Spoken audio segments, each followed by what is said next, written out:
Please welcome them with a huge round of applause.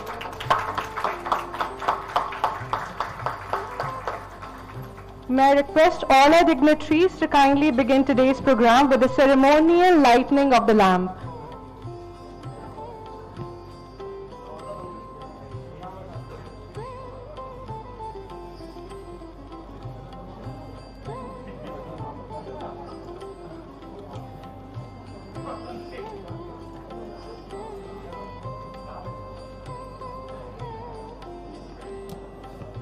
I request the dignitaries to kindly begin the ceremony.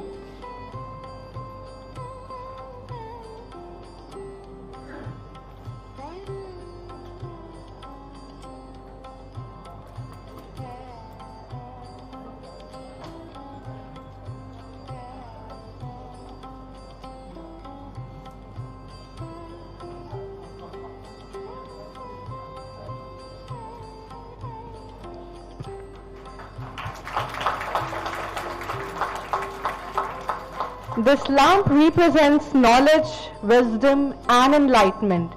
And what better way to begin an academic gathering than by lighting the lamp of knowledge?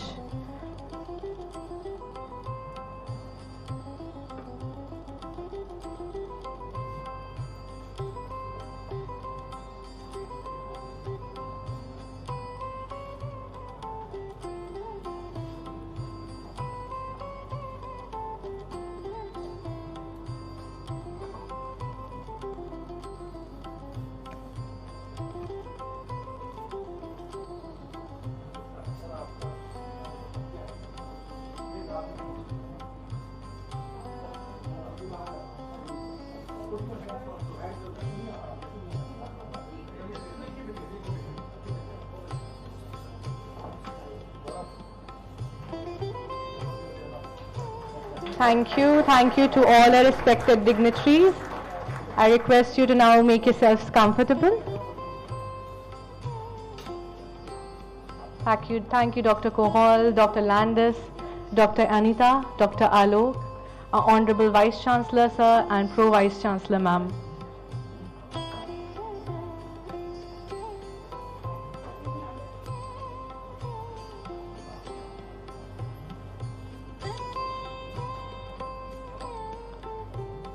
So good morning everyone.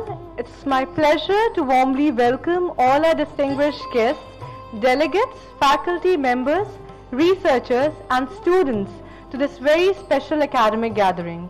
On behalf of Era University, I extend a warm welcome to all of you in this tri-institutional academic exchange and collaboration meet, bringing together Era University, the University of the West Indies and American University of Barbados. The theme of today's program is the nexus between health and development, innovations in healthcare and health professions education. And I think this theme perfectly reflects what today's gathering is all about, bringing people, ideas, research and institutions together to learn from each other and explore new possibilities in healthcare and education.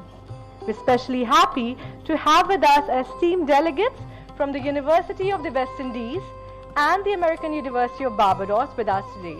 Your presence makes this occasion even more special, and we hope today's interactions will be the beginning of many more meaningful academic and research collaborations. Once again, a very warm welcome to all of you.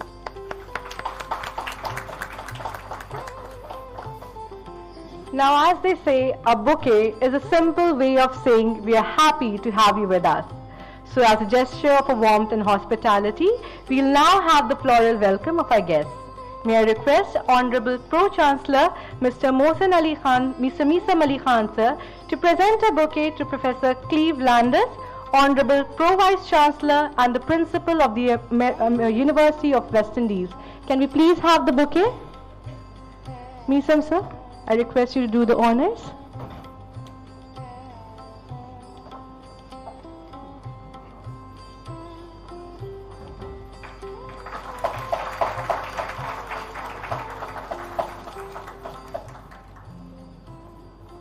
Thank you so much, sir. I now request the Honorable Vice Chancellor, Professor Abbas Ali Mehndi, sir, to kindly present a bouquet to Dr. Damian Kohol, Dean Faculty of Medical Sciences, the University of the West Indies.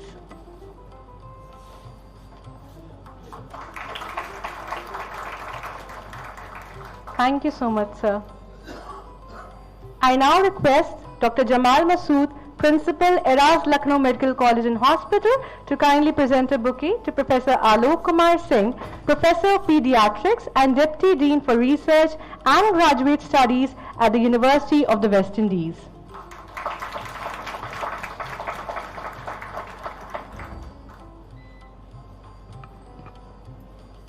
I now request Dr. M.A. Faridi, Dean Faculty of Medicine, Era's Lucknow Medical College and Hospital, to kindly present a bouquet to Ms. Anita Bhatt, CEO, American University of Barbados School of Medicine.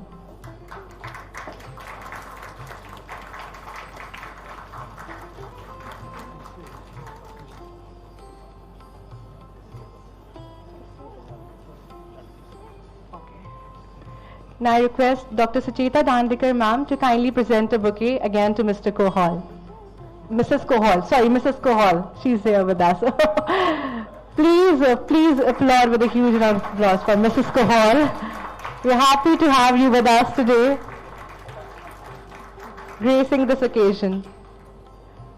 Thank you so much, ma'am. I'm sorry if I was mistaken. So thank you so much. And once again, a very warm welcome to all the delegates. Also, I would like to mention here that we are also honored to have with us Dr. Angela Carrington, who is Assistant Dean Assessment and Examination and also Head of Research at the American University of Barbados School of Medicine. She couldn't be present in person, but she'll be soon joining us virtually to grace this event. And with this, now I request the Honorable Vice Chancellor, Professor Abbas Ali Mehdi sir, to formally welcome our guests and inaugurate today's academic platform. Please welcome sir with a huge round of applause. A very good morning to all of you. It's a pleasure and honor for me, on behalf of Era University, to welcome our esteemed guests from University of West Indies, Dr. Landis, Dr. Kohal, Dr. Alok Kumar, Dr. Anita ji, and of course Angela will be joining shortly. Our esteemed faculty, it's a pleasure for us today that a new beginning has started. Today we entered into a collaboration between three institutions: American University of Barbados, West Indies University and Era University, to collaborate and shake hand and move forward. That's what our motto is, and it is basically for the betterment of society at large, so as to have an exchange of students, exchange of faculty, exchange of ideas, and to collaborate in teaching, research and innovation. And our motto is basically to promote science, to promote good science, to promote ethical science, and that's what is the need of the hour, that we must come together and join. And it's the era in which basically things are possible only when people join hands. That is very vital and important. No one individual can do anything. It's coming together of people which helps and facilitates in achieving the impossible. And our aim is basically to things easier for our students to understand and comprehend and gain knowledge and get transformed into competent doctors, nurses, physiotherapists, pharmacists, scientists, and whatever the area they choose for their future. So this beginning is because of that, and today's program has been kept like that initially we are going to have presentations from Era University, that what we are doing, some glimpse our esteemed guests got yesterday and few days earlier also when they are here. Now what actually we are doing and what they are doing, and then we can sit together and decide the future course of action that in which areas we can collaborate, we can work together, we can move forward, and that is what is our aim is basically. So I welcome that. I'll not take much time because lot many presentations are there already in pipeline. So I welcome you all, and I hope that the deliberations of today will help all of us to better understand each other and then move forward. That's what is our basic motto is.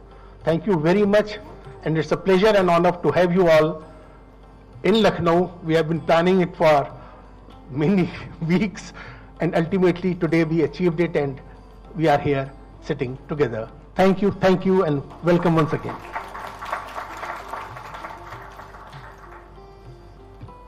Thank you so much, sir, for those warm and inspiring words.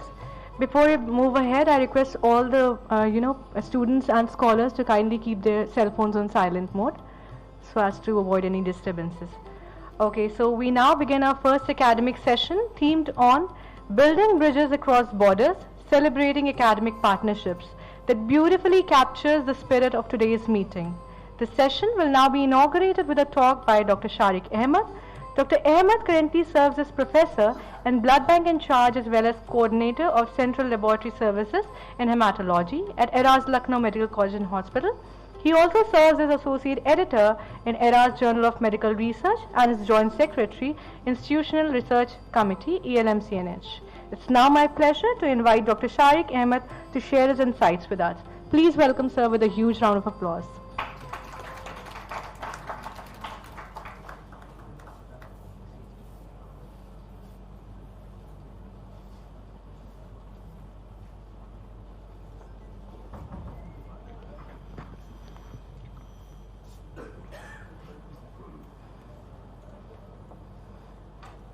A very good morning to everyone, and it is my privilege to present the overview of the research activities which are going on at our university, ERA University. So starting with the vision and the mission of the research activities at ERA University. So the vision is to create a vibrant research ecosystem that generates high quality scientific evidence for improving healthcare through innovation, interdisciplinary collaboration, and translational research. So for this, we have set the mission to promote evidence-based research and encourage multidisciplinary collaborations, foster the innovation and technology transfer, then strengthen the publication quality, and enhance the global research visibility, and lastly to develop future clinicians and scientists. So in this segment we have developed a ecosystem of research. For that, the basic was we started the inception with a research cell, and it provides all the research support, technical review, ethical review, and the funding support to all the proposals of the research. And in this one, the faculties, postgraduates and the PhD scholars are getting involved for the research activities. So in this one, we projects have been completed, then we go for publication, then further for patents and innovations. And all of the activities are related and focused towards the healthcare impact and improvement. And when we find the evidence, we go for the collaboration and the community outreach. Now in this one, for the governance of the research activities, in the research cell we have multiple committees, that is institutional ethical committee, then institutional committee for stem cell research, then institutional animal ethics committee, institutional biosafety committee. Then we have a committee specifically for the publication, promotion, and for the checking of the plagiarism. Then we have central research lab and the publication house from where our journal, that is ERA Journal of Medical Research, gets published. Then coming to the infrastructure, we have central research lab, and it is fully equipped with all the latest instruments. Then we have laboratory for stem cell and restorative neurology. Then we have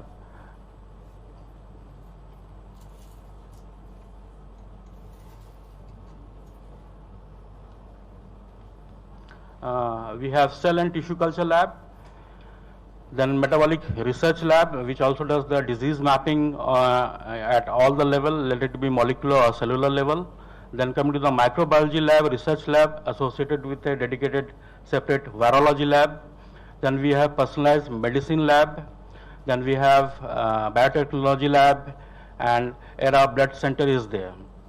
Then we have instrument wise, we have high-end research instruments, that is automated hematology analyzer 7-part, which gives you 36 parameters. Then nanodrop, flow cytometry, GCMS, LCMS, UP, HPLC, genetic analyzer, auto analyzer, ICP-MS, PCR, RT-PCR, ELISA, gel electrophoresis unit, gel dock, and multiple deep freezers, let it be -80 or -120, multiple deep freezers, and then microwave digestion system, milky water purification system, and biosafety cabinets.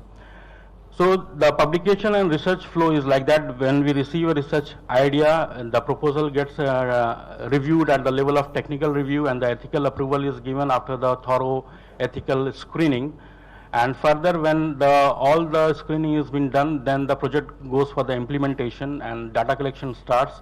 And when the data collection is completed, then we go for the biostatistics and inference and the results. And when we have all the things are ready, then we start the drafting of the manuscript, which leads to publication, and citation and impact has been mapped afterwards. So in this one, we have multiple funded researches.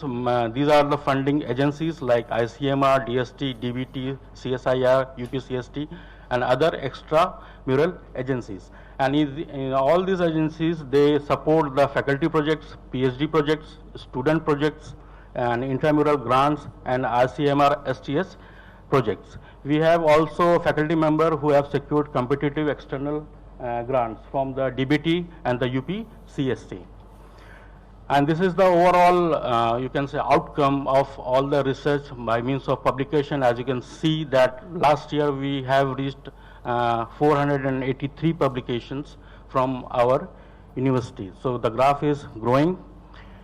And these are the national collaborations, and the list is long. And this is the international collaborations. In this one, the latest update is that we have also got collaboration from the Mayo Clinic, USA.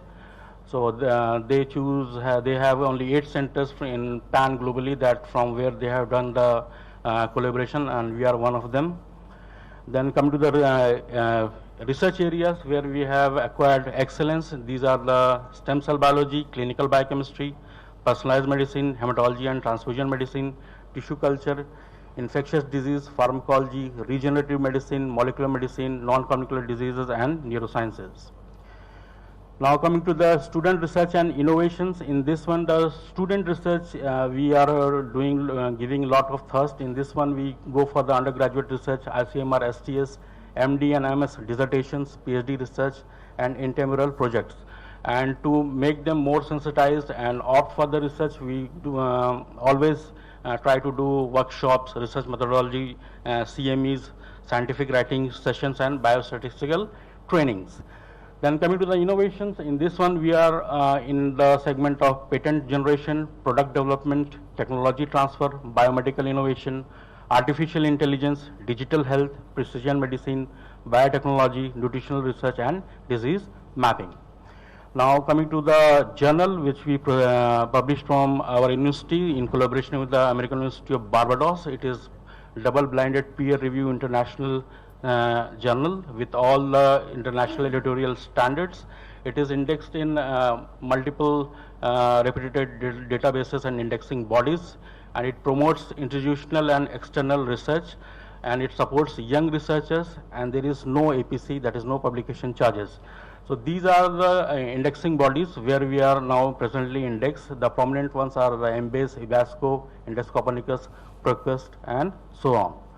Now coming to the innovation think tank programs. In this one we are having innovation think tank capacity building program at ERA in collaboration with the Siemens, and it is running from 2024. Then coming to incubation workup. In this one we have a program of etc. pre-incubation program, and the aim of the program is to engage Section participants in the innovation training sessions, clinical immersion and prototype development. In this one we have multiple prizes also if we get a very good proposals for the incubations. Now coming to the extramural research projects and the grants, these are the information about the grants with the amounts. Then coming to the intramural research projects, these are the bar graphs showing you the number of year-wise total intramural projects going on and how many are completed and how many are running. Then coming to the number of patents, these are the number of patents year-wise which we have acquired and published. Now coming to the ICMR STS UG projects, and these are the number of projects which we have running in collaboration with the ICMR and completed. Now coming to the PhD, we are producing PhDs from here. Total number of 84 students are presently enrolled. Out of that 10 have completed and 2 are SRFs. So every year we are getting multiple students for the PhD programs and the fellowships. Now coming to the activity, so this is the best way to present and show the glimpse of the activities which are going on at Era University. So multiple international projects like National Conference on Emerging Trends in Neurosciences, and then personalized medicine, then sustainable environments, and professional education, and happy humans. These kind of project conferences and workshops continuously been organized at Era University, and these are the glimpses and how we are doing the symposium and how we are doing the collaboration work and doing the community work. And these are the glimpses of the workshop regarding like CME for the contact lenses, healthy lifestyle, pain management and clinical proteomics. And we have a huge build-up team, and those who do all the tests, like we have NABL accreditation, we have NABH accreditation, we do the programs for the writing skills. We are also involved in the harmonizing music, language learning and happiness, and we are also fostering for the learning of the international multiple language and literatures.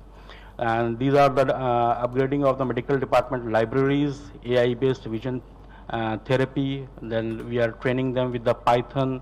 We are even doing the studies, deep studies on the Alzheimer's and the Parkinsonisms, and the programs are also running for the bakery and confectionery workshops. We are doing work in the prevention and control for the hospital infection, and these kind of CMEs are endless. We are doing continuously every day some function and conference or CME is going on at Era University. We are also orchestrating multiple seminars with all the expertise globally. We are acquiring them, we are calling them, and we are in collaboration with multiple teams.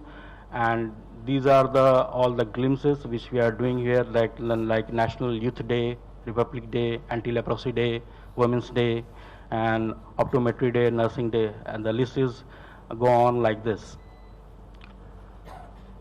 So these are all the glimpses of the activities which are going on at Era University.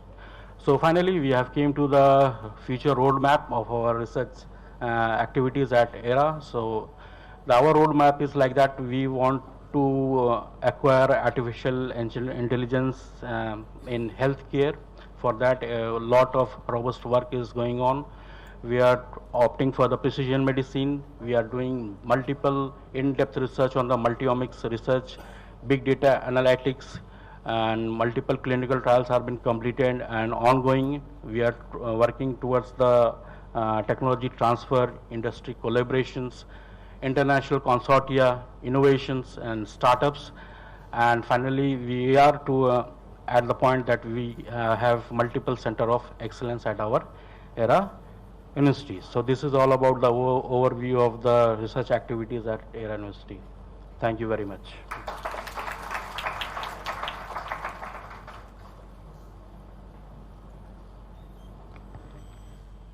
Thank you, Dr. Sharik, for giving us such an insightful overview of the research activities at Era University.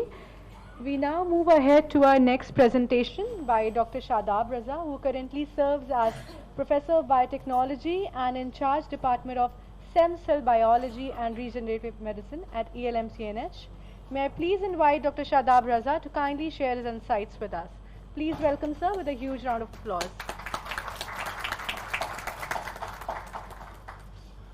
Thank you, Salaya. And a very good morning to all of you, especially the delegates who have came from all the way from Barbados, and those all who are sitting in the audience.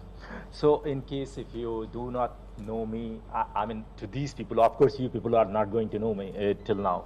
So I am Dr. Syed Raza, and I am leading the regenerative medicine aspect of Era University, as Saleh has already intimated you all. So quickly going to my slides. Okay. So today I'm going to make you aware of a bench to brain, that is, bench to the neuroscience field. Basically, okay, let me introduce myself in a little bit more. So I am a PhD in neuroscience, basically in neurotoxicology, and in Era University, as I said, I lead neuroscience program as well as the regenerative medicine as a therapeutic for neuroscience. Okay. So for utilizing, for a cure, we utilize stem cells, we utilize nanomedicine, we are looking into the AI-mediated drug discovery, especially looking into the drugs and their targets in the brain. So eventually leading to the, the end point is the translation of the towards the patients. So quickly coming to the next slide, how we achieve this point is that, first of all, it is very important to have, you do have a disease model to eventually recapitulate the patient's outcome. So we work in the area of ischemic stroke, we work in the area of Alzheimer's disease. For this we utilize chick embryo model, we utilize Drosophila, we utilize cell culture, and of course rodents. So the next step is the mechanistic approach. For our lab, the mechanistic approach is either we are working on inflammasome, NLRP3 inflammasome, or the autophagy cell death pathway. Next is the therapeutic platform. We utilize stem cell as a therapeutic platform, or a nanomedicine, or either peptides as a delivery agent. With the aim, last aim is, of course, the clinical translation, that is the discovery of biomarkers, neuroprotection and repair, and finally the functional outcome, functional and behavioral outcome in patients. So as briefly I just spoke to you that in the last, thank you. Okay. So in the last slide, I introduced you that we are working in the area of inflammasome and autophagy. So this slide shows what exactly we do in as far as the research is concerned. So we mimic ischemic stroke, which is 87% of the stroke is of ischemic type. So our first interest is in ischemic stroke, followed by Alzheimer's disease. We are looking into producing new, new biomarkers, new drugs, and their targets for brain. So what we have done till, so far, we are, to the best of my knowledge, we are the first one across the globe who have, who has worked in the area of ischemia reperfusion in embryos. So we are the creator of the first model of ischemia reperfusion in 3-day developed chick embryo, whether it is a persistent ischemia or whether it is a reperfusible ischemia. So these two models, the model number 1 and the model number 2, has already been granted patent in India, and we are, it awaits international patent number. The third one is the Drosophila model. This is a hypoxia model in Drosophila. This is also our own created model, and we are the first one in India, to the best of my knowledge, who has who created a model for hypoxia in Drosophila. That is also, this model is been submitted as a for a patent in India, as well as in WIPO, that is World International Patent Office. So I'm going to show you one of our discovery that we have done, okay? So this slide has 2 videos. So what we have done on the very first picture, if you will see on that the egg itself. So this is a third day growing egg, and the thing is that the life of a chicken, for an egg to become a chick, is 21 days. This photo is from the third day of the growth of the embryo. So it is only the third day when the vitelline arteries come up. So vitelline arteries are responsible for whether it is a human or whether it is a apes. Vitelline arteries are broadly responsible for bringing oxygen, nutrition and oxygen. Okay. So what we have done in this particular case, that we have occluded the right vitelline artery, which is nourishing the right part of the embryo, and then the aim of this particular study was to, you see, the basic problem is that when you do a stem cell transplantation study, largely, despite of the fact that the very first transplantation was brought in 1995 by Gary Sternberg at Stanford University, still we do not have, we still lack clinical output of as far as the stem cell therapies are concerned. So we have started looking into what is the issue in when you transplant stem cells. Why there is not an effective treatment with the stem cell? There are two major hurdles. When you transplant in clinic stem cells, rather than going to their target, what we call homing, they go to the normal circulatory. For instance, in our case, the target is brain. When we transplant it through IV, rather than going to brain, it will go to lung, kidney, and then it bypasses. So large portion of that goes out. But still you will, approximately 10% of the cells, this is a report from Lancet Neurology, that 10% of cell goes to the target. Okay, that is brain in our case. But the problem is that the environment is so harsh after ischemia that most of them die. Only 1 to 3% survives after 28 days of transplantation. So the very first challenge was to make them home towards their target. So this model that we have developed is to see whether stem cells can move to their target or not.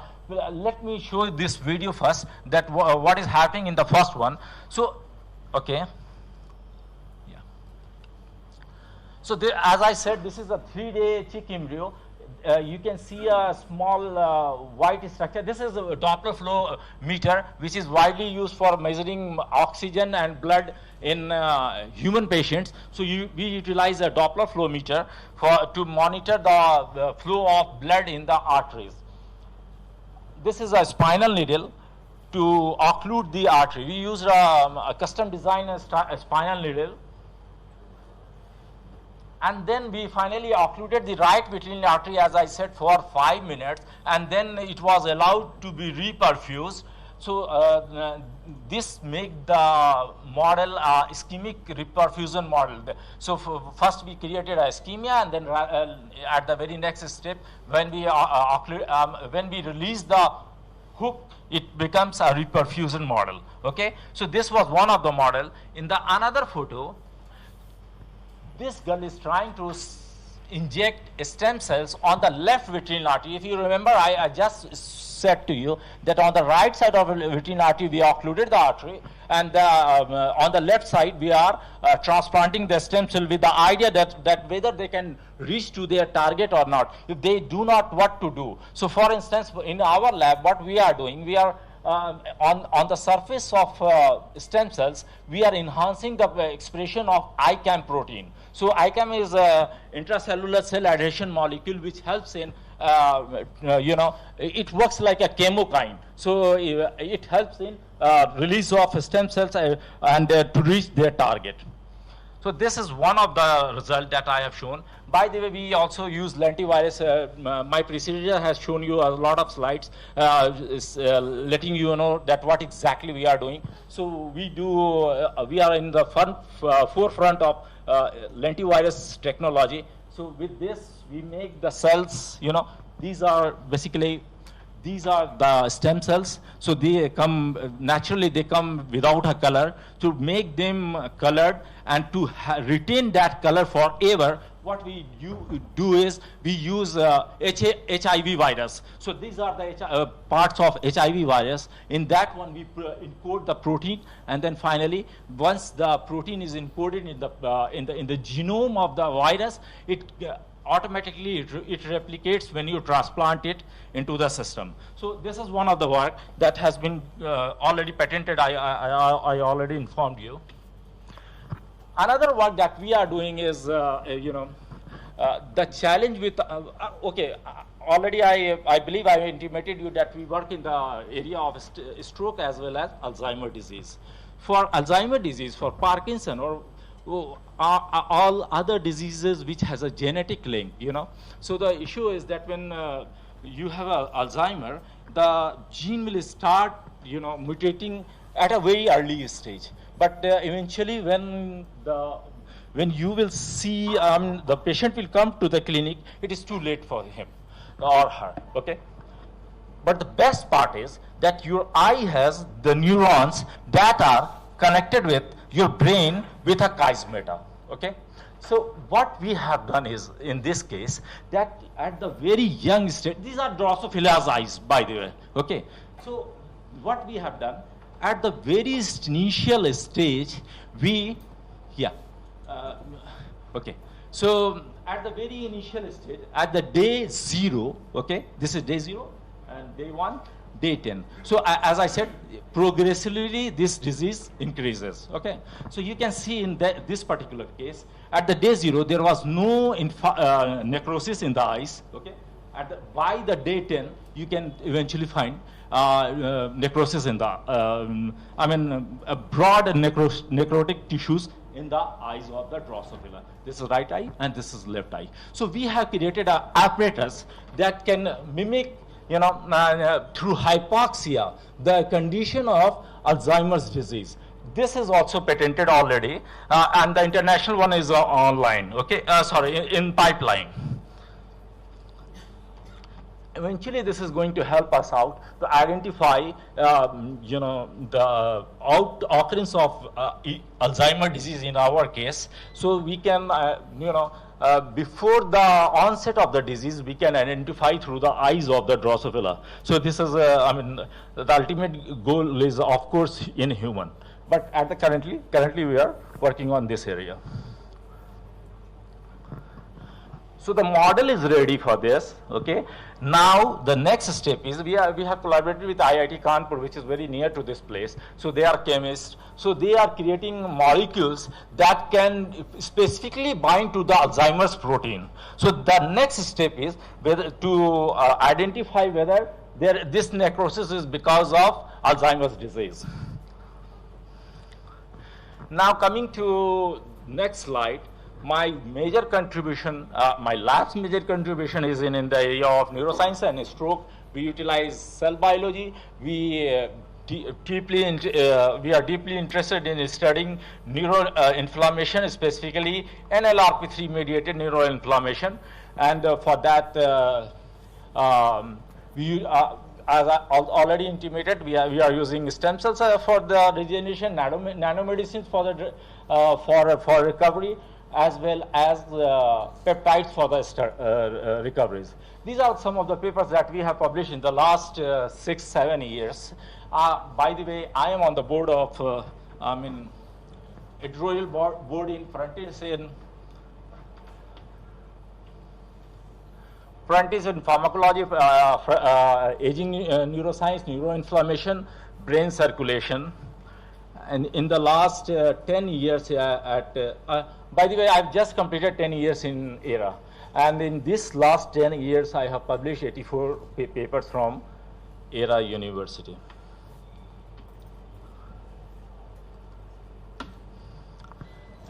This is our global recognition. In the last 1 or 1.5 years, my research has spanned over these 5 continents.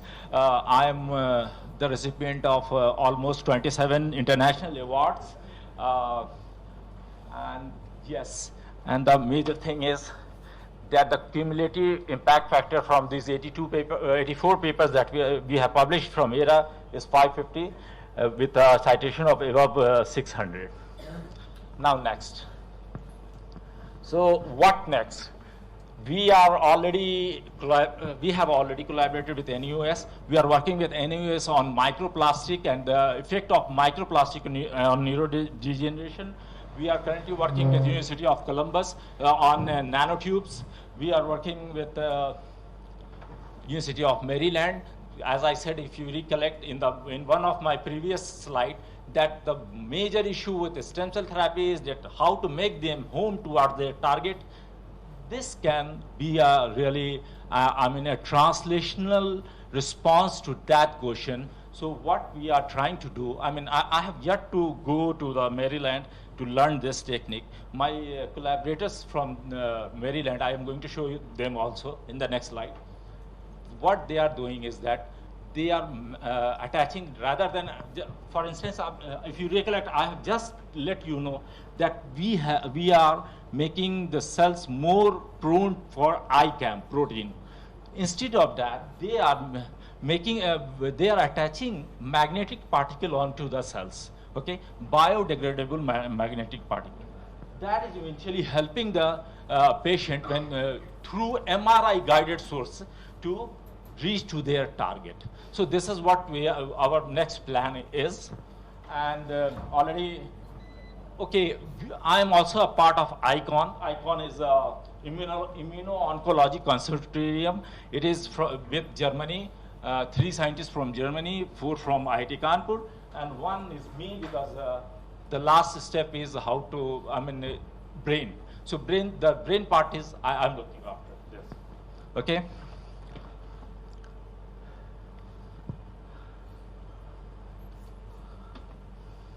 So what next? Next month I'm going to speak at Vietnam. We are also in touch with Vietnam batch my hospital, where I'm going to give you a keynote talk for stem cell therapy. This hospital is interested in establishing a stem cell facility. So they have already started with a lab, but they are so probably we are going to collaborate with them next month.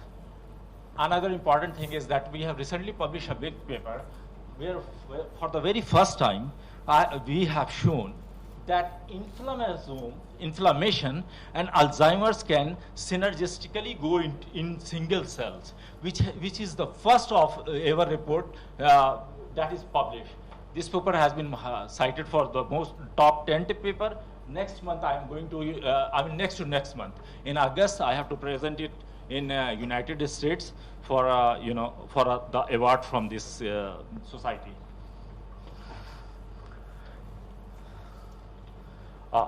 And that is all. This is my lab. These are the people behind this many work. And this is my lab at the college building. I welcome you, Professor Clive, and you, sir, to please visit my lab with this. And also to all those who are interested in the audience. With this, I would like to say thanks for giving me this opportunity to my Honorable Vice Chancellor, sir. Thank you.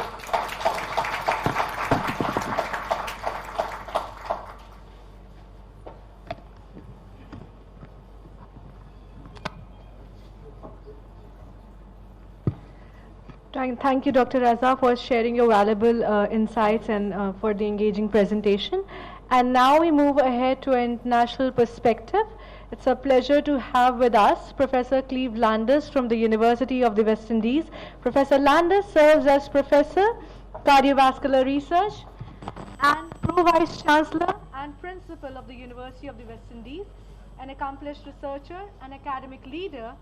Today, Professor Landers will be sharing his perspective on collaborative research, international academic partnerships, and the role of global cooperation in advancing healthcare. Please join me in welcoming Professor Landers with a huge round of applause. Thank you very much. This has been a morning of surprises. I was not expecting to hear about ICAM1, so I did some of the foundational work on the binding of LFA1 to ICAM1 back in the 90s, but Shadab Raza, he kind of reminds me a bit of myself when I used to wear a white lab coat, but they exchanged my lab coat for a suit, and now I'm involved in running the university.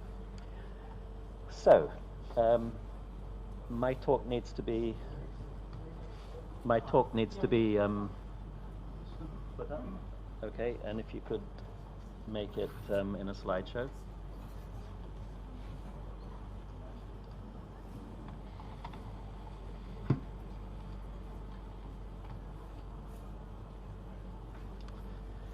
Okay, wonderful. So I really wanted to speak to the audience about how we can collaborate from south to south. I think this is where we will find most of our answers.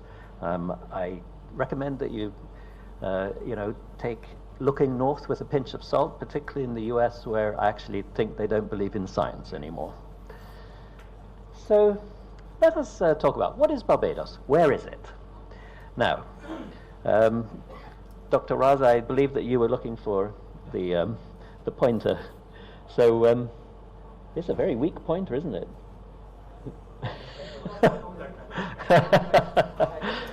If you look at the map, so we are in Barbados, in the Caribbean, of course, between South America and North America. What is Barbados known for? Well, it's no great surprise. I think Misam would be very happy to see this slide. We're, of course, known for our cricket and our cricketers. So this is the home of Sir Gary Sobers. It's the home of Malcolm Marshall and Desmond Haynes and Gordon Greenidge and a lot of those West Indies greats. This is our wonderful university, the University of the West Indies Cave Hill campus, and I think we can confidently claim that we have one of the most beautiful campuses with one of the most beautiful views. Now, here's another view of our university.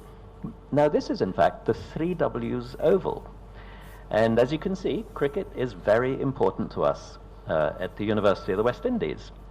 And the 3Ws stands for those famous middle order batsmen, destroyers of bowlers in the 50s and 60s, Frank Worrell, Clyde Walcott, Everton Weekes. Now, Frank Worrell in particular on the left is a very significant figure because he was the first black captain of the West Indies. And here is another view of the campus, and you can see that the whole campus is actually built around our cricket pitch. And not only that, the 3Ws are buried there. So this is Frank Worrell's grave, and we have 6 people buried on our campus, the 3Ws and their family members. So, this really is a shrine to cricket. And if the name Frank Worrell is ringing a bell, well, let me tell you the connection to India. So if you recall, Nari Contractor was nearly killed by a bouncer from Charlie Griffith on the 3rd of February in 1962. And I believe that Nari Contractor was in the news just a few weeks ago because he had the plate removed from his skull. He actually had a skull fracture. He was in intensive care and nearly died. And he required multiple blood transfusions. And Frank Worrell was noted and beloved ever since because he actually led the blood transfusion drive, collecting blood from his team members in the University of the West Indies, and the Indian team members also contributed their blood. And the Association of Voluntary Blood Donors in West Bengal ever since has actually nominated that day, the 3rd of February, as the National Blood Collection Day, and they collect blood in Eden Gardens every year under Frank Worrell's name. So here is another view of our 3Ws Oval, which I saw on my television last year in June. And as you can see, it's ESPN is actually broadcasting an ICC game from the Cave Hill campus. We were so proud to have our first ICC series, wonderful 6-day series between the West Indies women and the South African women, and ultimately they shared the spoils, one of them winning the one-day championship, the other the T20 championship. Misam, are you happy with my introduction so far? I know you're a great... So, having dealt with the important matters of cricket, we now go to academia. So, the University of the West Indies is a regional university. So what I've shown you is the campus in Barbados. It is a relatively small campus with 7,000 students, but the University of the West Indies is a much bigger entity. It is the regional university and has 50,000 students. The main campuses being located in Jamaica, in Trinidad and Tobago, and in Antigua and Barbuda, and of course Barbados. What are we known for? Well, we're a world-ranked university. We're #1 in the Caribbean. You can look it up yourself, where we're ranked. If you look up at golden age universities, which are between 50 and 80 years, you will see that the University of the West Indies is ranked in the top 100 in the world. What are we known for? Our first Vice-Chancellor, Sir Arthur Lewis, a Nobel Prize winner, still the only black economist to win the Nobel Prize in economics. We're also well known by our current Vice-Chancellor, Sir Hilary Beckles, himself a major scholar in cricket history. He's written a number of books, but he's leading the reparations movement to seek restoration and repair for Caribbean slavery and native genocide. We're also well known for our research in severe acute malnutrition. The actual genesis of our university was in order to understand what was leading to premature death in children in the 1930s, and the answer was severe acute malnutrition. And we're also very well known for our pioneering work in marine biology and climate science. And here you can see some of the 6 new species that were identified by Professor Gobin at the Trinidad campus, 1 mile below the sea. These are the scientists who shared in the Nobel Prize from our various campuses. That was in 2007.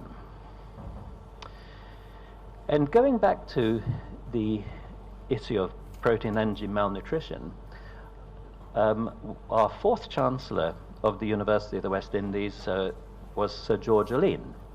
And to coin a phrase, he wrote the book on protein energy malnutrition. He later became the Director General of the Pan American Health Organization.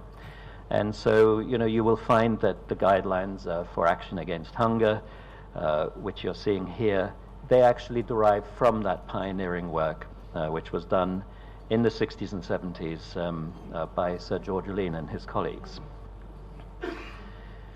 And that really brings us to this theme of malnutrition and what we're really now facing. So in India, you are coming out of a background of malnutrition which has come from underweight. But you are going to be entering a new transition to malnutrition, which is going to be due to overweight. And this is happening, and that is really what I want to theme my talk around, given that we are talking on the nexus between health and development. So NCDs are a major threat to sustainable development. I can speak from experience because I come from the Caribbean, where we're in the throes of an NCD pandemic, which is literally stagnating our economies. The ultra-processed foods are the new malnutrition, and I will speak about that. And I'll speak about other Caribbean innovations. I told you that we can look to each other, south to south, in terms of partnerships. The Caribbean has been extremely innovative in helping with devising new methods for disaster relief and financing. So let us get into it. Okay, so here is the comparison of the population pyramid of Barbados versus the population pyramid of India. So as you can see, we are an aging society. We're, in some definitions, a super aging society.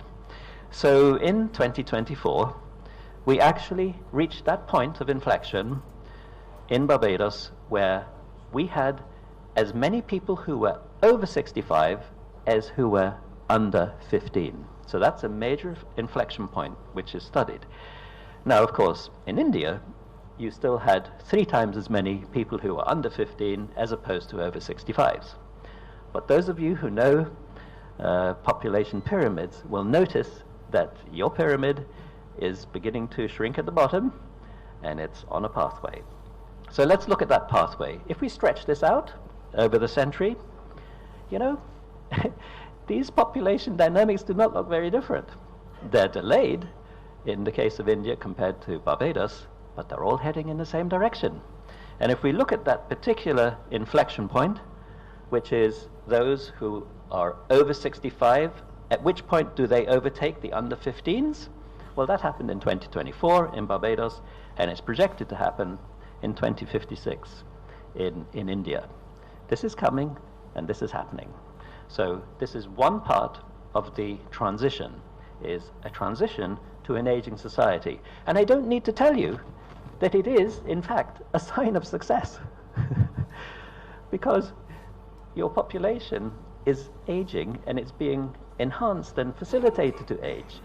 So it's a sign of success. So we become a victim of our own success. If we look at a comparison across India and Uttar Pradesh done recently, so you can already see that the NCDs are overtaking in India the sort of cluster of infectional, nutritional, maternal and perinatal diseases. Now, in Uttar Pradesh, you are, I think it's a good thing, lagging behind that transition. It gives you a little bit more time to prepare. Now, I'm going to be showing some original research which I've conducted. I've been having a bit of fun, you know, just like you, Dr. Raza. You know, I love my research, but ever since they took away my lab coat, I have to do population research, you know, and so I did some public health research on India. And in fact, I'm coming back to India in October to participate in the 25th annual conference of the Indian Association of Social Science Institutions at the Nalanda University. But you're going to be seeing it first because I'm actually doing the comparison with Uttar Pradesh. So, now where did I get this information from? So the Institute for Health Metrics Research is a really wonderful resource for anyone in this room who's interested in public health research. They have fantastic standardized data from all around the world, and they have great tools to examine it. So if we compare, I'm doing a 20-year trend analysis here. If we compare the cause of death, the 10 leading causes of death in 2003 between Uttar Pradesh and Barbados.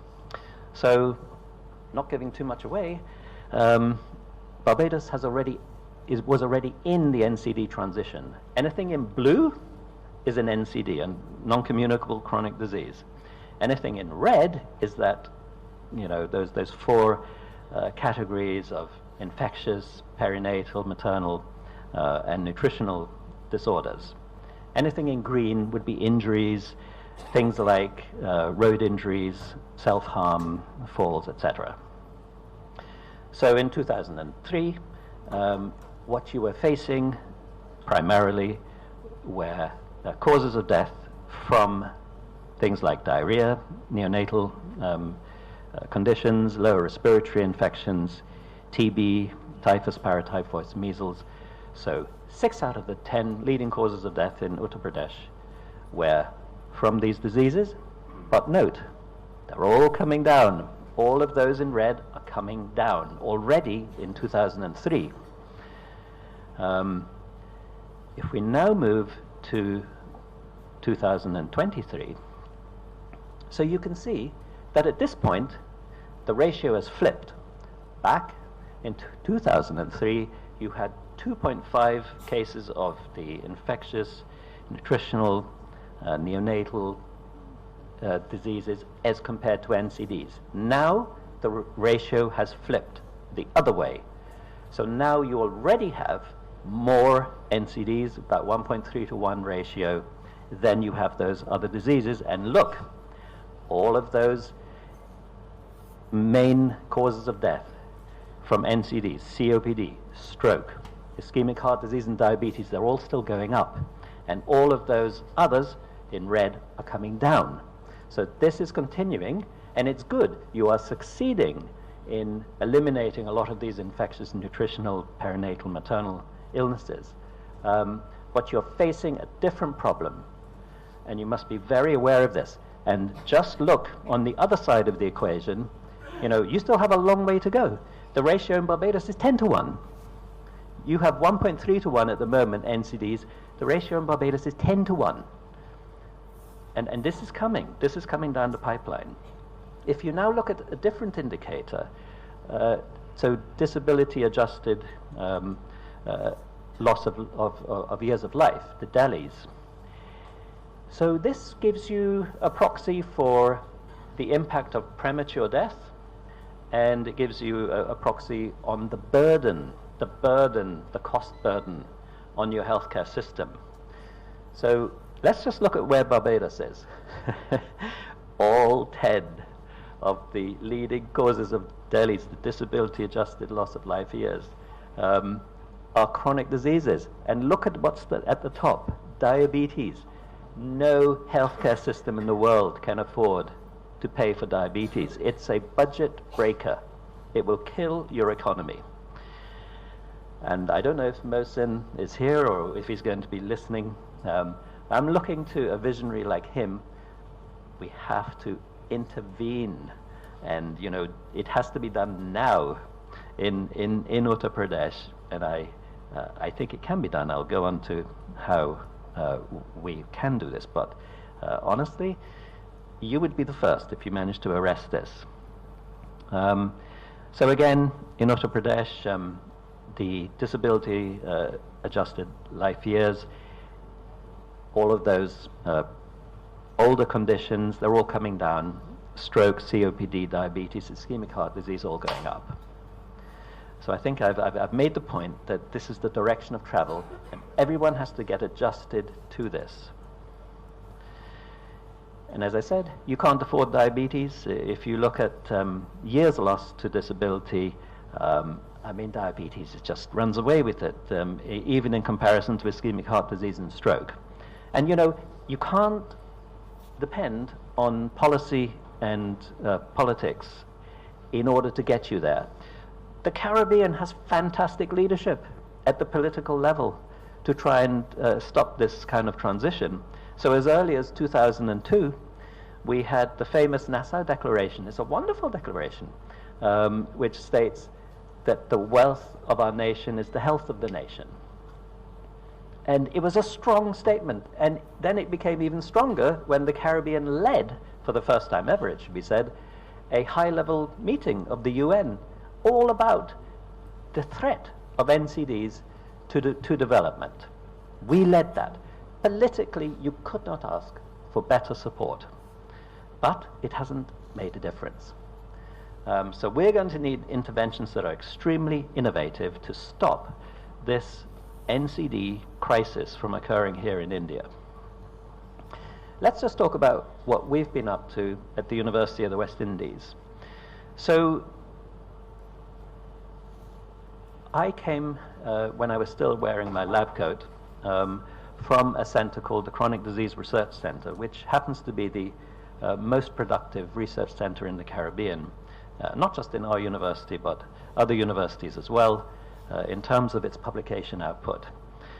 But we were always studying the problem, you know, amputation prevalence, mortality of amputation from diabetic foot, the costs, you know, 6% of our health budget. 6% of our health budget is just due to diabetic foot.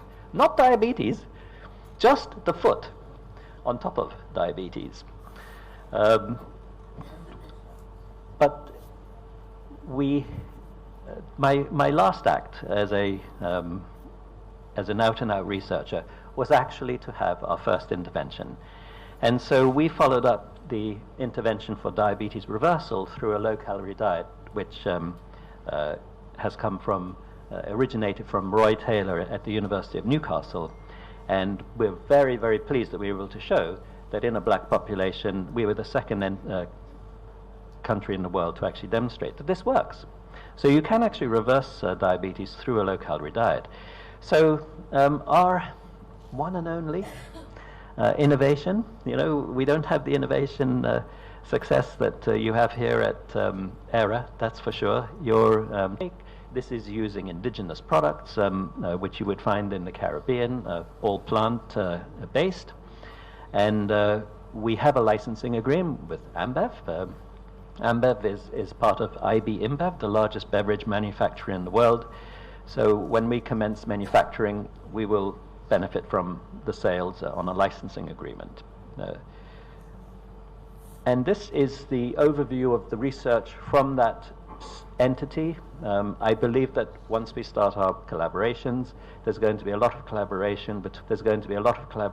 Between the Chronic Disease Research Center at UWI in Barbados, and created in 1990. We've had over $100 million in external grants, mostly from the US and UK and Europe, with ultra-processed food. And, you know, I tell them, you may have a snack. Look at the back of the label, and if you find something which has 3 ingredients or less, it's yours. That's your snack. And they come back and they go, Prof, you know, or Dad, whoever it was, I can't find anything with 3 ingredients. And I say, okay, well, let's do the opposite. I'm going to give a prize to...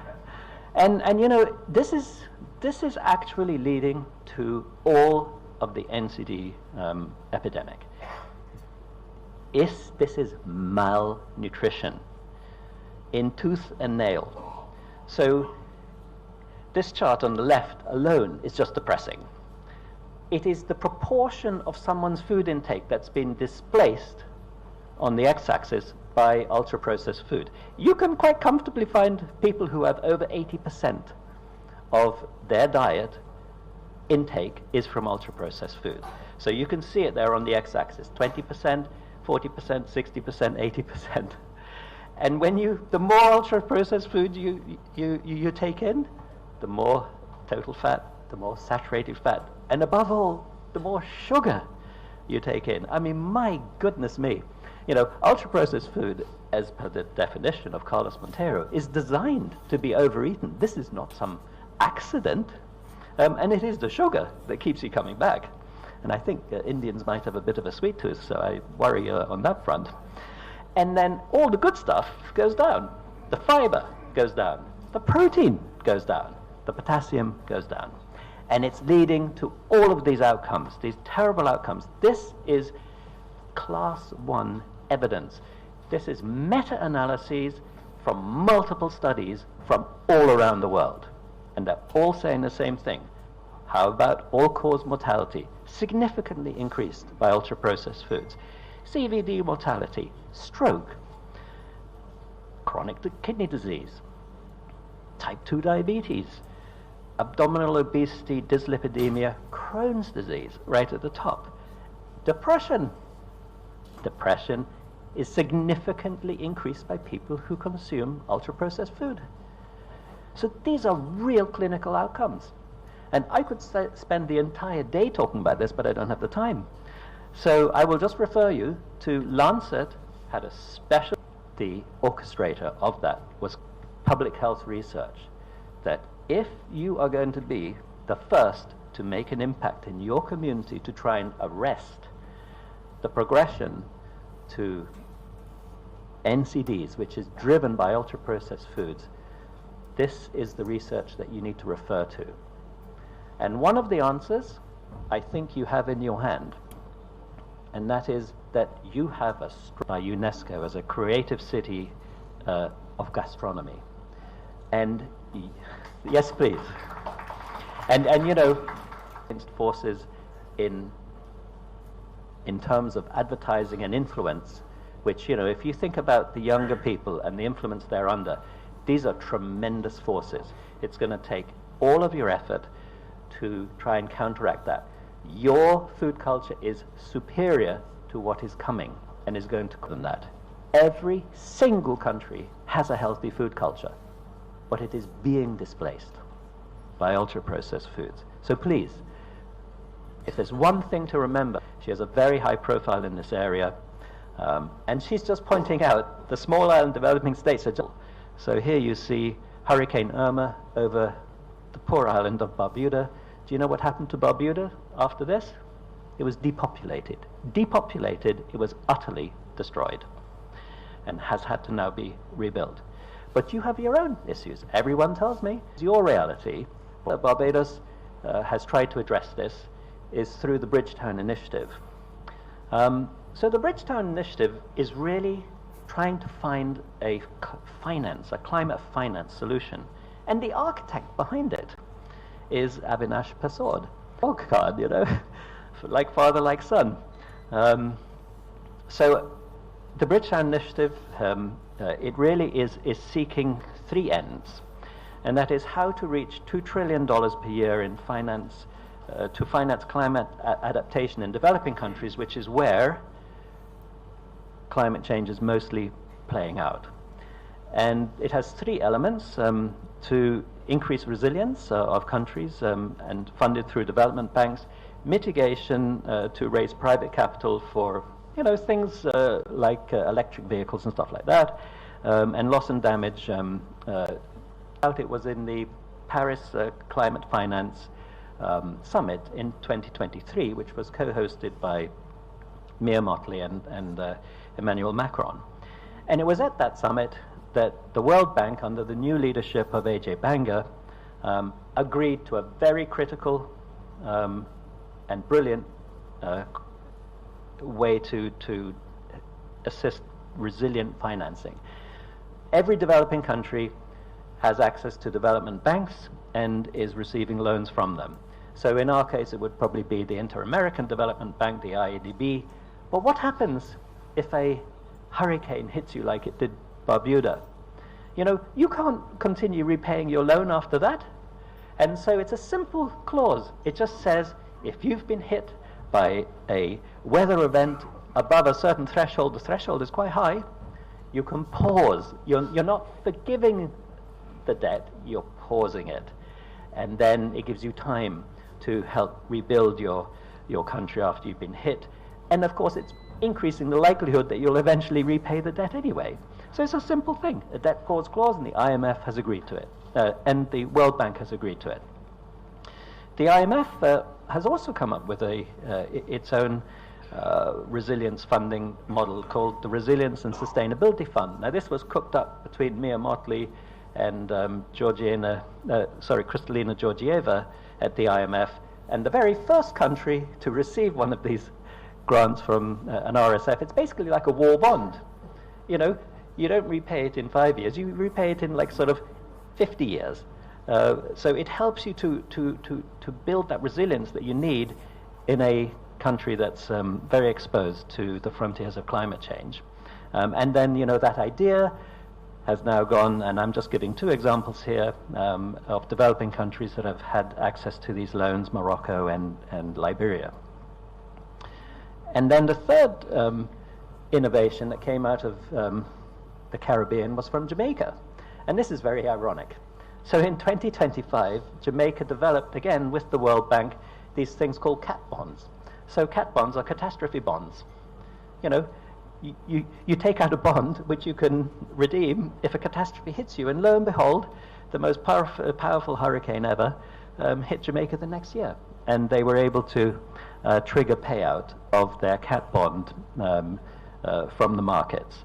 So the Caribbean is coming up with solutions which are relevant also to you here, because you do face your impacts from climate change as well. So let us wrap up. India is in an epidemiologic transition towards NCDs. The lesson from Barbados is that the NCD pandemic is a national crisis that threatens sustainable economic development. Ultra-processed foods, they are the new malnutrition. Brazil is the benchmark for prevention. And let's not give up hope. The situation isn't hopeless. You remember I said that defending your food culture is extremely important. If you look at Asian countries, pretty much all have succumbed to the NCD pandemic. China, even given its famous food culture, has succumbed, as has Taiwan, as has South Korea, but Japan actually hasn't.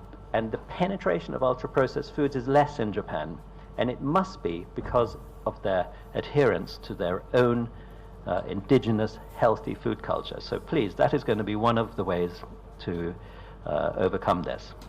And then finally, the Caribbean has shown good innovation in climate finance solutions to help build resilience and adapt to climate change. And lastly, of course, we are very happy to be here as the University of the West Indies for partners in health and development. Thank you.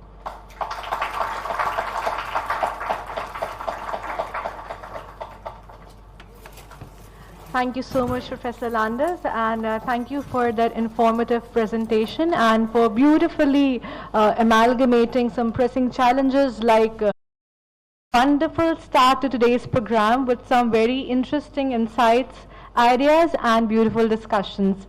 And I request all of you to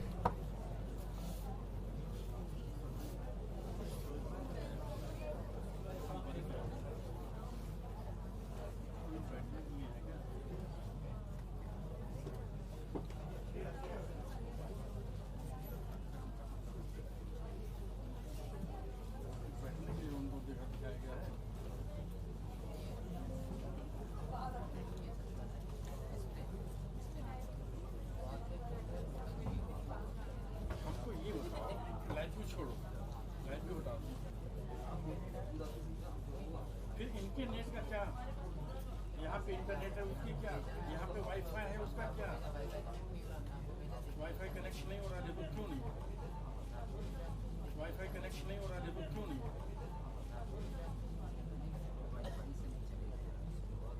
हम तुम्हारी गलती बता ही नहीं रहे, हम तुम्हारी गलती बता ही नहीं रहे।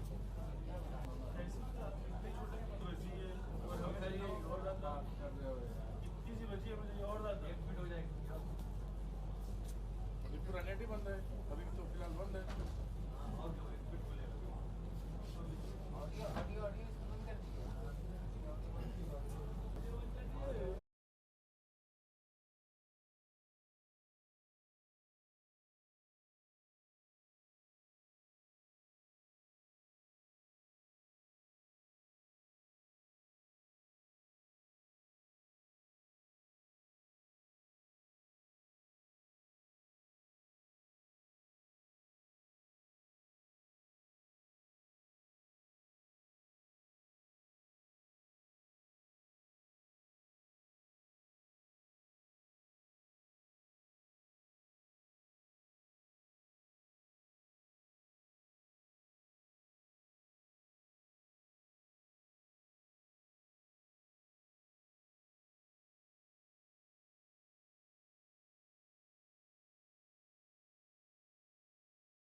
सामने से बैठ।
So, a warm welcome back. I hope you all had a refreshing tea break.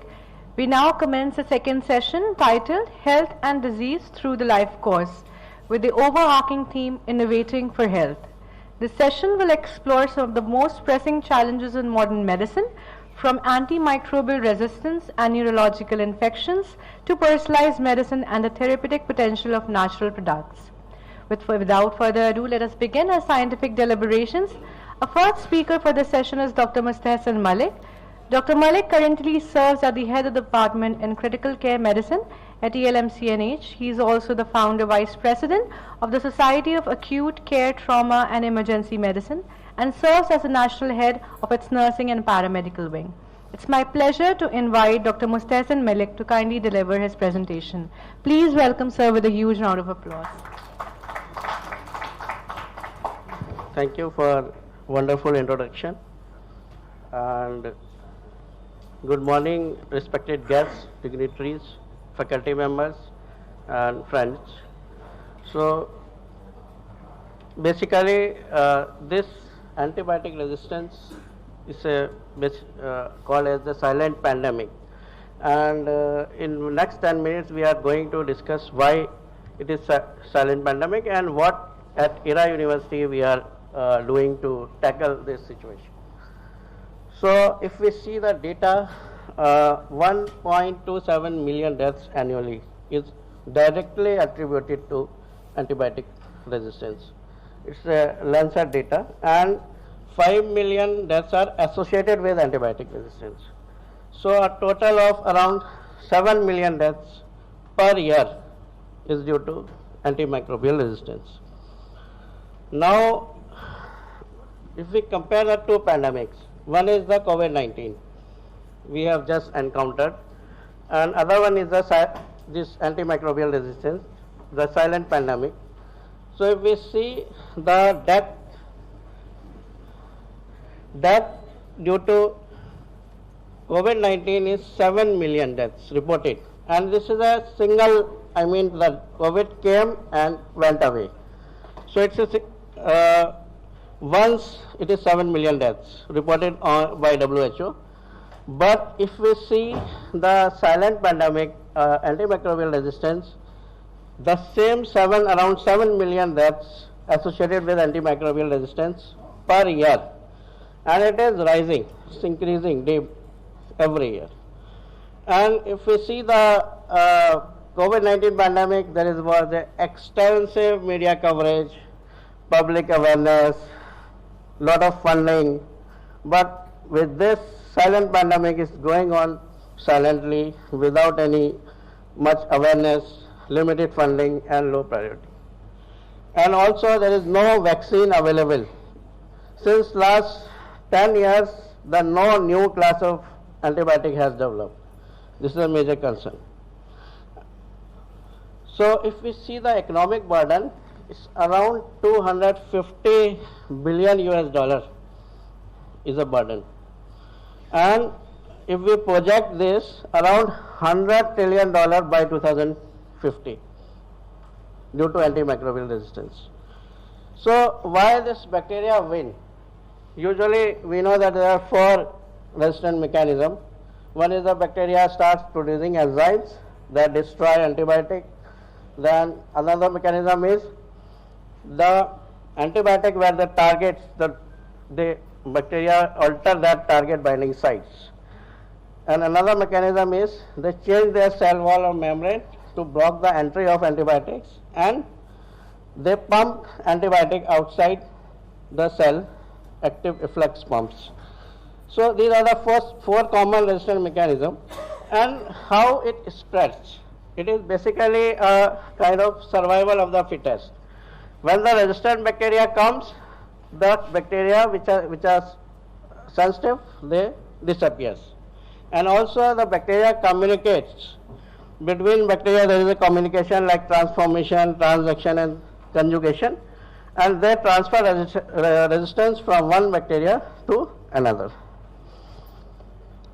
So if we see the hospital crisis, there are mostly 3 dangerous bacteria which are there in our place. One is the methicillin resistant Staph aureus, carbapenem resistant Enterobacteriaceae, and the Candida auris, which is also called as superbugs. So who are the vulnerable population? Mostly the patients who are admitted to ICU, cancer patients, transplant patients, they are all vulnerable to this resistance. Now, very important thing, the role of agriculture. Around 70 to 80% of the antibiotics are used in animals. Mostly they are used as a hormone. And how it reaches the human beings? Through the food chain, through the environmental contamination, and they leads to the transfer of the resistance. Now, what is the real world impact? So when antibiotic stops working, what will happen? The routine surgery will become complicated surgery. So simple surgery, simple infections we were not able to treat, and the patient will die. Patient, there is a problem with the cancer and transplant. They are immunocompromised patients. We cannot give prophylactic antibiotic or treat if there is infection. Now the simple infections, your chest infections or UTI, they become complicated infections. So I will now, control is very important. So I will straight away go, because we are already running late, what the Era University is doing to tackle this antibiotic resistance. So we are usually, what we are doing is, we are just focusing on prevent, detect, target, monitor and improve. So how we are doing this? Precision medicine. We have a department of personalized medicine here also, and we are just doing the individualized antimicrobial therapy. We have an antibiogram, and whenever the antibiotics are prescribed, then I mean antimicrobials are prescribed, and it will suggest what antibiotics, what is the sensitivity pattern of the antibiotic, and we can choose those antibiotics. And this will avoid the unnecessary use of antibiotic. So precisely we are using different mechanisms to target the bacteria precisely. Now another thing is we are following the strict aseptic technique, especially in the critical areas.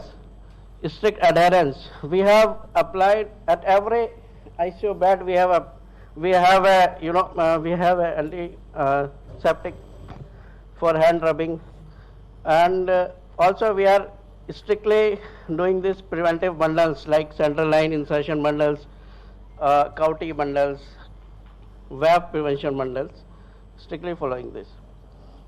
Another thing which we are having in our hospital is a rational treatment committee. So we have a rational treatment committee. It's a multidisciplinary review of antimicrobial prescriptions. So antibiotics are prescribed. The committee review that antibiotic. If there is any inappropriate prescription, that usually been detected and will be informed to the consultant who is prescribing the antibiotic. So it will encourage the timely de-escalation and discontinuation of antibiotic.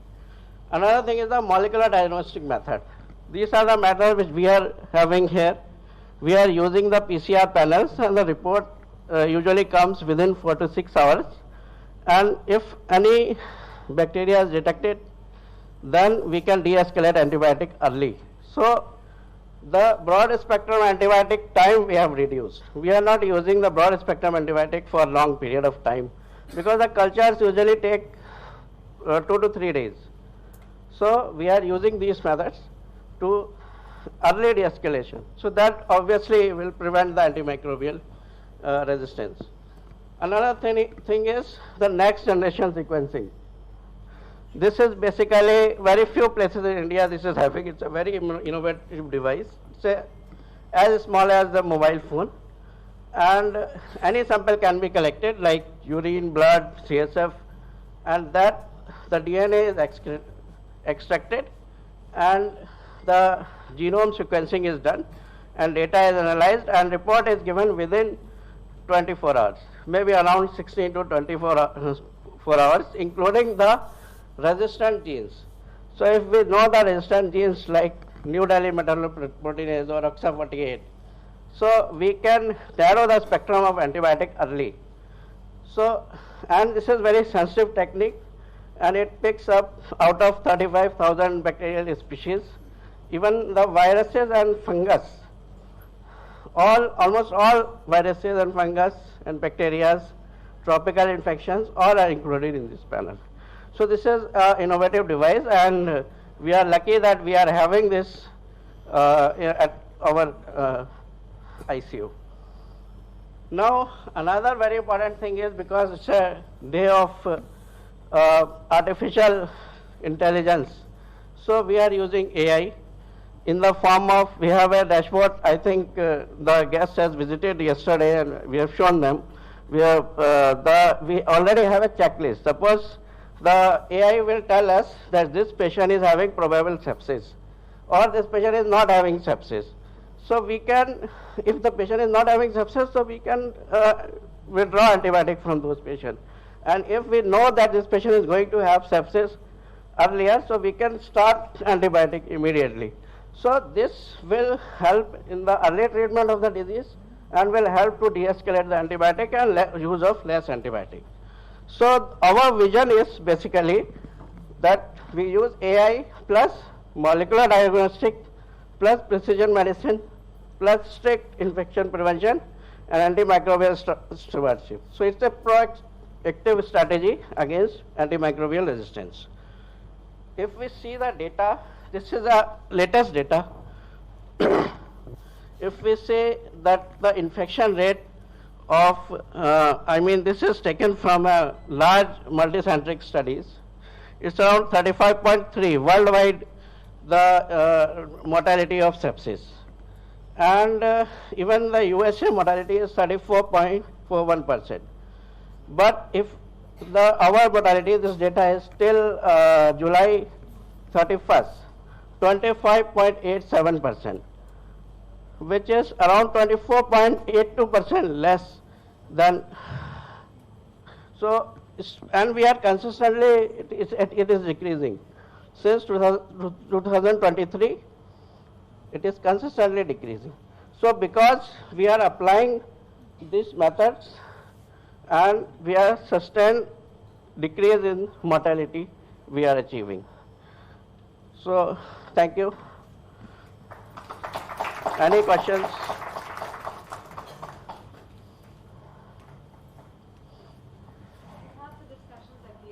Thank you.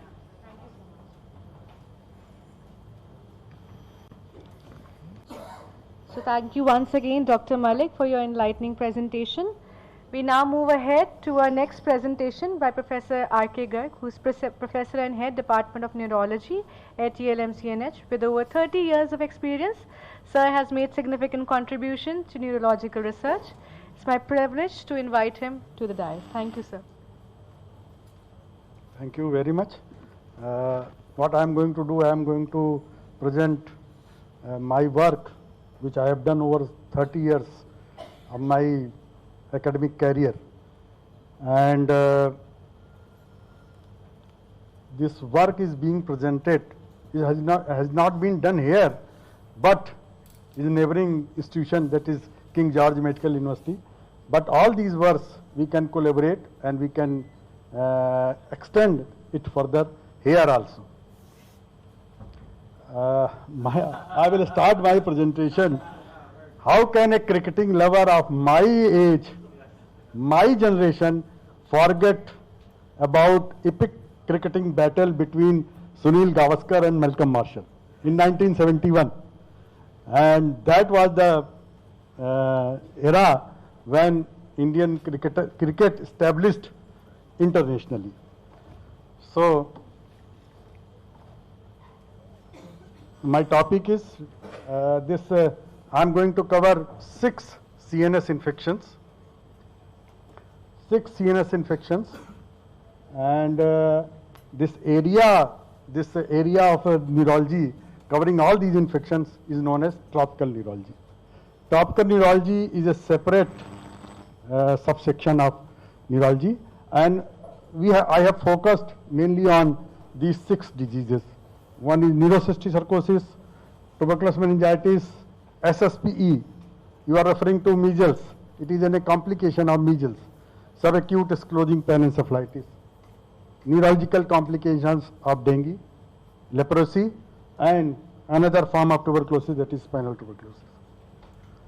As you know, this neurocysticercosis is a disease which is caused by a parasite, Taenia solium, and we human are accidental host.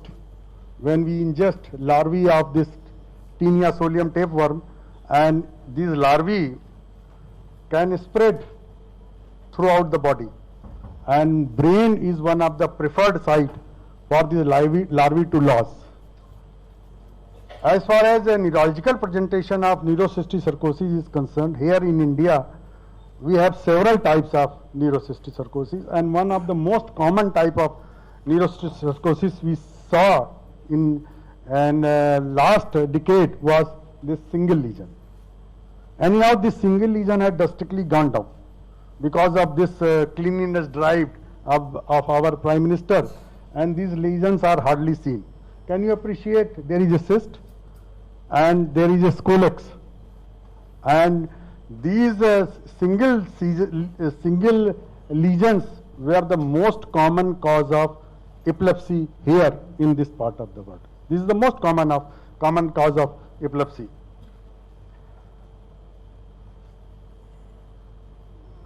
This single lesion at times is confused with a single tuberculoma.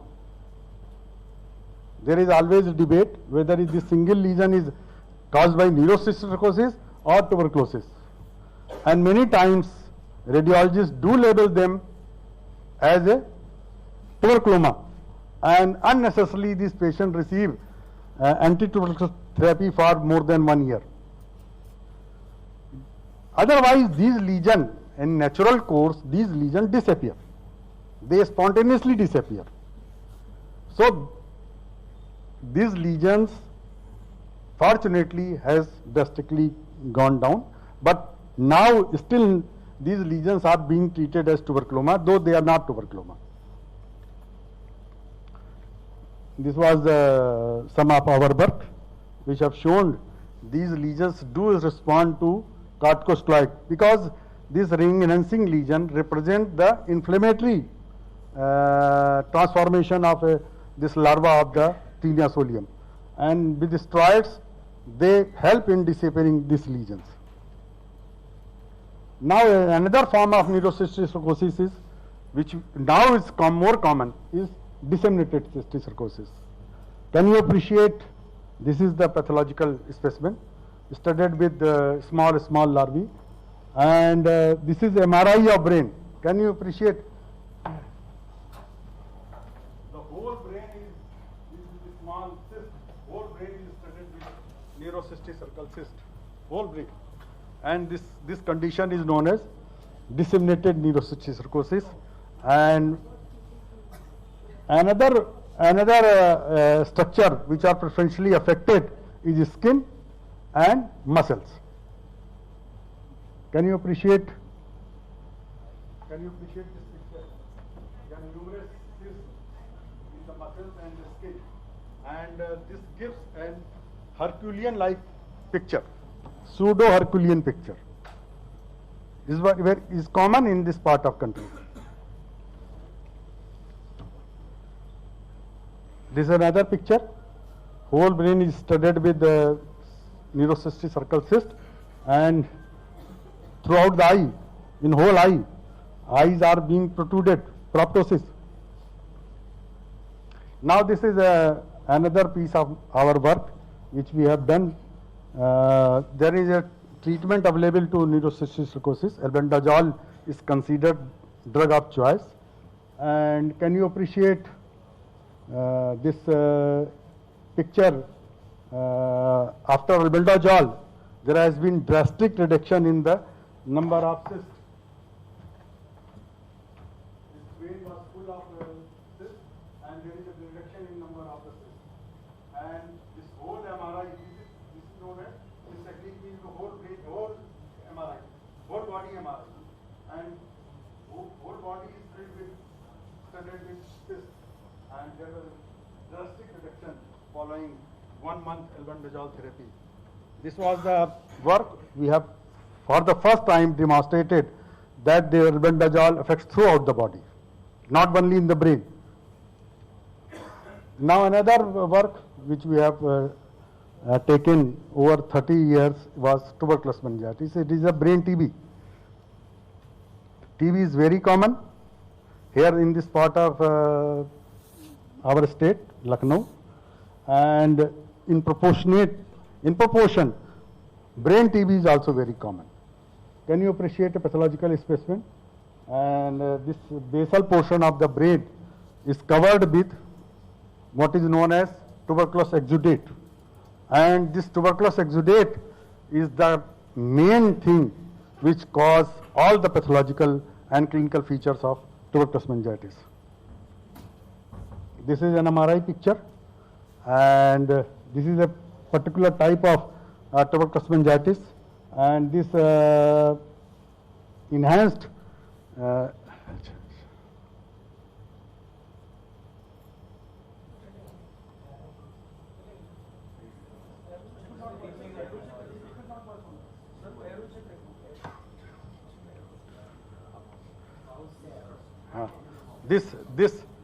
this exudates, this MRI picture. Unfortunately, this is the structure where the optic nerve lies, and many times patient get well following anti-tuberculosis treatment, but vision never regained. This is the unfortunate part, and we have focused on this part that vision loss is one of the major debilitating complication of tuberculous meningitis, and we try to find out solution for that, and high dose of corticosteroid helps in some patients. Hydrocephalus, another complication, and many times the shunt surgery is required for that. Spinal involvement of in the tuberculous meningitis can cause devastating complications. Patient is unable to move because of upper limb and lower limb paraparesis weakness, and though patient is improved following anti-tuberculosis treatment, but he or she become disabled for life. We have also demonstrated that this miliary tuberculosis, which is very common here in this part of country, often associated with miliary lesions of the brain also. And can you appreciate that this is the miliary lesion of the lungs, and there is simultaneously miliary lesions of the brain. Patient may not have CNS related symptoms, only this pulmonary symptoms, but lesions are present in brain as well.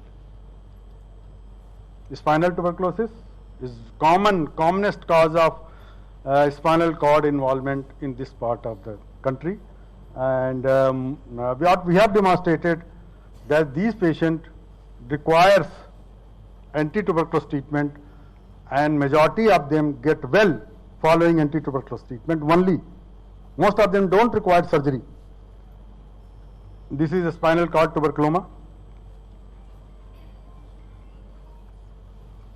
Now I will focus on one of the most devastating complication of measles, that is subacute sclerosing panencephalitis. Can you appreciate this patient is having periodic myoclonus.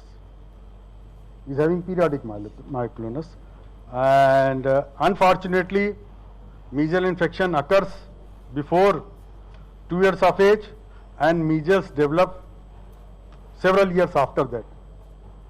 And childhood measles many times gone unrecognized. And vaccine, though vaccine is the only remedy available for tackling this disease, but even in vaccinated children, many times SSP has been recorded.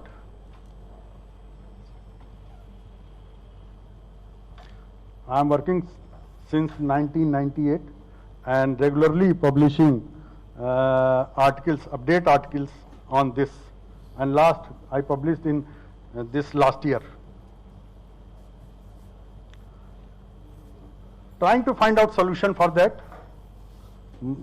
There is no remedy available to this subacute sclerosing panencephalitis. Trying to find out how can we prolong the life of these children. It is very unfortunate that children dies in front of you and you just can't do anything for them. So we're trying to find out what are the factors which can prolong the life of these children. These are the inquiries I receive globally. They want to know, can my patient be cured? Unfortunately, I have no answer. Many patients want to come to us from abroad, but unfortunately, when I have no solution to them, so I'm sorry for that. I had an invitation for international collaboration also. Dengue is another disease which is very common, and most of the global population is under threat of dengue, and this is time when dengue is very common. Post monsoon, dengue is very common, and whenever there is a dengue outbreak, there is neurological complications. Dengue is not just a fever. It can affect anything. It can affect brain, it can affect spinal cord, it can affect nerves, it can affect muscles. Anything can be affected with dengue. And we have focused on that.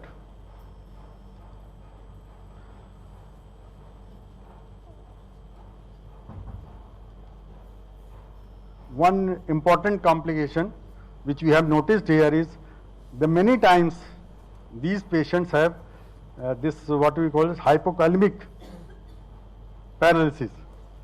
And if you recognize them early, even a single glass of juice is sufficient to restore total full power these patients. And when they come to us in dengue paralysis, hypokalemic paralysis, power is almost zero.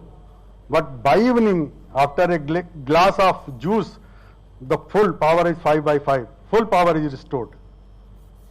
It is important to recognize them early. This is an unusual complication. This condition is known as opsoclonus.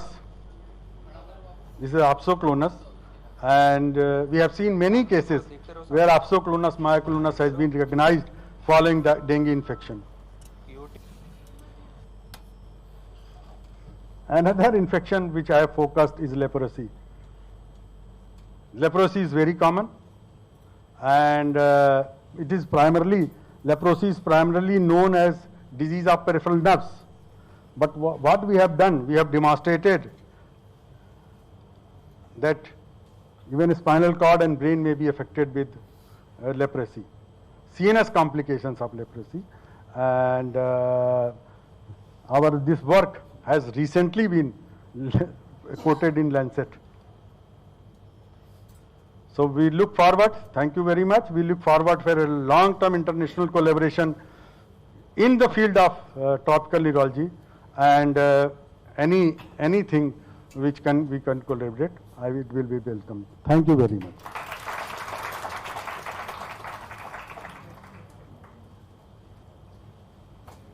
Thank you so much, sir, for your informative talk and for sensitizing us about the different CNS infections. And sir has a question. To Dr. Garg. Dr. Garg, yesterday we were all very amazed and to see the amount of research, especially in digital health, that was shown to us. We were impressed. Okay. Today, I don't know, for coincidence, I was really impressed for things we presented. And the coincidence here is that I have done all these things. I did a large series of neurocystic sarcosis in 1995 and 94 in Jipmer. So just like this area, Jipmer also has a high prevalence of neurocystic sarcosis. At that time, it was not known that it is actually the neurocystic sarcosis. What it used to be called is a ring-enhancing lesion. So it was a practice those days to do CT scan in all epilepsy children. And we always used to find this intriguing ring-enhancing lesion, and we didn't know what it is. Till we stumbled upon a report from Mexico, actually. They were the first people to recognize that these worms, tapeworms, can cause neurological problem. And then we started treating them actually empirically, thinking that maybe these are also the same thing. And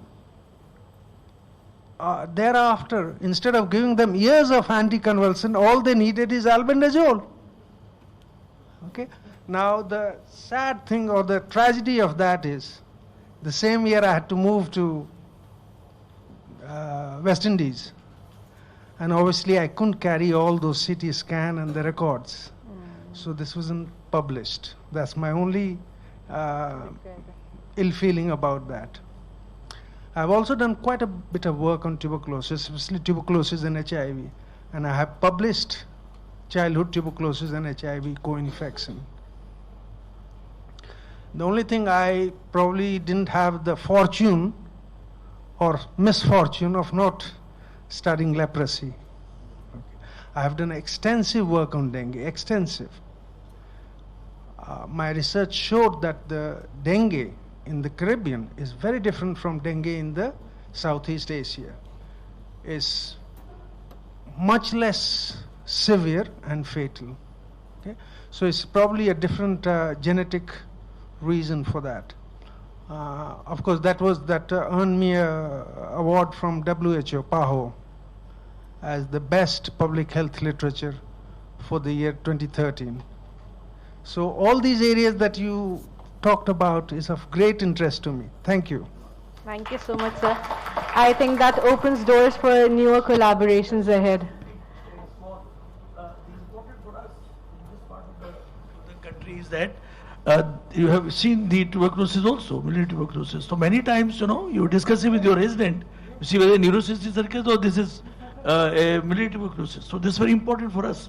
And another important dictum we tell to our resident, that when you are treating neurocystic circus, be careful. The moment you start albendazole, there's a lysis of those neurocystic circus causes a lot of problems later on. See, so steroid and therefore this is a very, very important issue for us. Thank you, Dr. Fareedi, and thank you, Dr. Alok, and much thank you to Dr. Garg for the beautiful presentation. So moving ahead, we have a next insightful talk on personalized medicine that will be delivered by Professor Farzana Mehendi. Professor Mehendi currently serves as Pro Vice Chancellor, Era University, and Director Academics, ELMCNH, Lucknow. She also serves as Academic Dean, American University of Barbados, and General Secretary of the Indian Institute of Personalized Medicine and Society of Allied Health and Healthcare Professions Education and Research. So it's may I now invite Professor Farzana Mehendi ma'am to kindly deliver her talk on personalized medicine. Please welcome ma'am with a huge round of applause.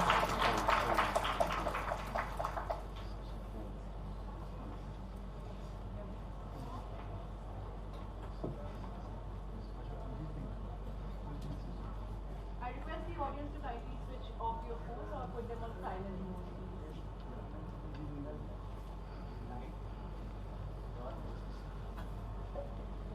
What happened? Good afternoon, everyone. Once again, I would like to express my gratitude to all our esteemed guests who have come all the way from Caribbean islands, and they have joined us for this a very fruitful venture of collaboration for teaching, research, and good patient care. So moving ahead, today I said it's just an overview of how we established Department of Personalized and Molecular Medicine here in ERA. Because we have been working in on various aspects. So I've just tried to pick up few things and to showcase you. Why is it not moving? Yeah. So to give you a small, a little summary or history of how this department established, it was in the year 2010 and 11, I had gone to Dubai to establish a clinic along with the laboratory, which was focusing on treatment based on personalized way of looking at the disease. And that time, all the investigations which were being carried out, they all were being sent to US. And based on the reports, treatment was being carried out using supplements, nutritional supplements. And that was we were working with few diseases, especially autism, in the field of cardiology, hypertension, polycystic ovarian disease, so and so forth. So after having established that, we tried to bring the entire thing to our Indian population. But due to lack of knowledge among the populations as well as the clinicians, we could not take it forward. And the second thing which was very, very problematic at that time, we wanted to ship in the supplements from there. But there were so many rules and regulations every time we were trying to process everything, and by the time the supplements arrived at Delhi, they were confiscated every time. So we had to discontinue. So then what we thought that it is better that let us put it aside for some time, till the time we have some solution. So by the grace of God, now we have our own nutraceuticals, which is working, the entire team is working under Mr. Mohsin Sahab and Zo, Dr. Faridi. These people are working in that area.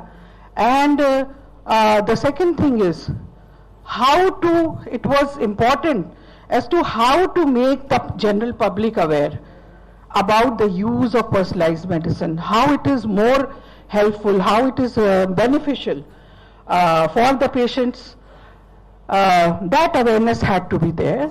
And along with that, we also wanted to rope in all the clinicians and wanted to give them that understanding as to why personalized medicine, why it is important, why we should switch from the traditional kind of patient care to personalized.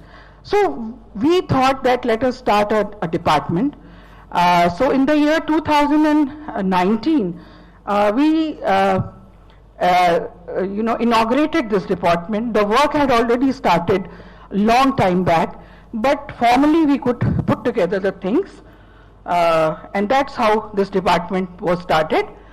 And with the vision was, as I'm telling you, that to transform diagnosis management of the disease by accelerating biomedical research and academic excellence, and to give high quality health care.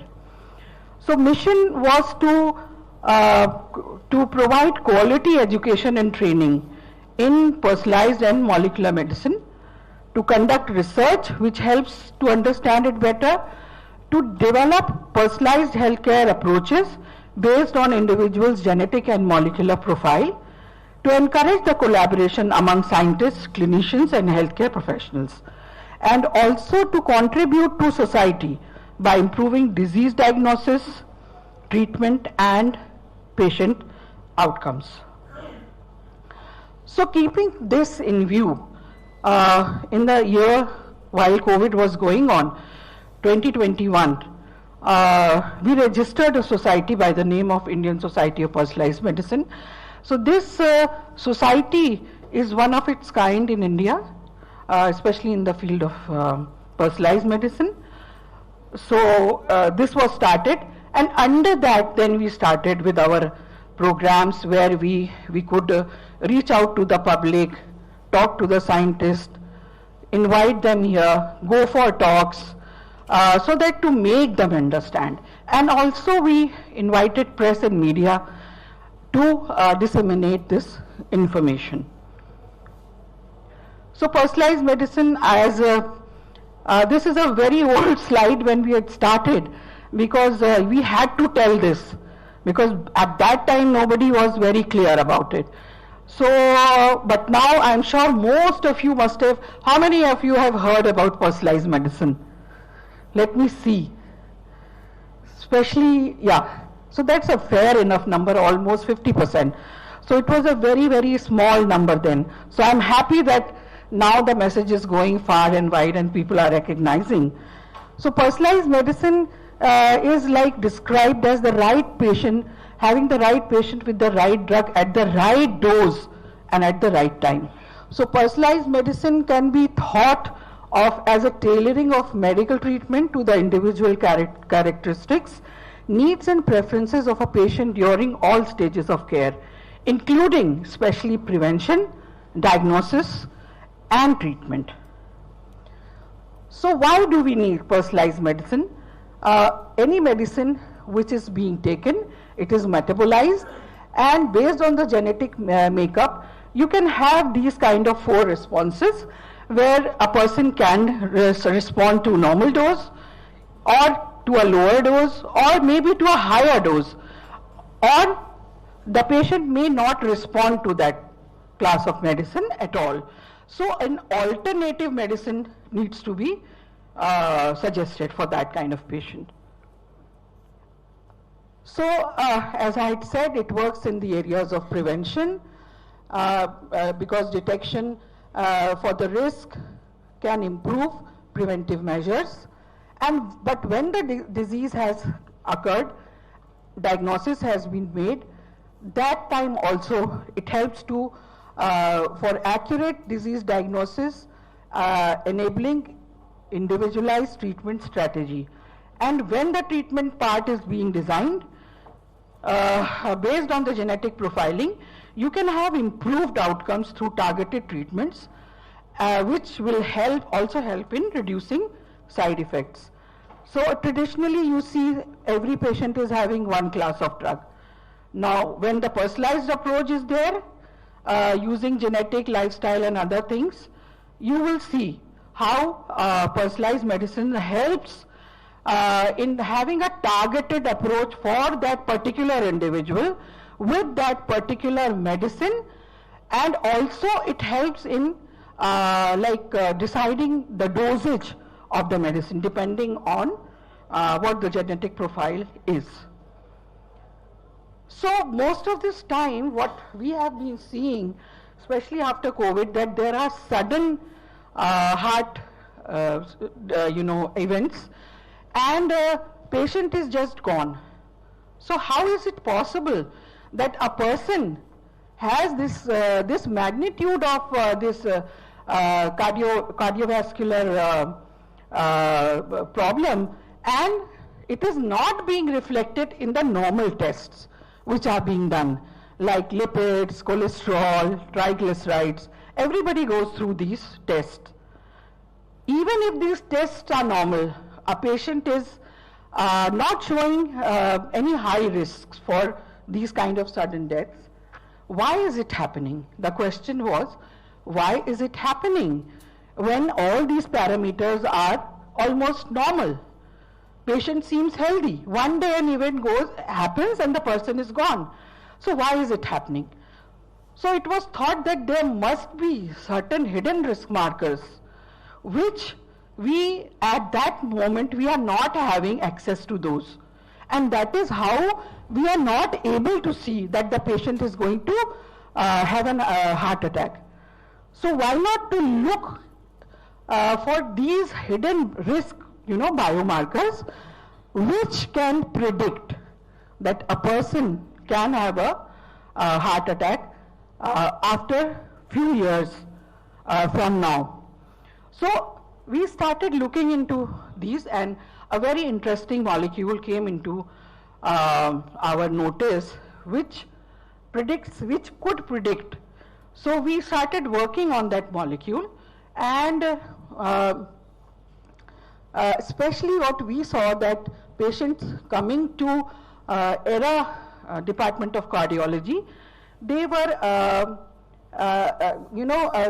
all the patients have susceptibility by complex genomic and proteomic factors.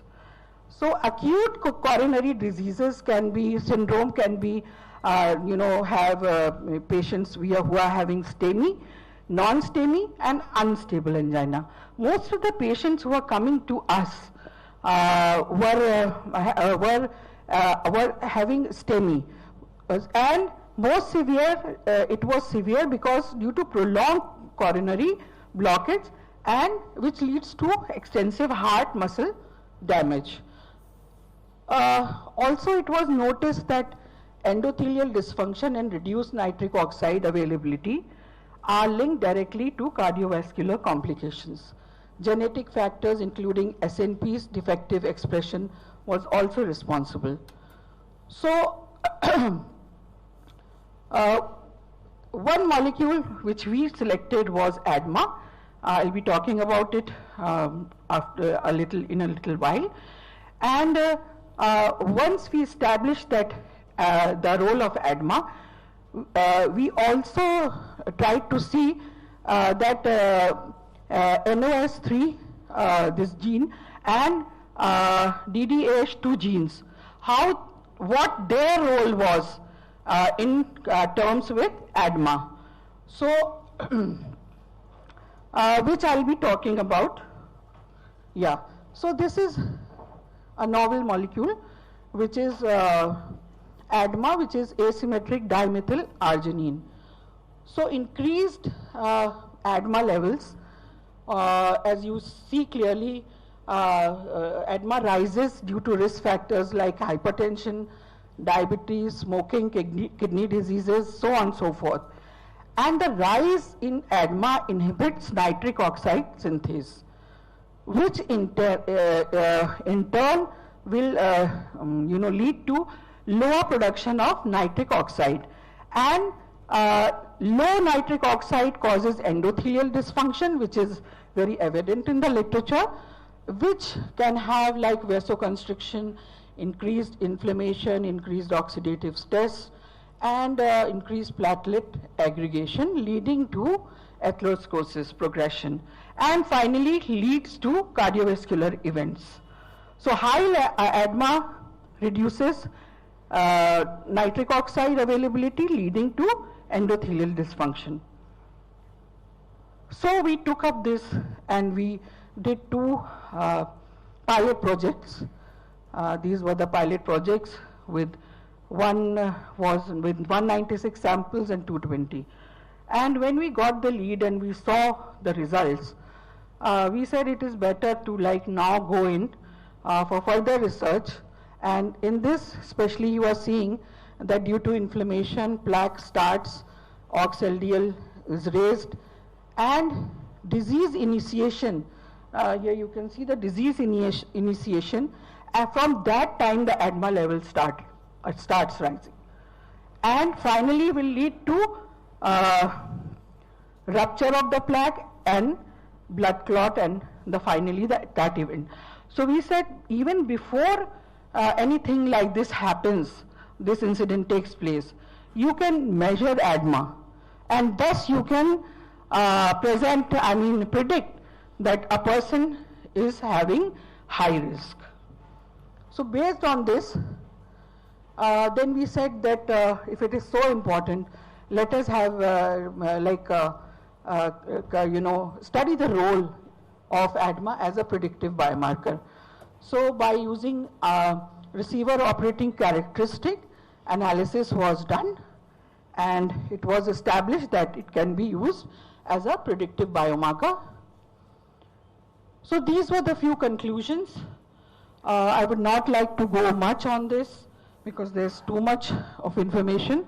So the direct application was genetic profiling is going to aid early diagnosis and personalized care, and recognize susceptible individuals and classify patients' pathogenic profiles. So now the step forward is, now that we have done almost 1400 sample and the work is still going on, especially in North Indian ethnicity, we are in the process of developing serum ADMA lateral flow immunoassay screening test kit, which is going to be, once it is available, it's going to have a huge impact on the populations, because it can be used for screening, and it will be available to each and every one patient in times to come. That is what we are planning. And we have already filed a patent, and we've got provisional patent from Indian Patent Office. So the work is still going on, more and more samples are being connected. And these are few papers which we have published. Of course, papers, work related to ADMA is not published because it's still like for the patent. We are going. This is one more achievement which my team, especially Dr. Shiraz, we received this Paul Dudley White International Scholar Award of, again in the field of regional wall motion abnormalities amongst TAMI patients of North Indian origin. So this was by American Heart Association, and it is to recognize it was done in Chicago in the year 2022, but we got it in the year 2024. So after establishing this side by side, we thought that why not to develop a comprehensive risk score for predicting coronary artery disease using Framingham risk score assessment criteria. And we tried to modify it to our, according to the Indian population. So this is clinical performa, which is very comprehensive, and we've tried to put as many parameters as possible. And using this proforma, we social history, sleep score, baseline ECG, biochemical tests, and lipid profile, and novel risk markers, ADMA being one of them. The other markers were, we also tried to look into COVID-19 history and the number of vaccines. So it's still going on process. This work is going on. So one more, this molecule, which is LPPLA2, which increases the risk of CVD.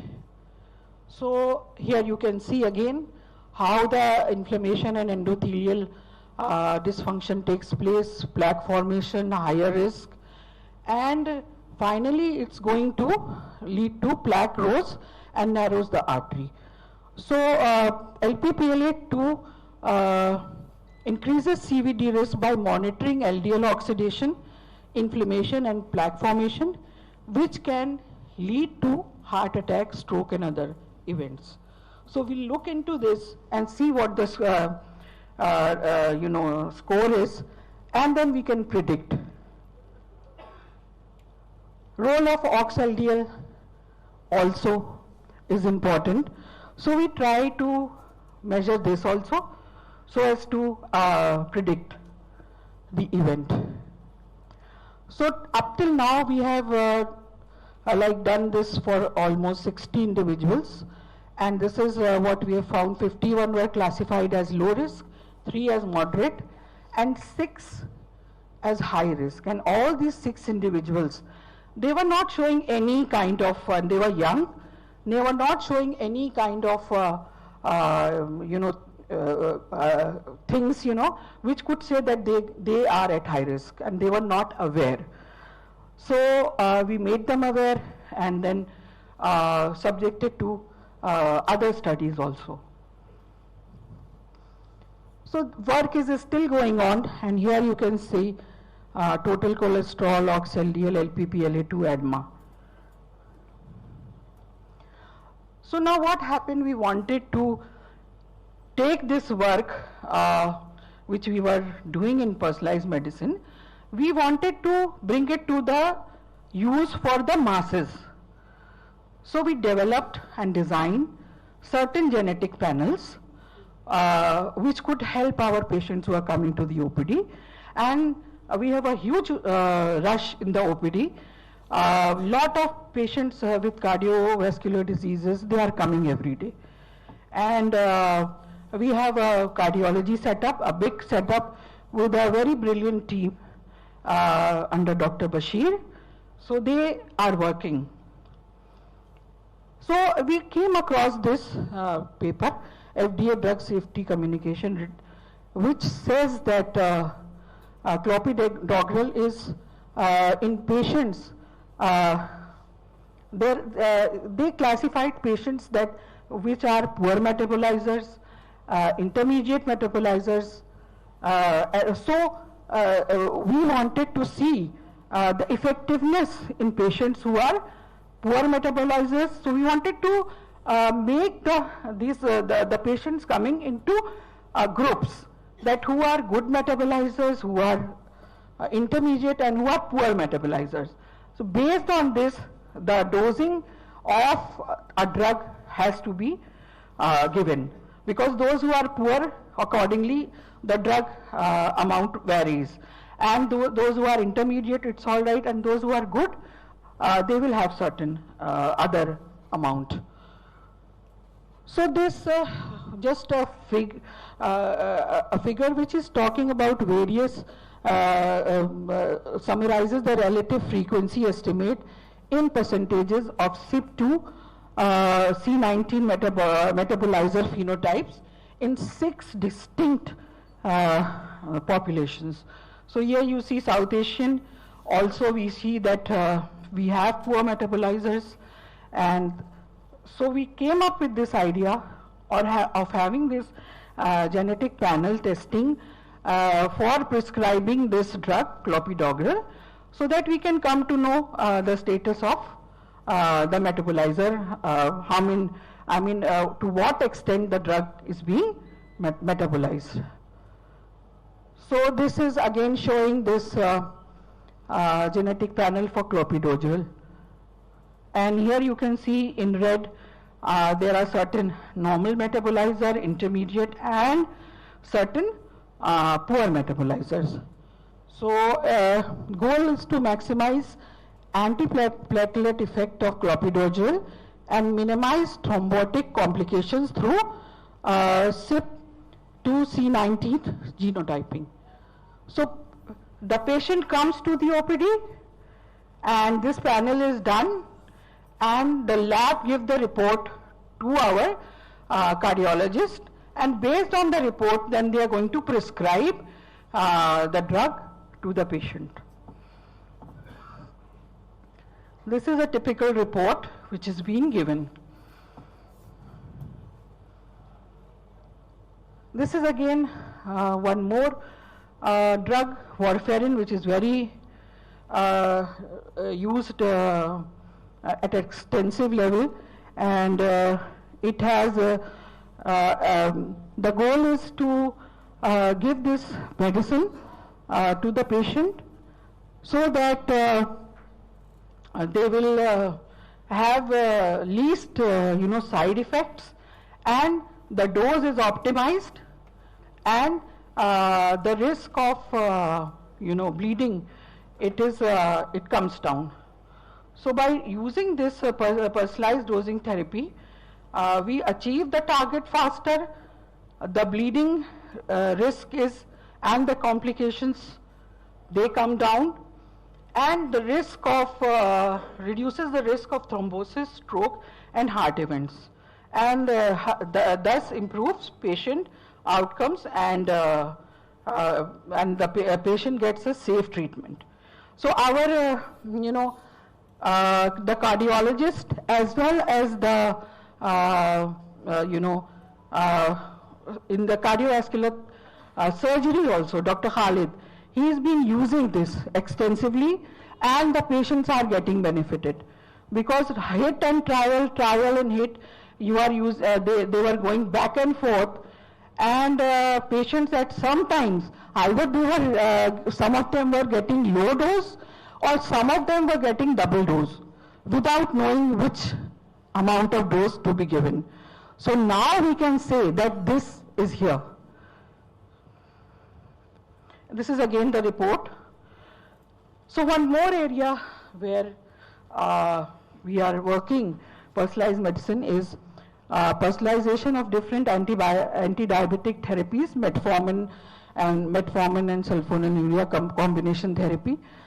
These are the targeted genes. These are the papers. One more area which we have taken up and was nanomedicine, and you all know its applications and advantages like cancer treatment, cardiovascular, neurological, respiratory, and infectious diseases. So that again the goal is to provide safer, more effective personalized healthcare using very smart tools known as nanoparticles. It targets the disease and delivers treatment effectively and safely. So this is nanomaterial synthesis for cancer and diabetes therapeutics. This work focuses on biogenic synthesis of metal and metal oxide nanoparticles using a biocompatible capping agent and evaluating their anti-diabetic, antimicrobial, and anti-cancer properties through different mechanistic pathways. The patent application has been published, and we are very happy to announce that we have got the patent, and this is first of its kind at international level. So I would like to congratulate Dr. Manal and her entire team who have worked together, and this is one of the paper which has been also been published. So we have used glucose capped silver nanoparticle synthesized using an aqueous leaf extract of Morus nigra, and we have done all these techniques to establish this. The synthesized nanoparticles have been investigated against anti-diabetic, anti-cancer, and antimicrobial properties. And the work is in progress. We have also filed one more patent, and the work is going on. And the work is also published in Frontiers in Pharmacology. Yeah. So these are few advantages as I have been talking. How much time? Okay. So these are few advantages. And with advantages, there are always challenges. And challenges I had already talked. But we all are working together in this field to spread the awareness among individuals and among the clinicians also, and research people, scientists. These are some of our achievements. So we have also started with our postgraduate program last year, and few grants also we have got. We've published papers, more than 60, 20 plus book chapters, 2 international books, and we've also worked in the field, in the area of COVID-19, which I did not include here because it will get too much. So anyone who wants to go and look, they can visit the lab, they are welcome. So these are some publications, and this is one book, and here I would like to extend my gratitude to Professor Sher Ali, who has been very, very instrumental in putting this entire book, and he needs a round of applause for this. Thank you, sir. And this is my team. I have a very small team, but as Dr. Kohal said, even if it is a small, it is a very good team, a robust team. So it's Dr. Tasleem, Abbas, Sushma, Saleha, Shiraz, Shrikant, and Tabriz. So one round of applause for them, because they are the ones who are doing the entire work. I'm mostly involved in other administrative work. And so thank you so much.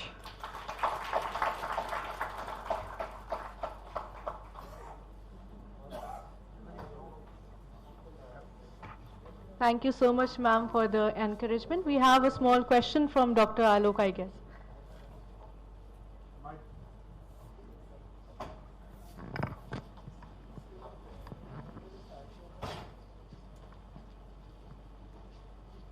It's not really a question, it's a few comments. I was totally immersed in this presentation. Very interesting. And a disclaimer before I say anything else. It's on. I'm little people's doctor. So much of that you talked about didn't get into my head very much. Okay? But I'm a big fan of the concept of personalized medicine. I think I didn't raise my hand because I was so engrossed in your presentation. If you want, I can raise it now. But so, yes. Yes, it was very interesting to see the background, because yesterday we already saw the fruit of this small team which has a huge output. We have seen that. So that is one thing. The second is there's a huge appetite of personalized medicine in Barbados and I think in the Greater Caribbean. third thing, it would really be very nice opportunity to see it in a different ethnicity. It will be a huge opportunity. You know? Yes, if we can materialize that. It's a big, yes. So that is the third thing. And fourth thing is, the concept of personalized medicine has been there for a long time. The biggest challenge has been, and it still is to bring it to the clinic, which you have already done. Hats off to you and your team. Thank you. Thank you so much, ma'am, for the beautiful presentation and for emphasizing the importance of personalized medicine and the need for its translation into a clinic. And thank you, Dr. Alok, for those comments. Moving ahead, we now move to a final talk of this session. We're privileged to have with us Dr. Damian Kohol. And Dr. Kohol is a renowned pharmacologist and ethnopharmacologist, currently serving as Dean Faculty of Medical Sciences at the University of the West Indies. Today, Dr. Kohol will be delivering his talk on the herbal heritage of the British West Indies, a Caribbean perspective. Please welcome sir with a huge round of applause.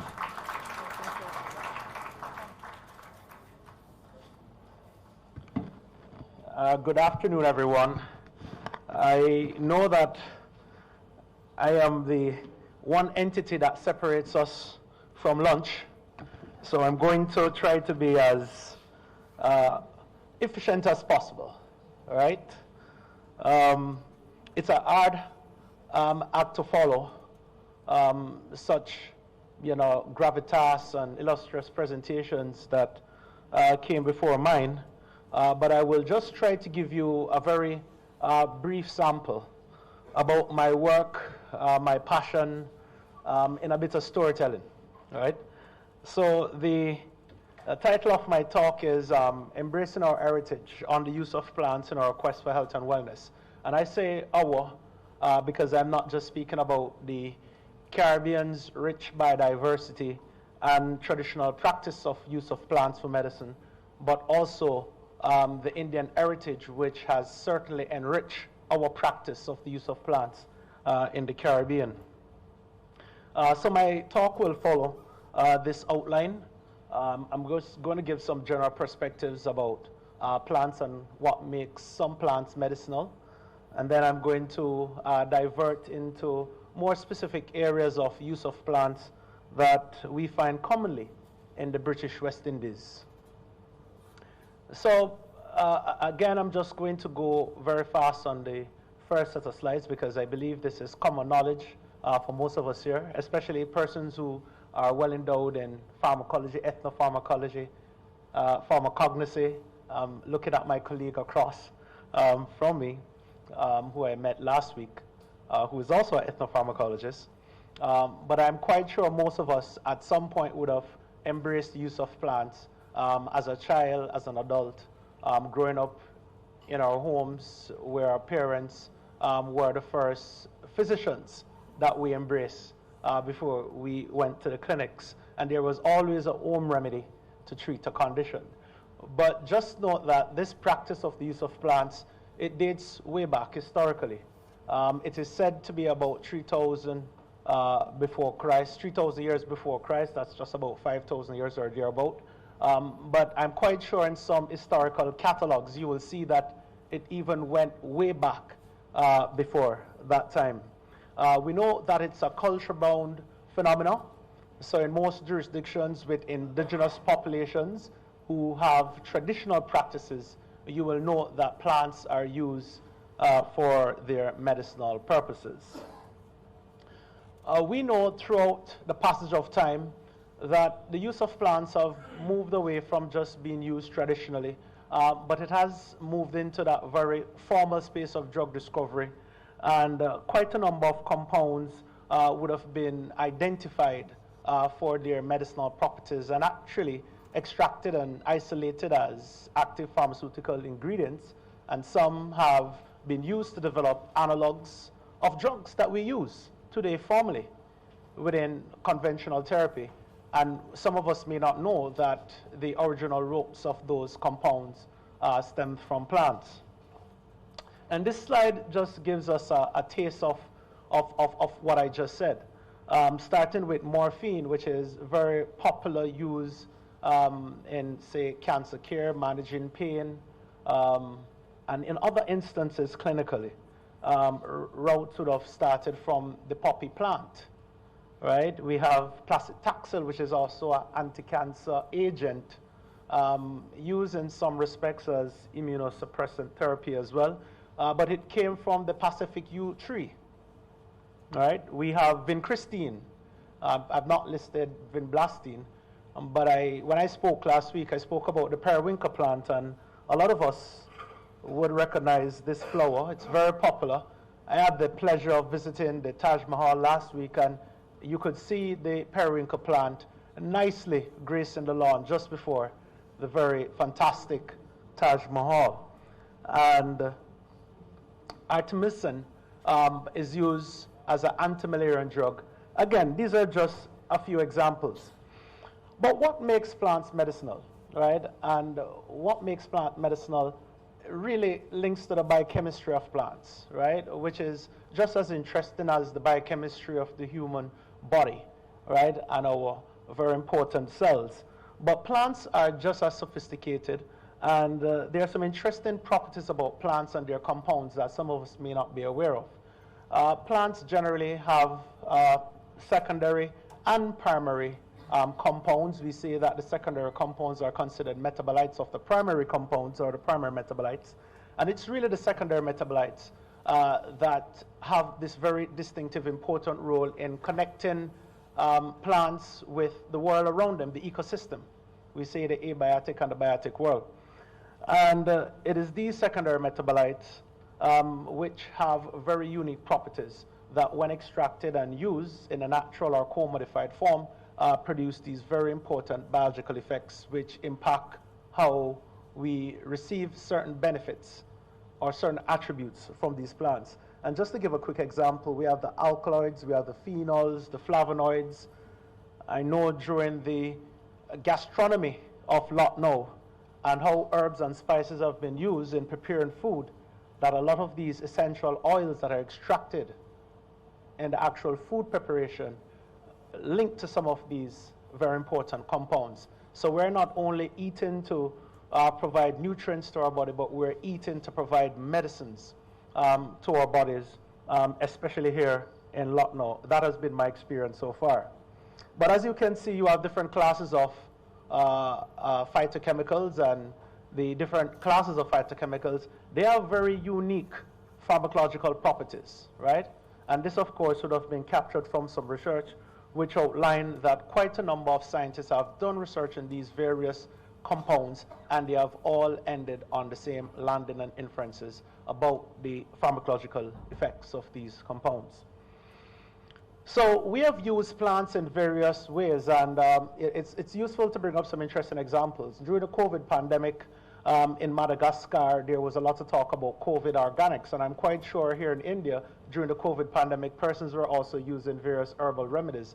And someone would ask, why use a herbal remedy, you know, for the COVID pandemic? And of course, one of the very important pathogenesis of the COVID pandemic, or the infection, was the increased inflammation within the airways.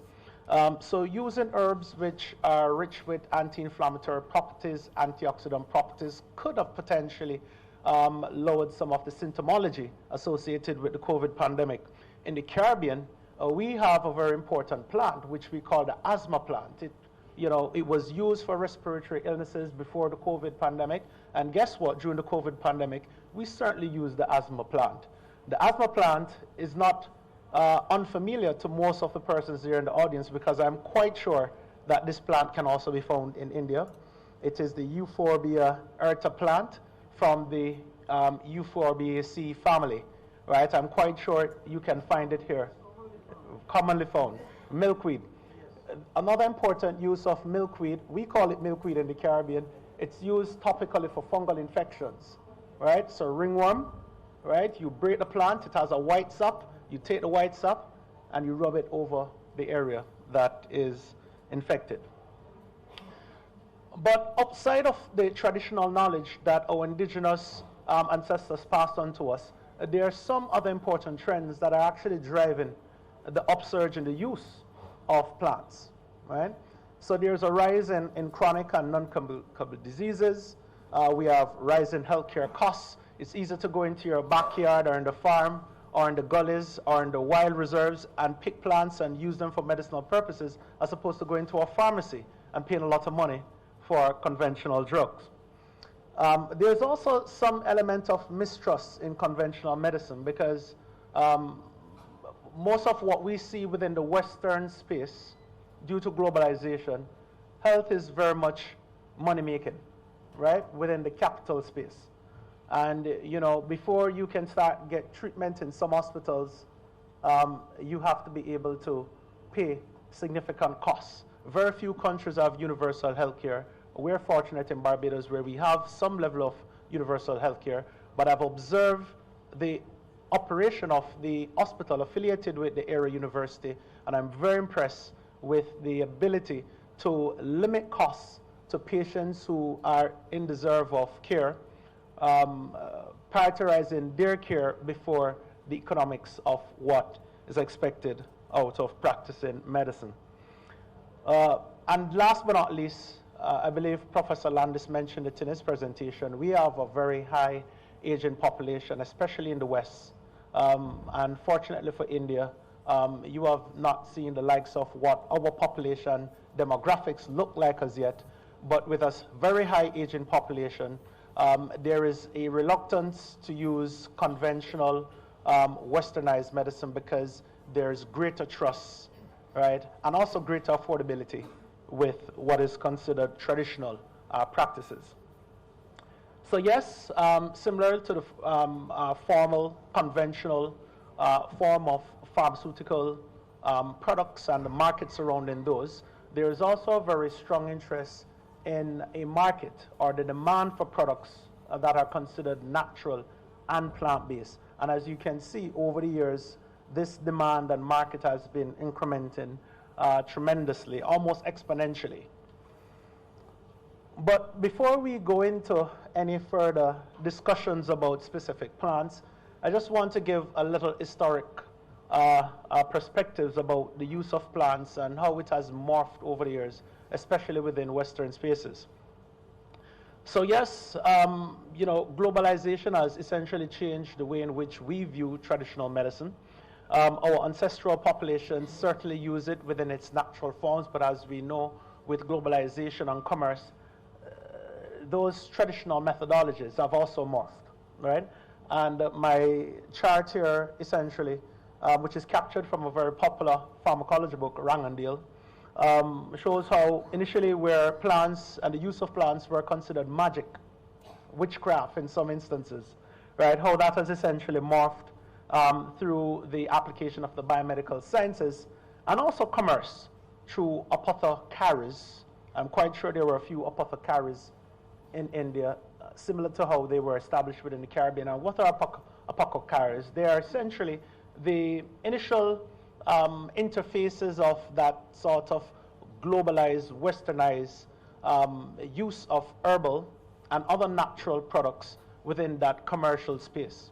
And in the apothecaries, you had pharmacists. The pharmacists were essentially herbalists, and they were the knowledge holders. The physicians used to come to the apothecaries and speak to the herbalists, and the herbalists would provide them with information about how to manage their patients, right?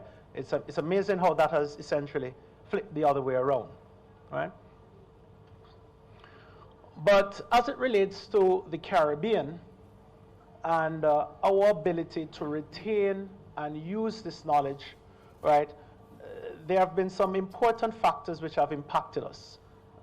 Some of those factors don't exist in India because unlike India, we did not, unfortunately because of our cultural customs, which were primarily Afro-Caribbean, we did not see the wisdom in formalizing by documenting our herbal heritage. So in India, there's Ayurvedic medicine and there are other formats which are well known and formally recognized. In China, there's traditional Chinese medicine, well documented, well recognized. When you come to the Caribbean, you asked about the use of plants. we can only speak to what has been passed on by our older generations, right? And it's completely oratory, nothing written, apart from the book that I presented earlier, right, which I've penned a second edition of. But also within our space, we found that a lot of the curation of those practices were actually done by European colonizers. And it wasn't because there was a strong interest in just retaining the knowledge, because it was important knowledge that could benefit the people that were using it, but it was primarily for commerce, right? So I'm quite sure that some of you may know some of these names I'm going to speak to shortly, like Hans Sloane. You probably would not know Alexander Anderson, but Hans Sloane, British, was an explorer, but he was also a physician. And he went around the world, and I'm quite sure he was in there, and he made many collections from the colonized territories of Britain. This is just a picture of a Flemish apothecary, right, in Belgium. And here you can see some of the very important traditional practices of herbal medicine that the Europeans would have observed in colonized spaces being brought to European spaces and used within those formal commerce depots. So here is a picture of Hans Sloane between 1660 and 1753. Just over 71,000 artifacts was collected. And most of his artifacts, if not all, are actually well curated in the British Historic Museum. Not in the Caribbean, I'm quite sure not in India. Right? And also we had Alexander Anderson. And he was actually stationed in the Royal Botanical Garden of St. Vincent and the Grenadines, where he was given a specific task to note the practices of the indigenous people in St. Vincent and also the enslaved Africans, right? And he also had quite a number of plants listed in his catalogs. I've done some research on Alexander Anderson because it is my belief that we have to decolonize that knowledge. And what I mean by decolonizing that knowledge, it speaks to being able to find that knowledge that belonged to the original people, the indigenous people, the knowledge bearers, and put it back in the spaces where it belongs, or the places that it can certainly impact and bring forth benefits to those communities. So with the rise in AMR, and AMR especially in sexually transmitted diseases like syphilis and gonorrhea, which is now, we're seeing a rise in incidence of those venereal diseases in the Caribbean. I went back to the historical records and identified plants that Alexander Anderson would have noted from the enslaved Africans and the indigenous people, the Amerindians in the Caribbean, and was able to find 10 important plants which were used back then to treat venereal diseases between the 17th and the 19th century, right? And based on my review of these plants, a lot of these plants have been researched, and we have been able to identify that they do have antimicrobial properties, right? The very important venereal disease during that period would have been syphilis, which I believe was confused with yaws. In the historical books, they speak about yaws, and there are two forms of yaws. There's bush yaws caused by a protozoan, but there's also yaws which is caused by a bacterium, right? And that same bacterium that causes yaws belongs to the same genus that causes syphilis, right? So I suspect that there was some confusion, and the symptomology of yaws, bacterial yaws, is very similar to syphilis, right? So I believe there was some confusion there. And these plants could potentially present an opportunity to identify new antibiotics. So while, yes, we want to reduce AMR by having better screening and narrowing the spectrum of antibiotics used, we could also identify new antibiotics. And not just new active pharmaceutical ingredients, but we could also look at new drug mechanisms, because I believe that our ancestors were so sophisticated in their knowledge, right, that it wasn't just about the active pharmaceutical ingredient, but they were also using plants in a very holistic way, identifying synergism, which is where multiple compounds work together, potentiation, but also drug delivery systems, right? And some of what I just mentioned is captured in research by others. For example, Professor Catherine Plough, who is an associate professor of history at the University of Oxford. And this plant that is captured here on the slide we call it the blue vervain, right? It's known right across the world, and it's also here in India, Stachyphyta gemenicis. But it was used to manage yaws and venereal diseases during the 17th to 19th century. And we still use it in Barbados, in the Caribbean, to this day. Now, many of you will not know this plant, but I will just say what it is. It is the national flower of Barbados. It's called the Pride of Barbados. But this also was used for female reproductive health during the time of enslavement, right? It was used as an abortifacient, but it was also used to balance hormones, reproductive hormones in women during the period of colonization. So with that historical pretext, let me move into a little bit more specificity about plants that are used in the Caribbean so that I could probably jog your memories about some of the things that you may have observed your parents or grandparents use during your time home or in other spaces. But before I do that, I just want to identify a very important process that I've heard in many of the presentations before mine. The whole thing about retaining intellectual property, right? And it's important, and we don't want to protect intellectual property because we think that we can monetize and commercialize and get rich overnight. But the only way in the global south for us really to benefit from scientific discoveries that we have is to protect it as our own knowledge. Because if we don't, we're going to get the same colonizers coming in, right, and protecting that knowledge as theirs.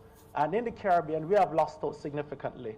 And the Madagascar periwinkle was one where we lost out with vincristine and vinblastine. We had no sort of recognition for that work, which started in the Caribbean.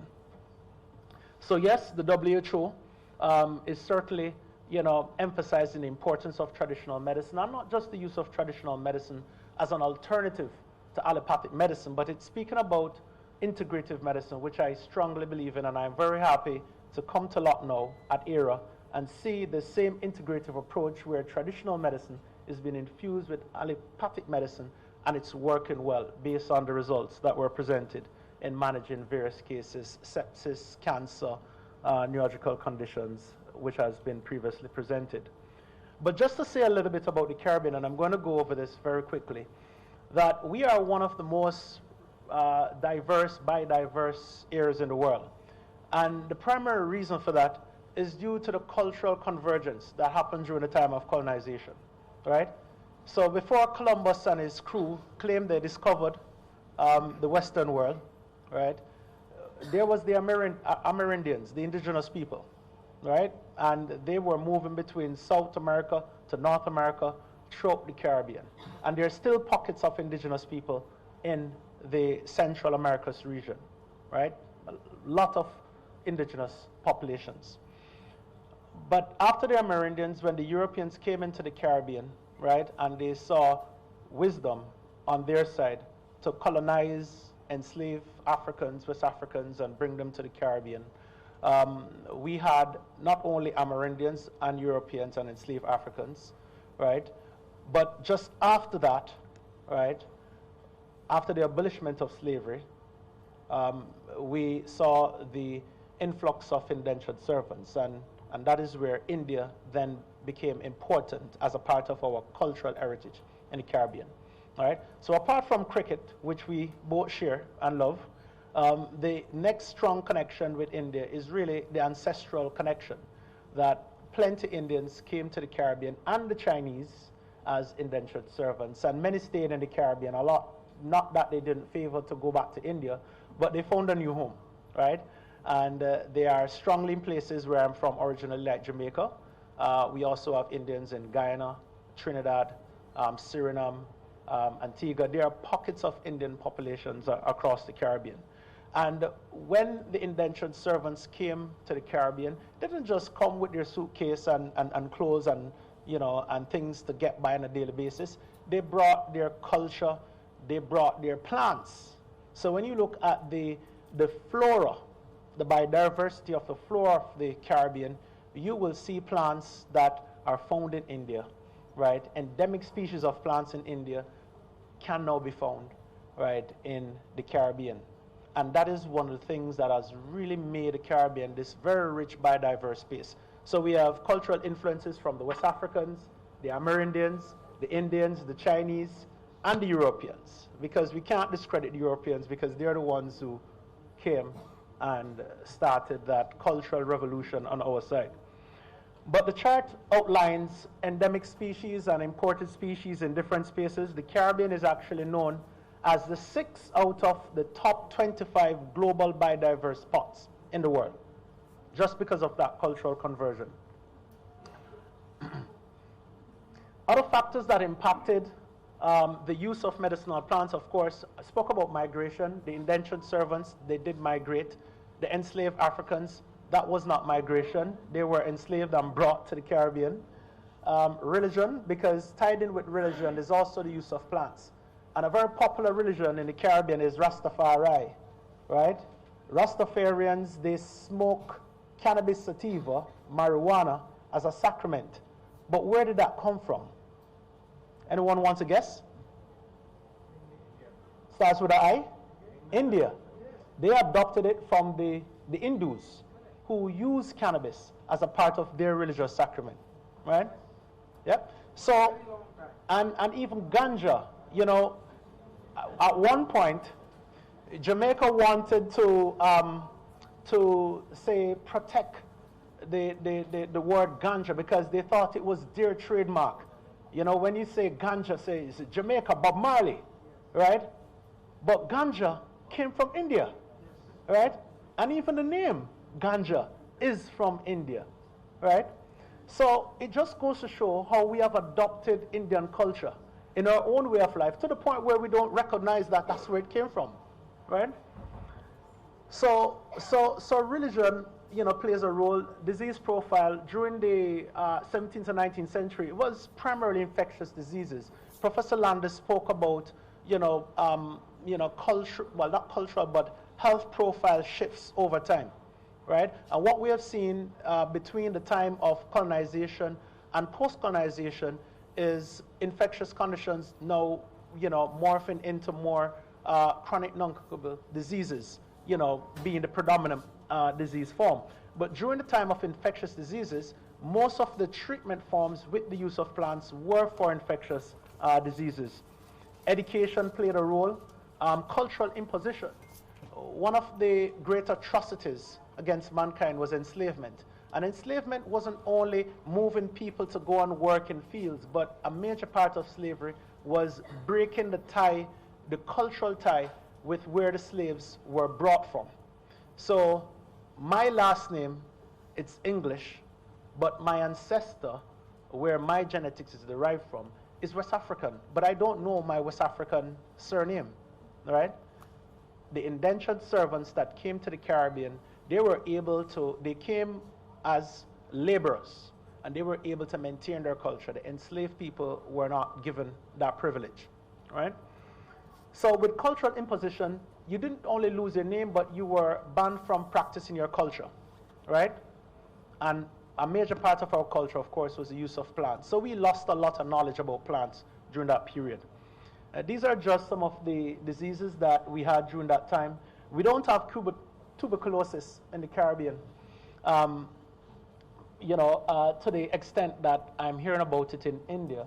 And primarily over the years, post-colonization, there was a very impactful public health initiative of immunization.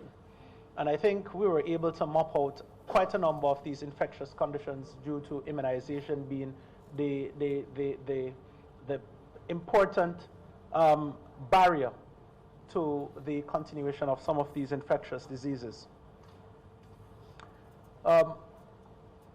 Another important factor which impacted how much we know about our culture and plants really has to do with, the various forms of imposition, and I highlighted that earlier, but there's also syncretism, which is where our cultures merged, right?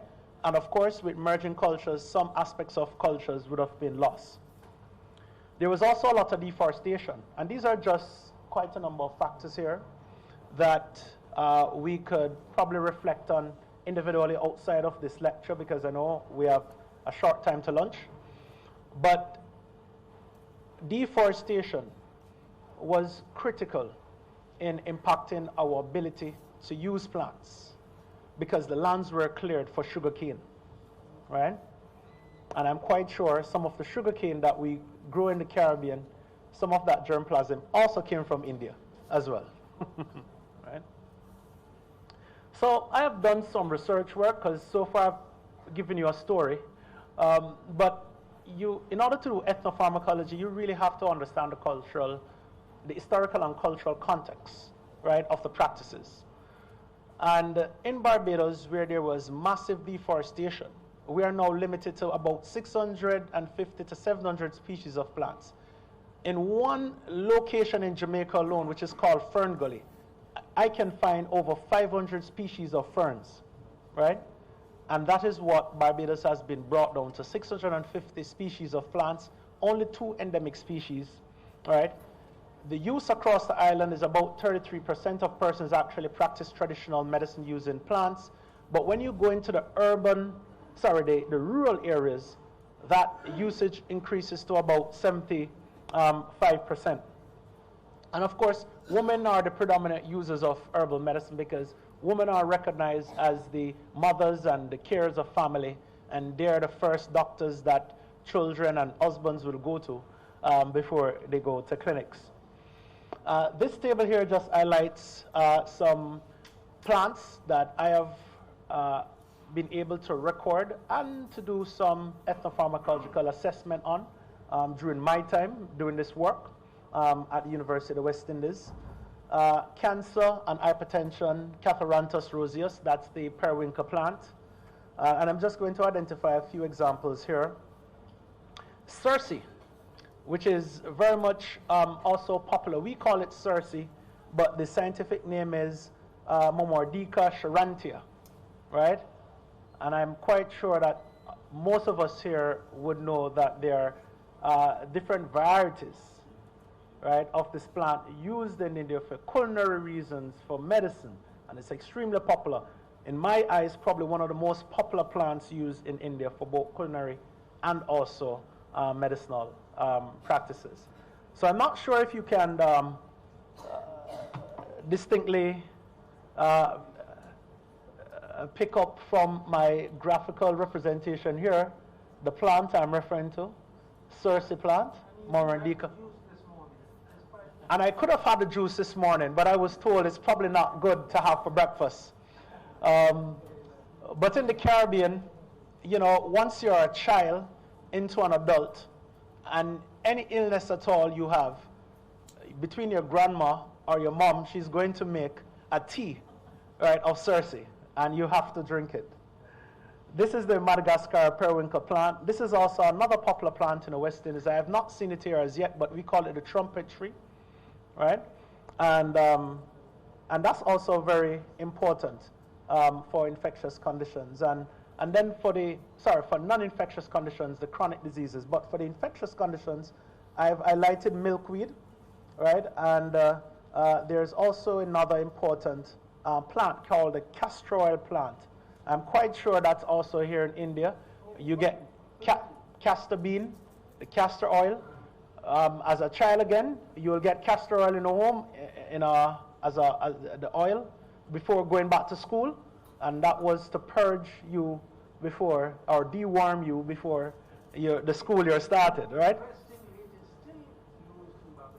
Yes.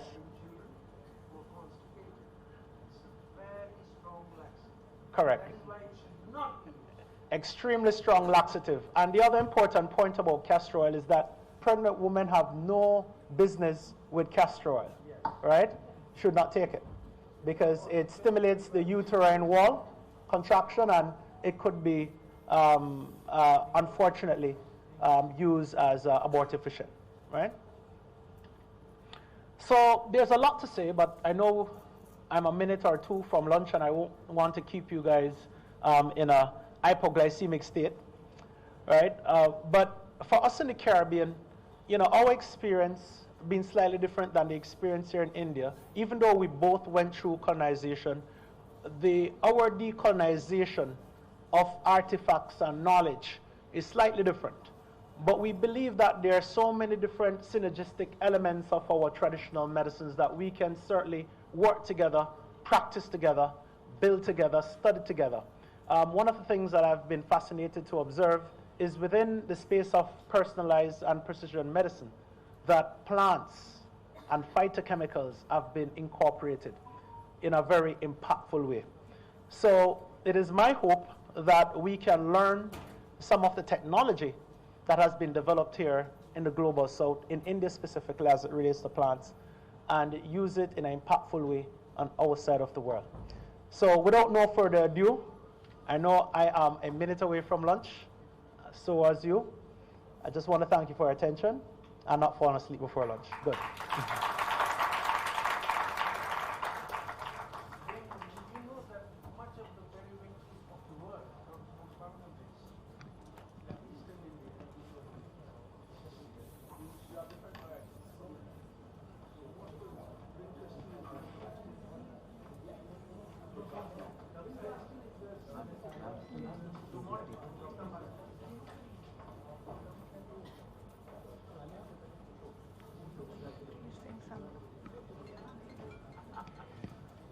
Okay, thank you, Dr. Kohal, for sharing such fascinating insights into the rich herbal traditions of the Caribbean. Your presentation beautifully illustrated the importance of preserving traditional knowledge while advancing evidence-based healthcare and natural product research. Thank you so much for such a beautiful presentation once again. So, ladies and gentlemen, a round of applause for Dr. Kohal for such a beautiful presentation and for emphasizing the importance of traditions. So I now request our Honorable Vice Chancellor, Professor Abbas Ali Mehendi sir, to kindly felicitate Dr. Kohal with a memento for his beautiful presentation.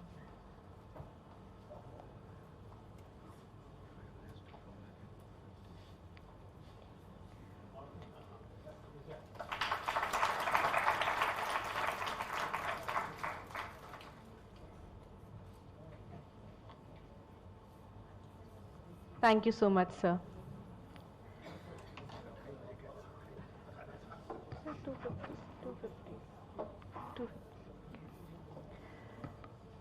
So with this, we come to the end of a second session of today's academic exchange program.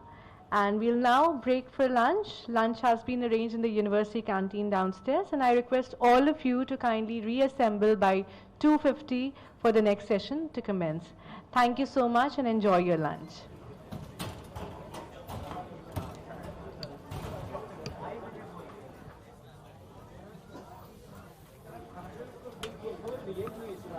Okay, try to come by 2:50 if you can.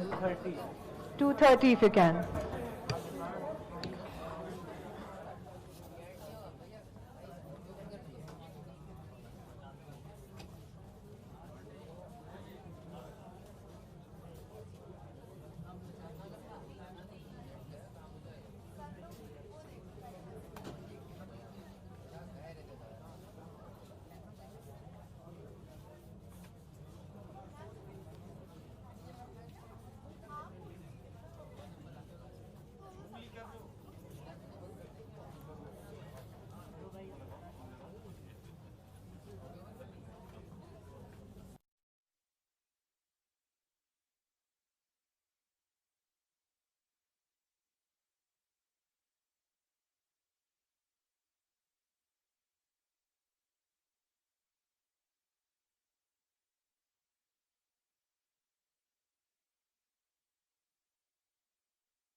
Good afternoon, everyone. I hope everyone had a refreshing lunch break. We are now ready to begin the afternoon sessions. For this, our first speaker is Mr. Zoli Khan. Mr. Zoli Khan is the Operations Director of Innovation Think Tank Lab, ELMCH, and Additional Director, Research and Development at ERA's Lucknow Medical College, ERA University, Lucknow. It's my pleasure to invite Mr. Zoli Khan to deliver his presentation. Sir, we warmly welcome you.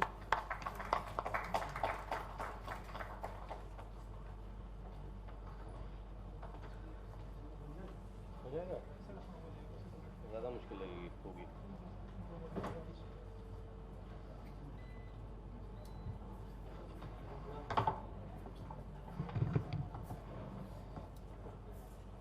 Sir TV का निकाल दिया आएगा वहाँ तक था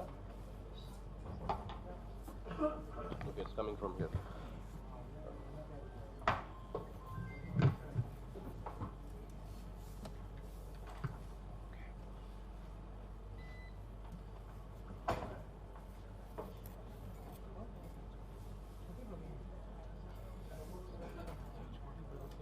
तो ये वाले से नहीं होगा? अच्छा चलिए, वो तो कॉपीड है, लेकिन कभी कभी लोड सही से नहीं होता है, ये प्रॉब्लम रहती है। इसमें एक फॉन्ट भी है, उसको इंस्टॉल या तो कर लीजिएगा तो फिर सही से लोड हो जाएगा। फटाफट करिए, लेकिन ये चाहिए।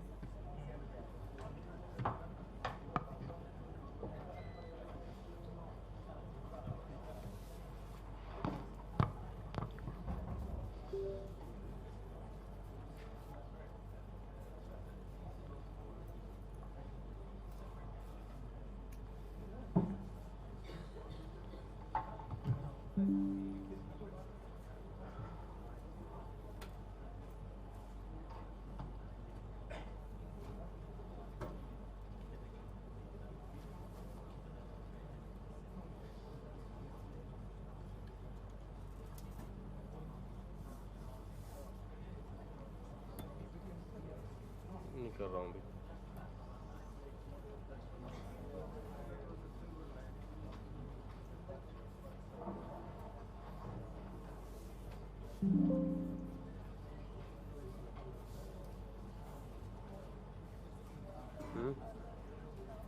Okay. I think it should be okay now. देख लो एक बार।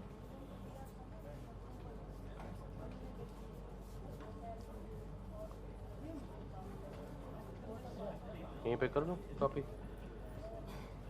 कहाँ पे करूँ? रुकिए रुकिए, बहुत ख़राब वो है माउस पैड आपका। Okay good.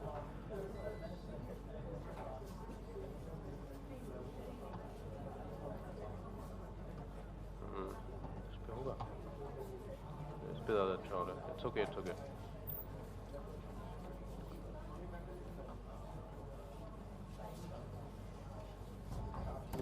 ये वाला नहीं, सॉरी।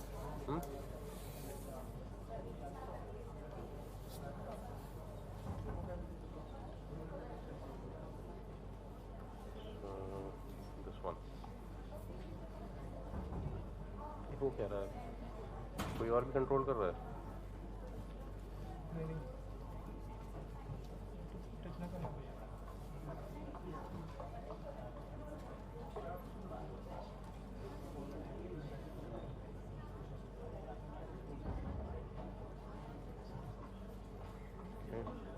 कैसे खुलेगा?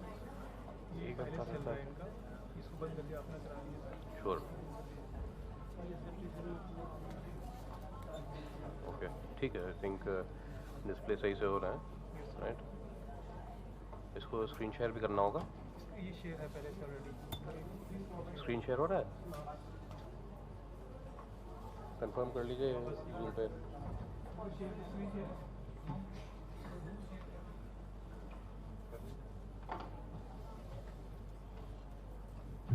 अभी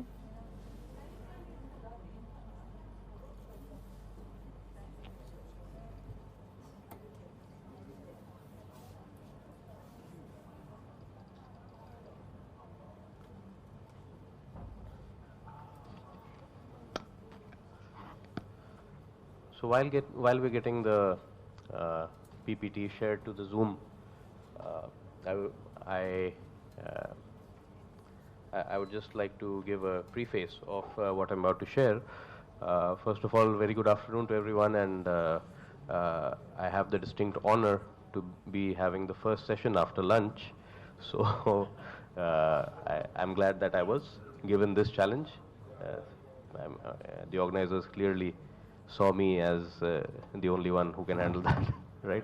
Anyway, so we'll be talking about digital health. We'll be talking about the continuum of care, how digital health is able to transform care at various stages of the patient journey, right from the registration to the OPD or the consultation or emergency room, the critical care or hospitalized patients, how digital health can play a role over there.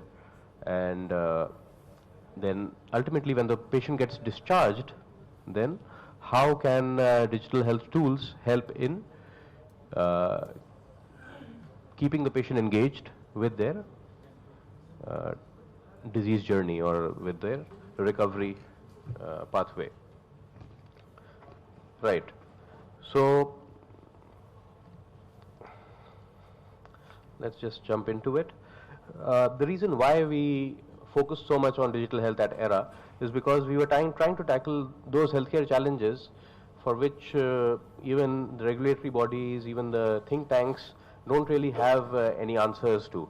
Those are the global healthcare challenges of course, rising disease burden, chronic diseases, aging population. Either you have developed countries where you have an Japanification or aging population, or you have developing countries where the population is increasing at a very fast rate. Either way, the disease burden is growing, and add to that the lifestyle and earlier onset of diseases. So the disease burden continuously grows, and it's not possible for us to keep up with that in terms of the number of healthcare workers that we produce. Moreover, the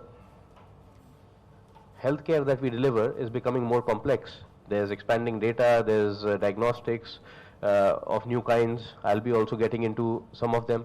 And there's also super specializations. I've heard stories of patients who went to an orthopedic surgeon and they referred him to another orthopedic surgeon because he was the upper limb guy and they wanted a lower limb intervention. So we're going into very niche super specializations as well, so that also adds to the complexity. And ultimately we have limited human capacity. There's workforce pressures also. Because of this shortage of healthcare workers, we are experiencing more and more burnout, particularly since the pandemic. This has gone up tremendously. So how did how have we gotten to where we are today? So we started about 15 years ago, where we started conceptualizing a clinical decision support system which would act as a safety net for our healthcare workers. At that time, very few people were able to understand what we were doing.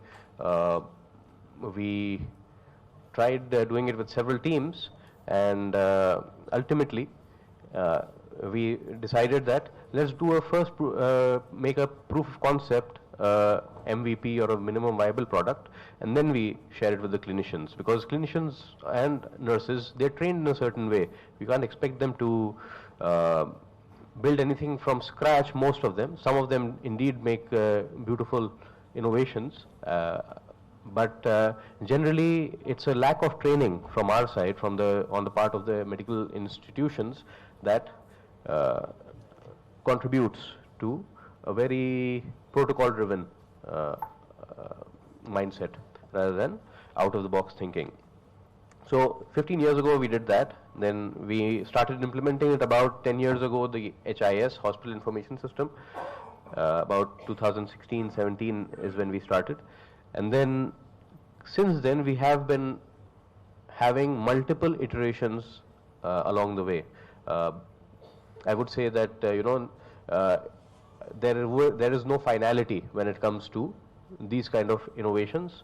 you are continuously or work in progress, or rather, in the case of hospitals or HIS, these are workflows in progress. The workflows themselves need to be revised and rethought of again and again. And what drove us was the fundamental theorem of biomedical informatics or health informatics, which says that human brain and computer is greater than human alone. So we set out to, we set out to create safety nets for the doctors, but the innovations that we've made have actually given our healthcare workers a number of superpowers. I've tried to categorize them under 3 distinct categories, but you might be able to come up with newer categories when you see the innovations that I'm about to share. So the first one is teleperception. Now that's quite obvious. Through teleperception, that's the ability to access wider variety of rich clinical data anywhere and anytime. The next one is data vision. So data vision, as it shows, there's a fortune telling orb, and it turns continuous health data into clear predictive insights that guide better decisions. And lastly, danger perception, or sometimes I call it the spidey sense, like Spider-Man's superpower, right? So early warning systems that monitors patients and alerts clinicians before the trouble strikes. So proactive alerts. Now, using these kind of abilities, we believe that healthcare of the future would be a utopian thing, and that's the vision that we're working towards, where you'd have enhanced patient safety, you'd have effortless documentation, and there'd be quick review of patients' information. You won't have to, sieve through bundles of papers or scroll through pages and pages of HIS. You'd also have proactive interventions because of early warning systems, of course, and ultimately all of this will result in decreased workload and burnout. That's the vision that we are working towards at ERA when it comes to the digital health innovations. So of course that's a long road that seems like very far away, that seems very idealistic. So how do we reach that? We need some stepping stones or enablers of superpowered care. So those are the technologies that we have been working on. So one of them is computer vision, which helps our healthcare workers or the healthcare system itself to see more. Then there is AI and clinical decision support system, which helps our healthcare workers to know more and decide better. Then there's predictive analytics and digital twin technology, which gives them a deeper look into what's going on in the patient's disease pathways. And of course, with that, we have also developed capability of simulating, if we were to give this, then what will happen to the patient? If we were to give that, what would the trajectory likely be? So we have some level of prediction as well built into the digital twins. Then also automation. So a lot of the tasks that doctors do traditionally, they aren't core clinical tasks. So all of those tasks can be automated to a great extent, and we are seeing this more so in I think US, where a lot of ambient listening is happening. Doctors are not burdened by note taking as much as they are elsewhere, and that's something that we have started experimenting with over here as well.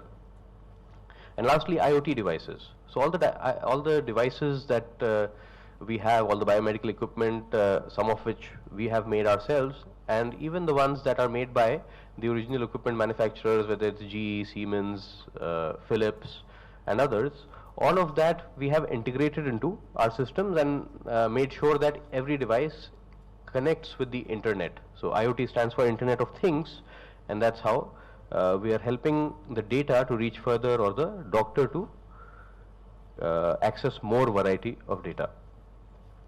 So now, coming to the patient journey, how does all of this look in the patient journey itself? So first of all, there's a digital front door. Patients used to traditionally stand in queue and give their details for the registration, and imagine that for someone who's already having say 102 degrees fever, and headache. So instead of that, while they're on the way, they can book online registration or book online appointments, register themselves, and of course, because we have ABHA enabled identification system, which means that the digital health registry or the digital health records of India, which are called ABHA records. So we have that integration into our HIS as well.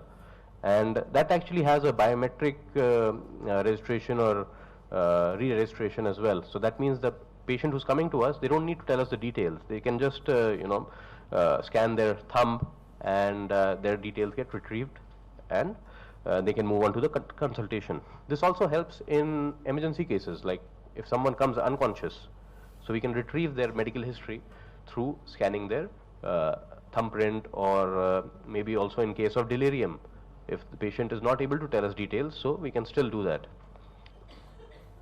And of course there are self-service kiosks as well, which we've been using for a long while. These kiosks, they are capable of not just registration, but also there are certain vitals that the patient can measure while waiting for the consultation. So that helps utilize the patient's time while they're waiting. Otherwise, waiting just adds to the frustration of the patient.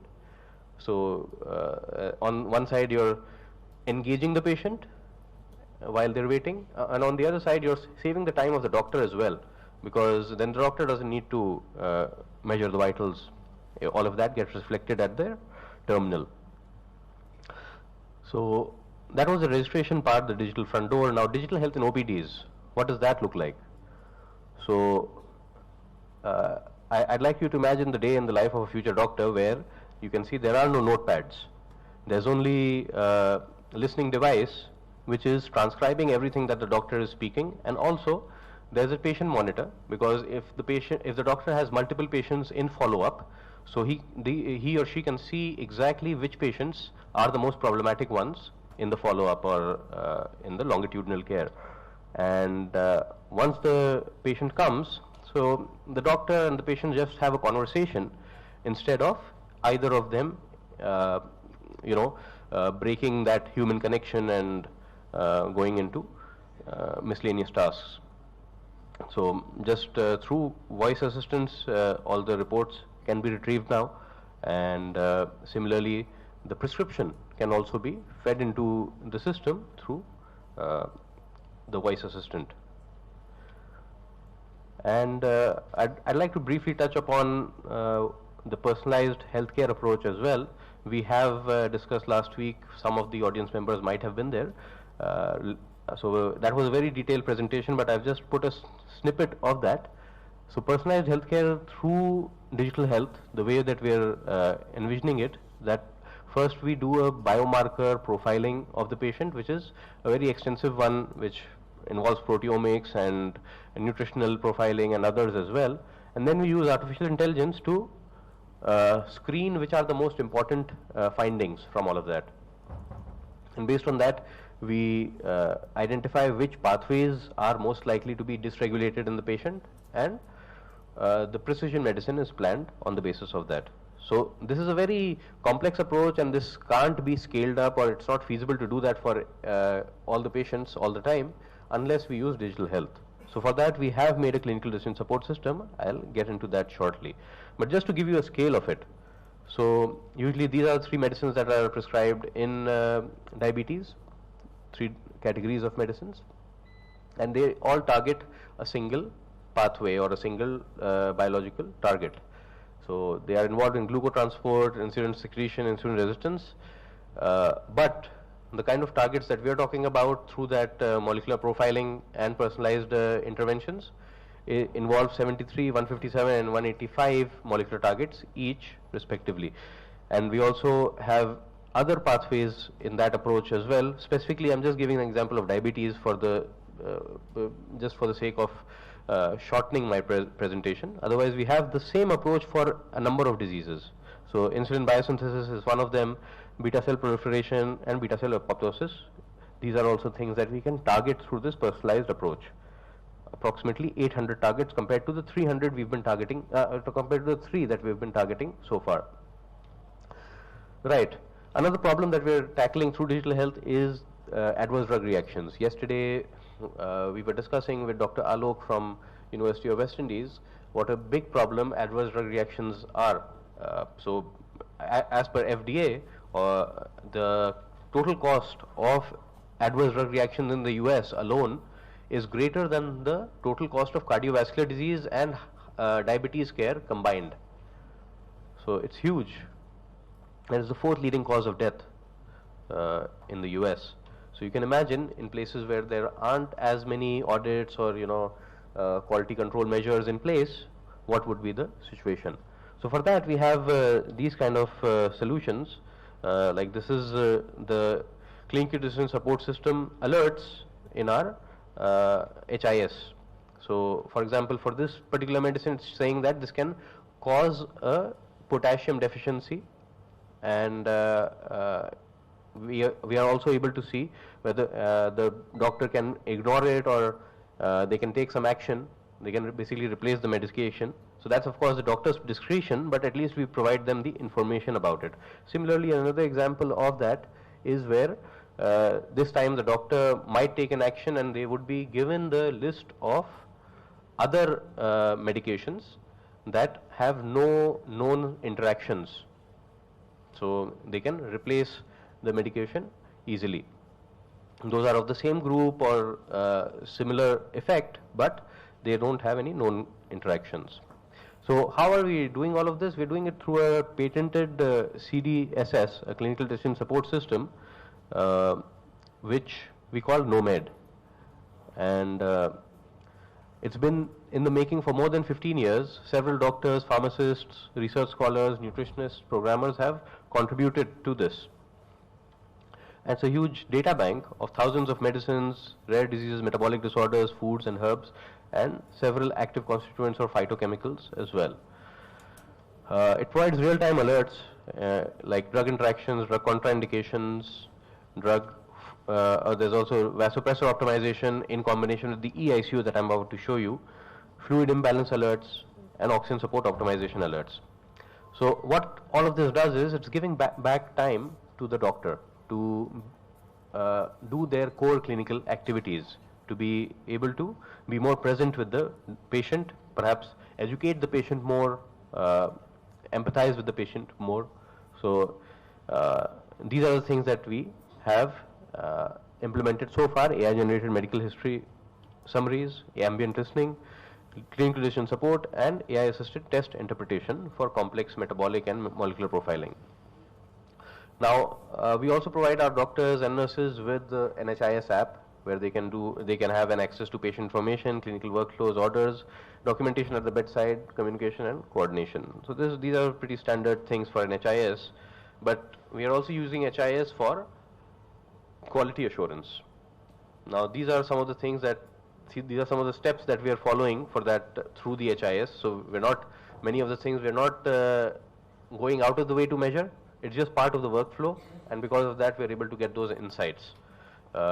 These are some examples, or rather the list of quality indicators that are auto-tracked by our HIS. So these are, I had to break it down into 3 different slides. So these are some of them, like percentage of unplanned return to OT, waiting time for diagnostics, time taken for discharge. All of these we're able to track and we're able to improve continuously because of the HIS. So that's slide 1 of that. Then there's slide 2. So patient fall rate, catheter associated urinary tract infection rate, hand hygiene compliance rate, and there's slide 3. So nurse patient ratio for ICUs and wards, medication error rates, waiting time for outpatient consultations, just to name a few.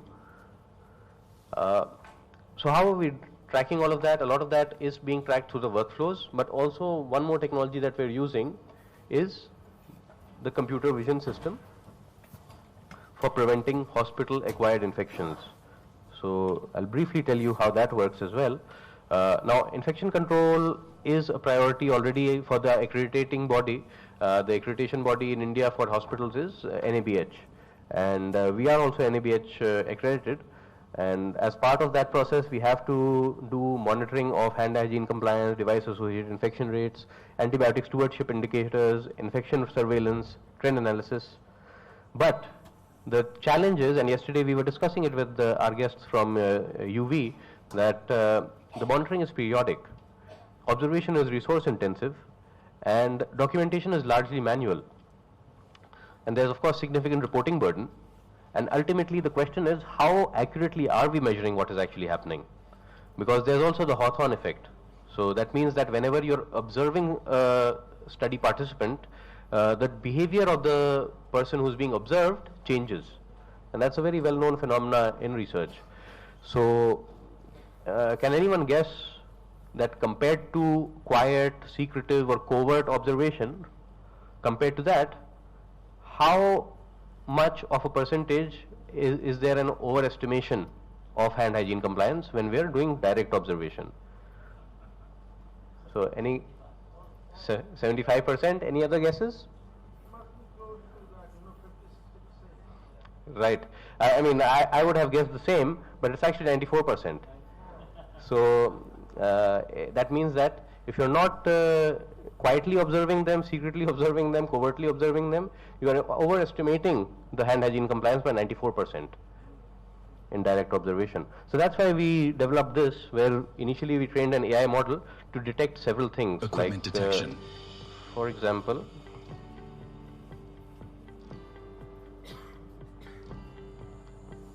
first of all, we trained the system to be able to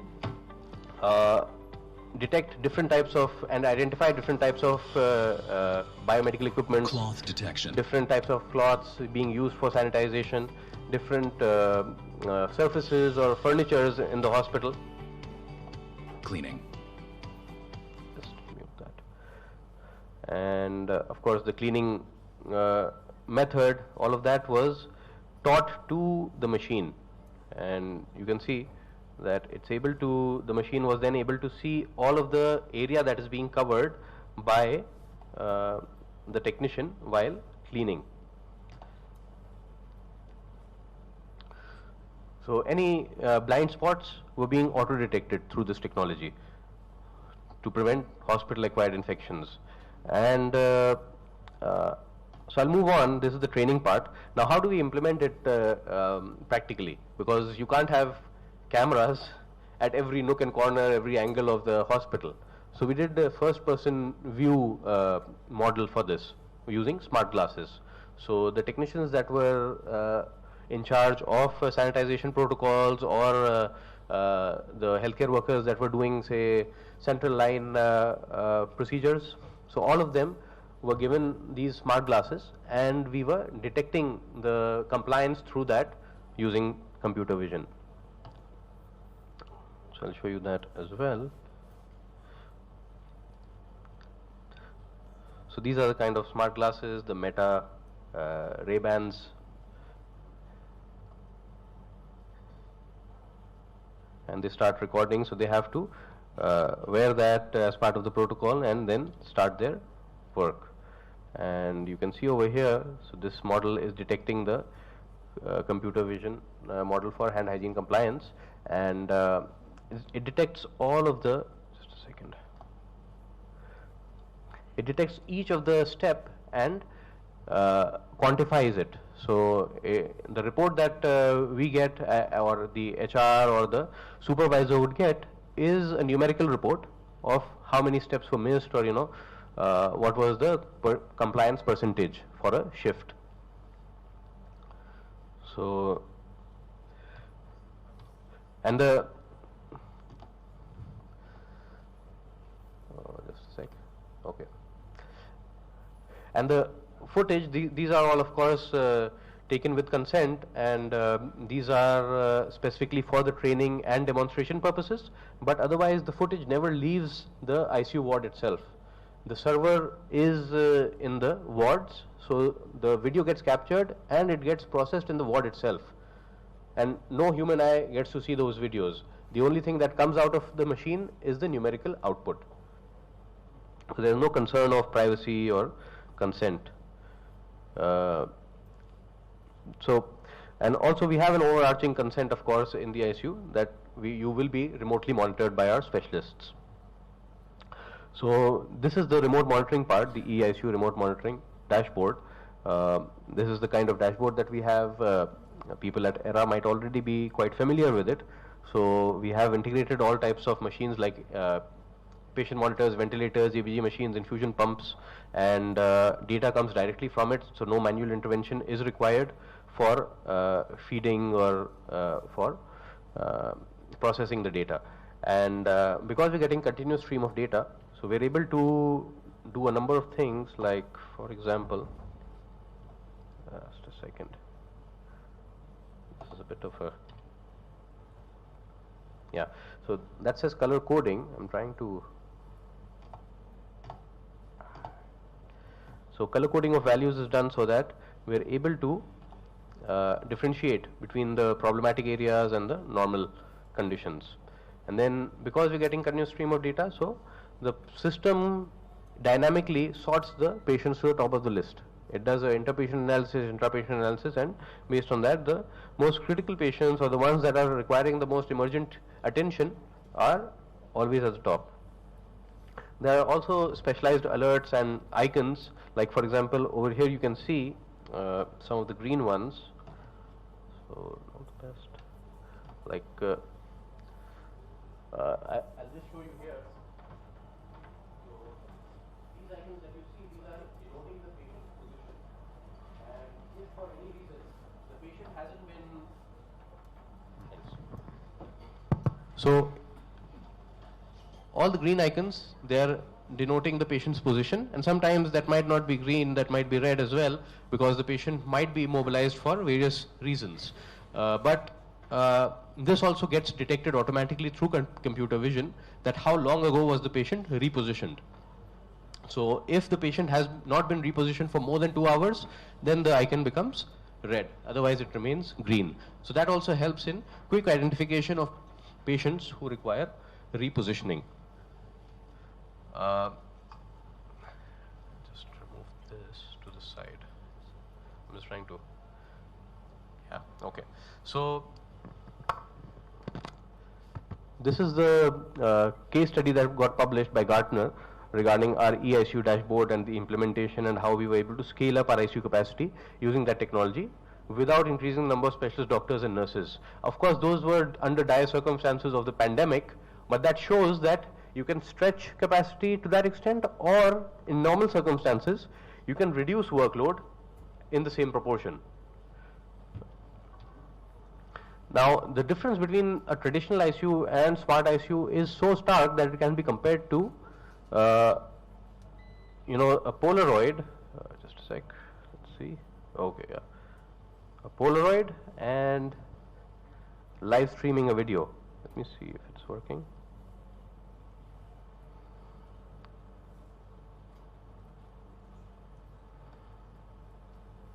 Just a second, I think there's the computer is hanging a little. It's not going forward. Okay, now it did. Thanks. So that's the difference that you have between traditional ICU and smart ICU. You're able to see exactly all the details, and you're also able to rewind and see the exact point of precipitation for any problem that occurs. Okay, and let's see. Right, so in the traditional ICU, data is captured at intervals, which leaves large blind spots. There's also delayed recognition of deterioration because of that, and there's a high cognitive burden on the healthcare workers, as well as the documentation burden, which increases burnout and risk of errors. Whereas in the smart ICU or eICU setting, you have real-time data streams with virtually no blind spots. You have AI that can detect micro trends early on, and you have automated documentation and alerts. And you can also get consultations done by remote specialists or your own specialist, even if they are not on campus during an emergency. And for that reason, we developed certain devices of our own which are capable of diversifying the amount of data that we are able to see remotely. So the video laryngoscope and electronic stethoscope are two such devices that we made. It got published and covered by the media as well. And we also gave the electronic stethoscopes recently to the government of Barbados as well for the community. And we've also made a digital twin technology where you can go deeper into the individual patient's data and also see some of the predictions or potential prognosis for the patient based on the current condition, vitals and life support that they are on. Now once the patient gets discharged, it doesn't mean that the care has ended. Rather, the care has evolved into a different dimension, which is the longitudinal care. And for that reason, what we have done is we've worked on digital therapeutics. So digital therapeutics is a emerging area in India, but globally in many countries in Europe as well as in US, it is widely being used. In fact, many insurance providers are also covering it as a modality of treatment for chronic diseases. So what is digital therapeutics? It is the use of high quality software and digital platforms to prevent, manage or treat medical conditions. So you can imagine, because a lot of things get tracked through digital therapeutics, a lot of adherence improves.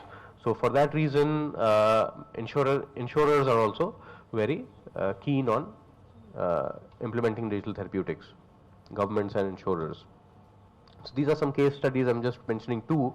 One is external. So this is a digital therapeutics study for hypertension, where they saw that digital interventions or the use of a digital platform for monitoring and managing a patient facilitated the uptake of guideline recommended lifestyle modifications, reinforced home blood pressure monitoring, decreased therapeutic inertia, and also improved medication adherence.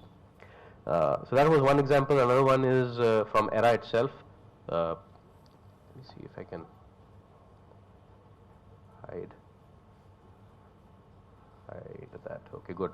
So this is the example from Era, where we had made an app called Quarantine Pal. This was again used in COVID-19, and this is the proof of concept that digital therapeutics, even in a setting like India, can do wonders.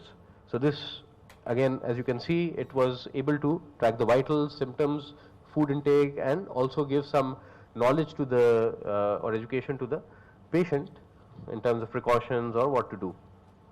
Very user-friendly app, which patients used to varying degrees. Some of them were non-compliant, some of them were partially compliant, but many of them were mostly compliant. So the ones who were mostly compliant with the protocols of the app and remote monitoring, they had three times lower hospitalization rates. So compared to 8.3% in the non-compliant group, we had 2.63% hospitalization only in the compliant group. So for that reason, for chronic disease, we have made a specialized platform where you are able to do all of these things for diabetes, for hypertension, for heart failure patients and others. So there's medication adherence in terms of reminders and tracking. There's device agnostic vital tracking. So we understand that chronic disease patients generally have a device at their home. So we can't expect them to take X device every time we're onboarding them. So they can use any device and the platform will still work with them. Symptom diary to maintain any kind of symptoms that they have, and also the remote monitoring platform where all of this information gets feeded and is viewed by a nurse or a patient counselor. So it can be integrated with certain devices as well. We've already integrated with leading wearables like the ultra-human ring, or we also get data from Apple Watch, Samsung Watch, Fitbit activity trackers, also some certain Omron devices like body composition scales and blood pressure monitors. The UI is intuitive for patient engagement and compliance, and it empowers doctors with AI-powered analytics so that when the patient comes for follow-up, they have a better view or understanding of what fluctuations the patient went through between visits. So I'll give you just a bit of a demo So over here you can see the voice assistant icon is in the corner, and any update that the patient has, they can simply speak to the voice assistant, and all of that gets recorded and sent into the respective fields of the app. So they don't need to navigate the app, they don't need to be trained for the app, they just need to have a conversation every time they have any condition that they want to update about. So that was how we can continuously monitor our chronic disease patients, but also since we're monitoring them digitally, might as well connect to them digitally. So what's the need for them to come all the way if it's not indicated? So that's why we have the telephone follow-up or the telemedicine consultations in form of calls as well as video consultations, and escalation of course can be done whenever it is required, but that saves a lot of time for the doctor of course, but more so for the patients, because many of the patients, particularly in this part of the world, they are sacrificing a work day or some kind of a daily wage to come to the hospital, and oftentimes someone else accompanies them as well. So that's a lot of loss of livelihood that we prevent through telemedicine consultations. Telemedicine at ERA specifically, last month we were able to cross in total 400,000 teleconsultations, and every month we are doing approximately 10,000 telemedicine consultations.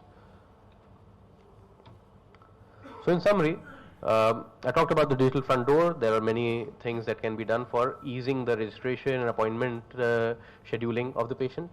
There's Smart OPD, where you have a number of tools available at the hand of the clinician for clinical decision support.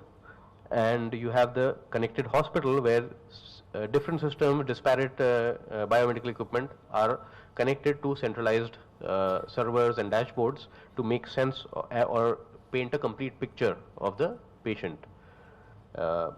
And that's how the intelligent ICU or the eICU is powered.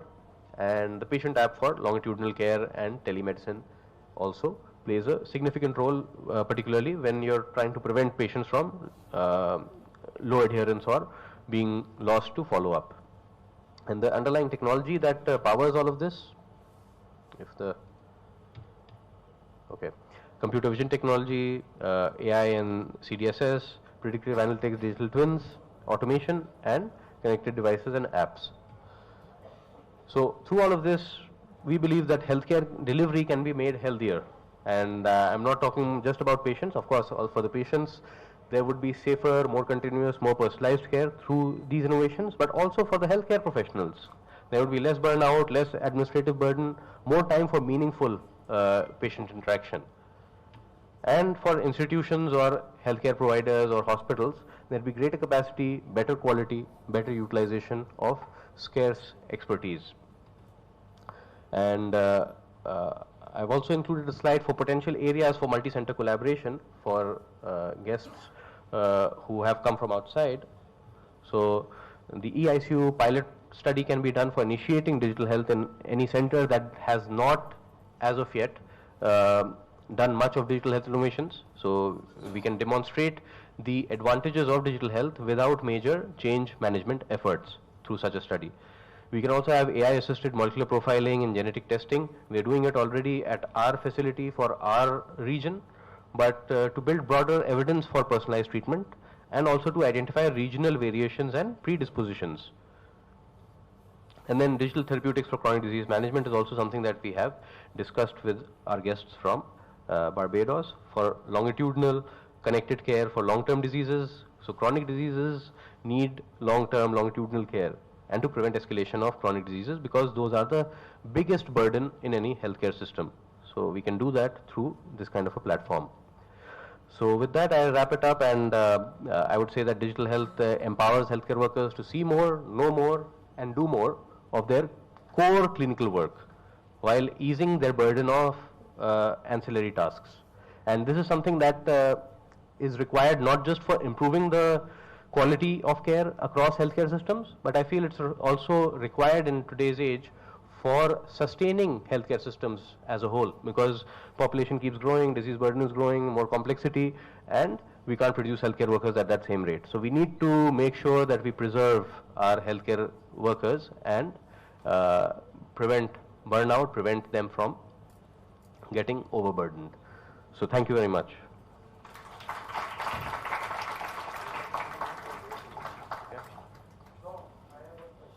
Yes, any questions, please?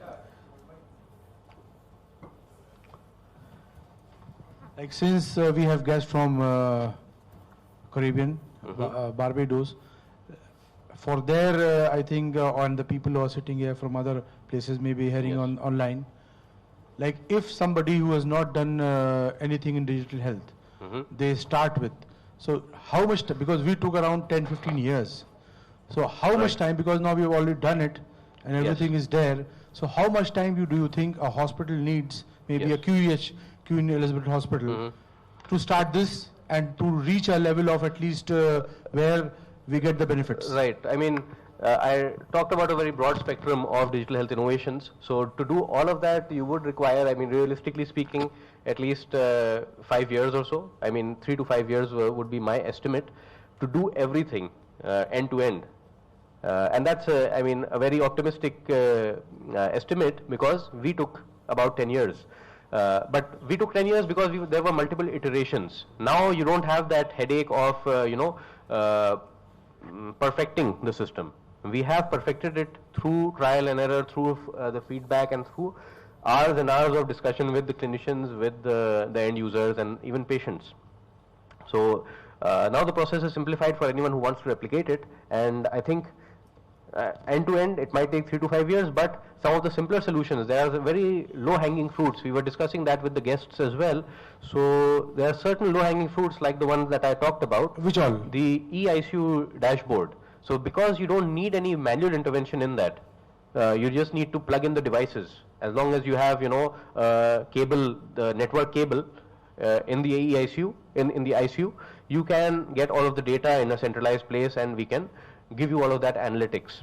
So that can take maybe 3 months or so. It can be done as quickly as that. I mean, depending on which equipment they have and what kind of a network infrastructure they have currently. And one more question, like I was recently there in Barbados, I had a discussion with the health minister. So her concern was that the patients out there, basically, naturally there's one hospital there, and most of the time the beds are full. Yes. So the problem is that, like, the patients who can be discharged, they are not able to identify.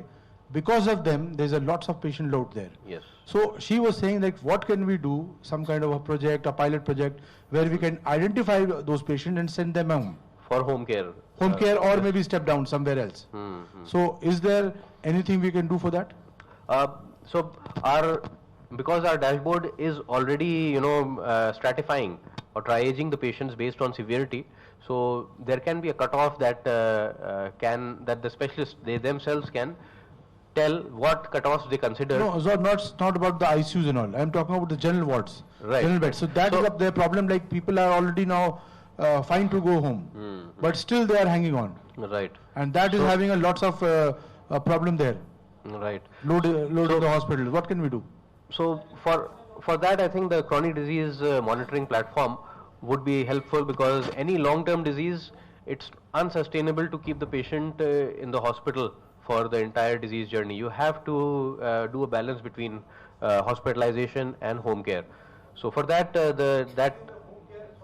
yes, because the home care, yes, and it would be convenient for them because they'll get a telemedicine consultation on that platform, rather than coming to the hospital again and again and then maybe not finding an appointment, or waiting a lot of time. So they'll be able to do it at their convenience. And they have peace of mind that somebody is going to. Yes. In fact, the way that we have designed it is that patient counselors would be proactively communicating with the patient. So the patient would have peace of mind that someone is there for me. So if there is a team of people, maybe not much people, and they look after this app or kind of a thing, I think then they can be having a peace of mind and they can go home. Because the problem out there may be like there is nobody to look after them as they go home. Right. Because if they have the support of app, I think they may have a little peace. Also, I think Dr. Alok, you can look into this.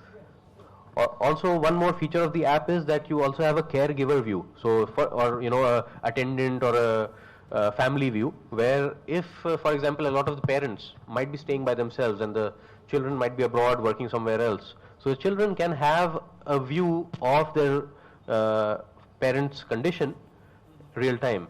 And they can also follow up with the parent. You haven't measured your blood pressure today, or you haven't, I'm noticing a blood sugar spike for 2 days. Have you been eating more mangoes? So with the permission of the speaker, another feature with this whole thing is that we are also training our UG and PGs, the same platform. So that's also a very great advantage with us, that they, like for example, we are training our PGs for telecommunication, and there also you have to have a very active communicator. So you just don't ask, how are you? No, you can ask, are you okay? So are you using closed questions or you're asking open questions? So that's a very important issue comes when you do telemedicine. So we're training them, number one. And number two, we discuss our cases and also the death reviews also on this platform. So everything is available there. So, it becomes very easy, and real time you are getting the things. Yeah. So there's another part is also for training. Remember that we are a medical school, and the role and the responsibility of a medical school is not only to treat the patient, but also train how to treat the Next patient. generation of doctors. That actually improves the patient care. Dr. Kowal, you had a question or comment? Yeah, thanks. I just wanted to ask, what would have been the most significant barrier that ERA faced in implementing its HIS system, and how did you overcome that barrier? Right. So of course it's change management thing. People are used to writing handwritten prescriptions. So I mean, one of the things that we encountered was that they were saying that it's taking longer. Patients are having to wait longer and so on. But because we are collecting the data, the timestamp was there, that with time the consultation or the time to consultation was getting more efficient. So we were able to show them that that's not the case. And also we have we have a team, like in Barbados as well, we have a team for software implementation. So the student management system and other things in AUB are digitized because of that team. Similar implementation team is here as well, implementation and support team. So that helped us tremendously because we anticipated those problems. We knew that a lot of times there would be genuine steps or there would be some baby steps that would be required. There might be some challenges in terms of digital literacy. A lot of faculty, many of our faculty, most of them in fact, are very senior faculty who are not who weren't as acclimatized to this kind of interfaces. So we had to keep that support staff, and we did it in piecemeals. We didn't do the entire hospital in one go. We tackled the major departments first, and then we moved on to the smaller departments. The advantage with starting with major departments like general medicine, general surgery, is that you get a higher volume of patients, so you get more learning through that in the initial stages itself before you implement it hospital-wide. So that helped us. Yes, please. This is just really a comment. Since he asked a very important question, and I'm sure it must be something very, very important, and that's why he brought it up. And since it also involves the minister, I just want to help you out in that question. Yes, please. Okay, I'm becoming or developing more and more regards for you by minutes. Every time I listen to you, I'm fascinated. That's the truth. Okay, there's no. That's very kind of you. This thing. So, answer to that, how we can do something about it is, first we'll need to quantify. What is the number that we are looking at? Yes. Are there really patients who can be discharged but are still at the hospital? I'm sure there are, but we don't know the quantity. That's the first step. Does the problem exist? And if it exists, what is the magnitude? The second important thing would be to explore What is the reason? Reasons could be varied. Yes. There could be reasons that can't be tackled just by digitization. Yes. Okay? Agreed. For instance, the person has no home to go to. What would you do to that? Of course. So we'll need to explore this further. What are the reasons? Why the patients are there? Maybe it is very simple. They're just left out actually. Because the way QEH works, a medical patient can be in A6, or he can be in B3, or C8, or C10. They have patients all over. Or it could be in the accident emergency waiting to get into the ward. So we'll need to look into all these aspects. And then only probably your role would come. So it's something that can be tackled, and I'm sure that there's something that can be done about it. But we'll have to probably... That's a co-brainstorming kind of a thing that we have to do locally. Exactly. So that would be the first thing to do, and then I'm sure that there would be things that would, at least if it doesn't eliminate it, it would make it better. Yes. Thank you. I think that's all, right? We don't have time for any other comments, but I'm here in case anyone has any other concerns or queries. Thank you.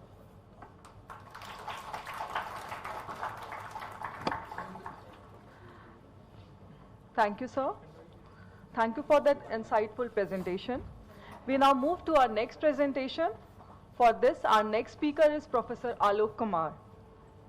He is a professor of pediatrics, Deputy Dean Research and Graduate Studies, Faculty of Medical Sciences to the University of West Indies.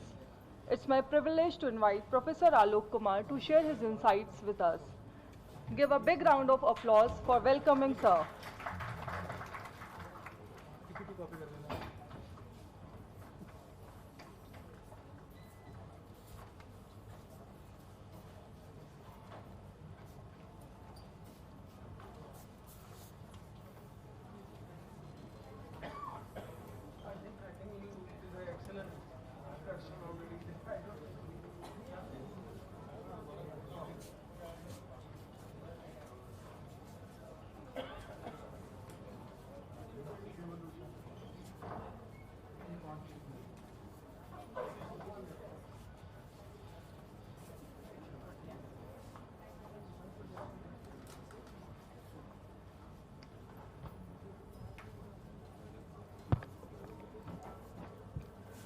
Thank you for that kind introduction, and good afternoon, everyone. And greetings from Barbados, the beautiful Caribbean country that we have come from. In the next few minutes, what I have done is what the purpose of this. Yes. So how do I change it? Oh. Okay, so in the next 20-30 minutes, what I'm going to do is I'm going to talk a little bit about, I've heard a lot from all of you, the work that you're doing. I have seen it as well. Okay, we spent the entire past 3-4 days, and I spent the entire yesterday and part of today seeing what you all have been doing. Here, what I'm going to do is I'm going to give you an idea about the research that we do at the University of the West Indies. It's not mine, it's about the UV Cave Hill. I'm also going to highlight and talk a little bit about the fostering environment that UV provides to promote research. Over a long time that I have been associated with. And that is important, because in order to get good research, relevant research, there has to be an environment that encourages it. Research is not an easy task. For those of, most of you probably are in research here. In the initial phase, research is a very boring task. It's really very boring. Okay? But at the same time, once you get into it, it is very addictive. You can't live without doing it. And it's a natural instinct of all of us to research. We do it every day in our home. Don't be queried why this happened, why that happened. Research is the same thing. I'm going to touch a little bit on the global challenges, not much, and I'm going to touch a little bit on the postgraduate training that we have at the UV to give you an idea what we do in that. And then, of course, a little bit about why this collaboration matters. Now, the thing that I have noticed, I have heard through the morning, and mind you, these slides were made about 2 weeks back. Anita is a testimony to that. So I had not heard any of these things when I made this slide. Many of the things that I would be talking about, you all have talked about this morning. So you all have made my task very easy.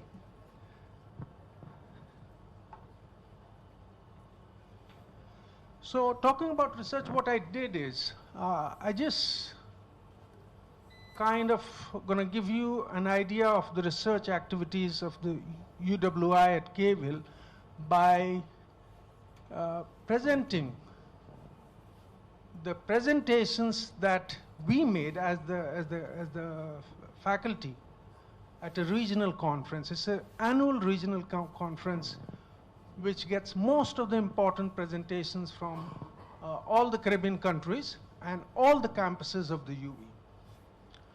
So you can safely say that if there was a research that was useful and done, it would be probably presented at this conference. Many of them would, of course, get published and other things, but they would certainly come to this point if it was something useful and relevant. So that's what I did. I also did this because I was actually analyzing the research output from the Cave Hill in terms of local presentations, international presentations, publications in peer-reviewed journal for a different purpose, actually to present it at the next CARFA conference. And that is something we can monitor over a period of time to see how we are doing. So this was easy for me to do it this way. So if you look at it, I have taken the annual conference of 2025 and 2026. So if you look at 2025, there were 86 oral presentations at this conference.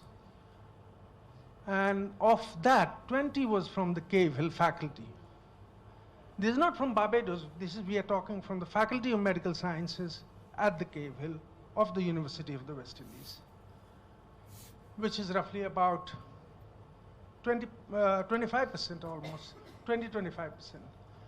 And there were 86 posters, of which 11 were from Cave Hill faculty members. Overall, 31 out of 172 presentations from the faculty at Cave Hill, which is a significant contribution. Because remember, this conference is for all the Caribbean countries, the English and some of the non-English Caribbean countries as well. It also includes presentations from all the 5 campuses of the UV. That is Jamaica, Trinidad, Barbados, Bahamas, and Antigua. So it's a significant contribution. In 2026, we had 18 out of 118 and 7 out of 78. Again, roughly about 15% of all the contribution. Overall, if you see, it's about 15% of the research contribution, or the research presented at this conference was contributed by the faculty at Cave Hill.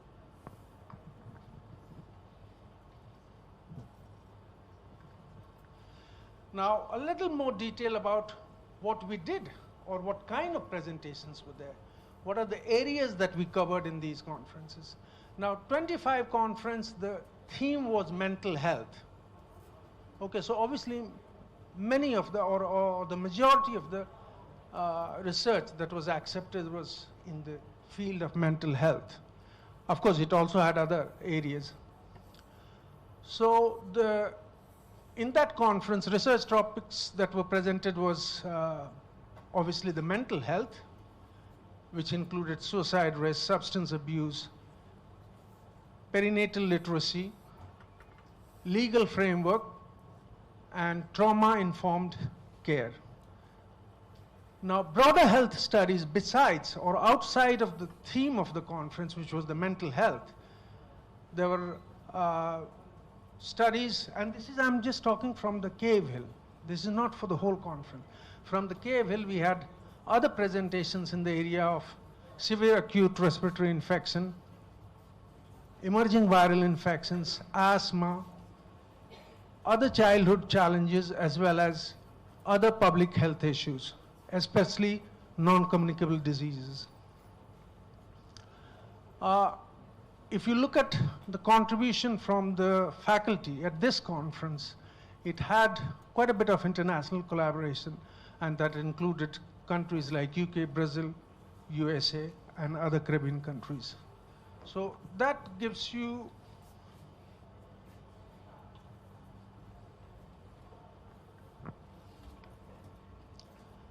now, if you look at the mental health papers that were presented, they included things like suicidal risk among students, substance abuse, and interpersonal violence exposures, and the mental consequences of that, perinatal mental health gaps, like postpartum psychosis, and innovative risk prediction in the field of mental health. So those were the areas that we presented at that conference.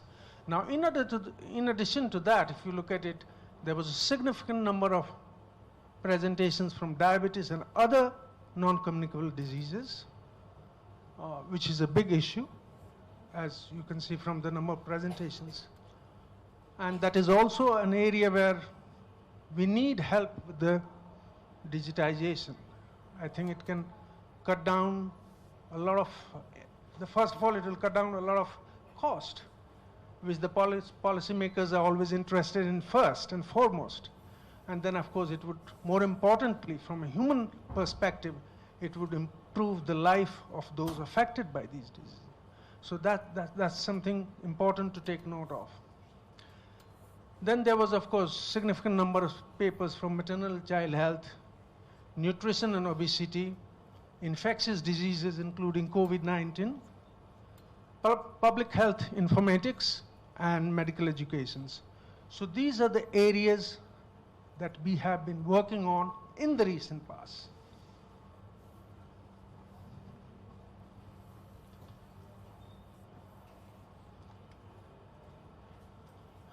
Now, if we look at the implications of the presentations that were made at this conference, there were several implications that came out of the presentations, such as national student mental health, which is being considered, policy on maternal mental health and its integration into the perinatal care, then mental health law reforms. Okay? Some of these legal framework that is available is for a long time, and they definitely need to be revised. So you see, these are the evidence that a policymaker needs to take action. They may or may not take action, but if there's compulsive evidence, it generally works. And then institutional mental health initiatives. UV Cave Hill aims to embed mental health surveillance and prevention in campus health system. So these are some of the policy outcomes that you can think of from the presentation that we made. There were other recommendations, such as national student and perinatal, which we have talked about, regional interoperated cancer registry. As of now, every country has its own system. And being in the same region, probably they have same etiology, similar epidemiology, it would make sense to have a centralized or a harmonized registry so that the numbers are big and it can tell us probably more true story than individual country can. So that's one of the things. AI governance and health informatics investment, which government is very keen at this point. Now, we can actually give a twist to it.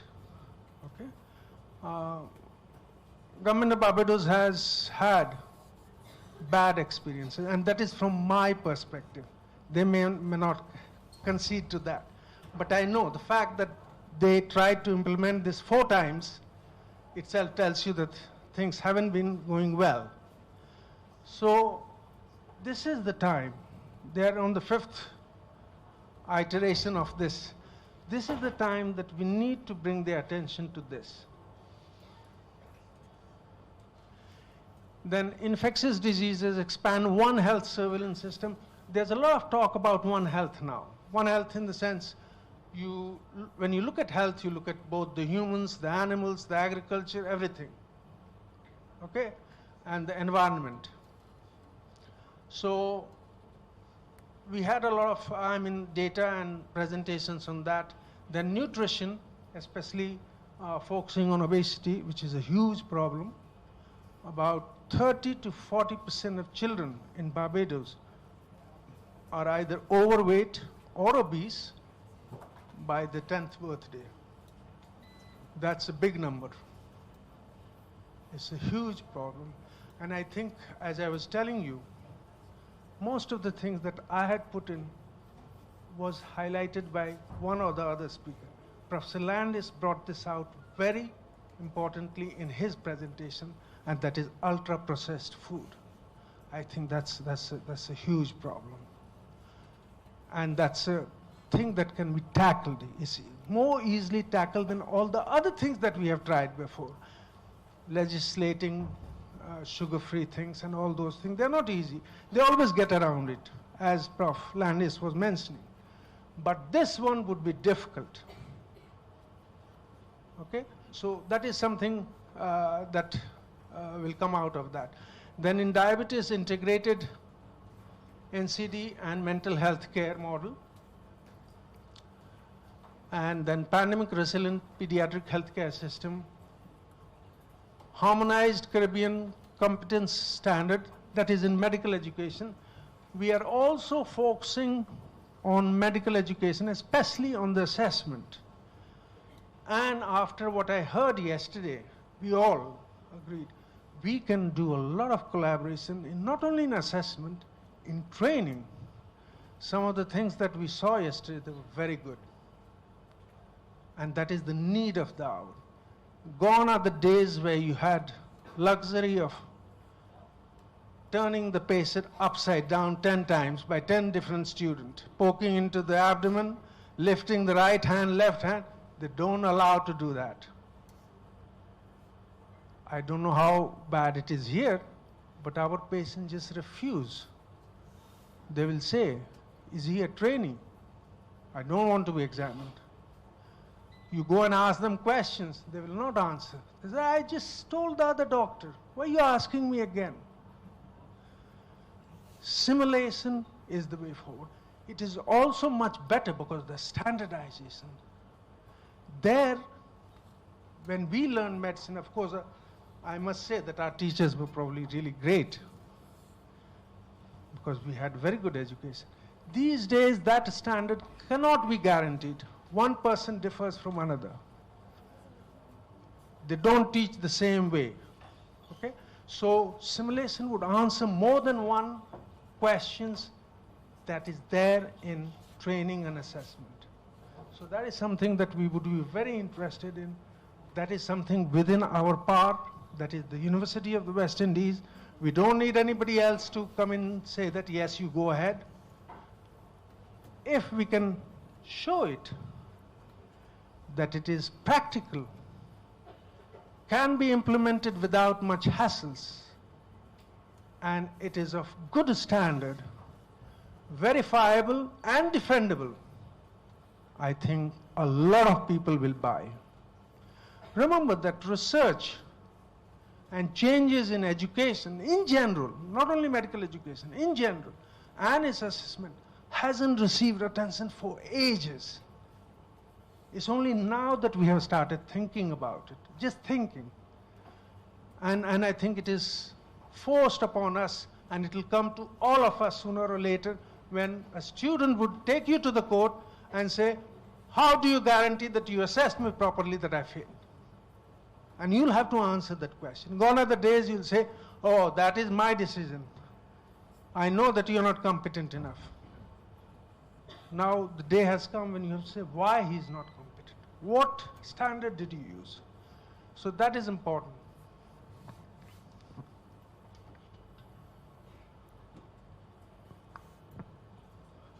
2026, if you look at just broadly, it had a different theme, you know. You see the shift, a lot of digitization, AI, you know, we are getting there. The iron is hot, this is the time to hit it. Okay? So, this is I just wanted to impress upon you that we are also moving in that direction. And I think a guidance from this place, from what we have seen over the past 2 days, could be of enormous help.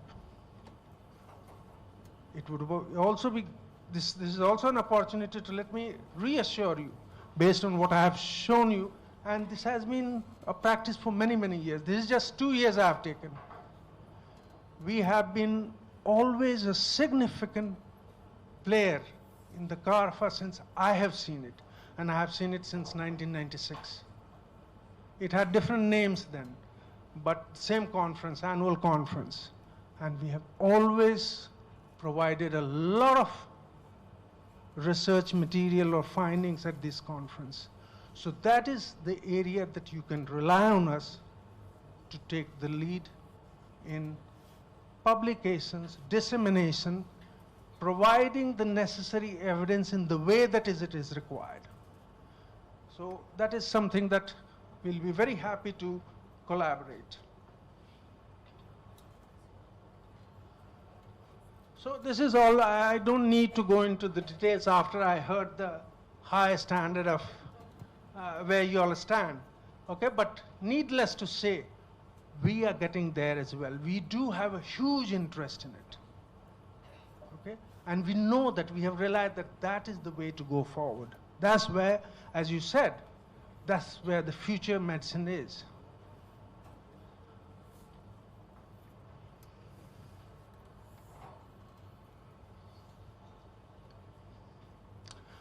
Again, a lot of evidence and data presented at the conference was supportive of, or was, what should I say, convincing to the policymakers that there was need for changes in several areas. So that is something that was a positive outcome of the conference. This is again just highlighting some of the areas that we work. Infectious disease is one of the very important thing. Sepsis is very important. We are very interested in sepsis. There are already studies going on in sepsis at the Queen Elizabeth Hospital.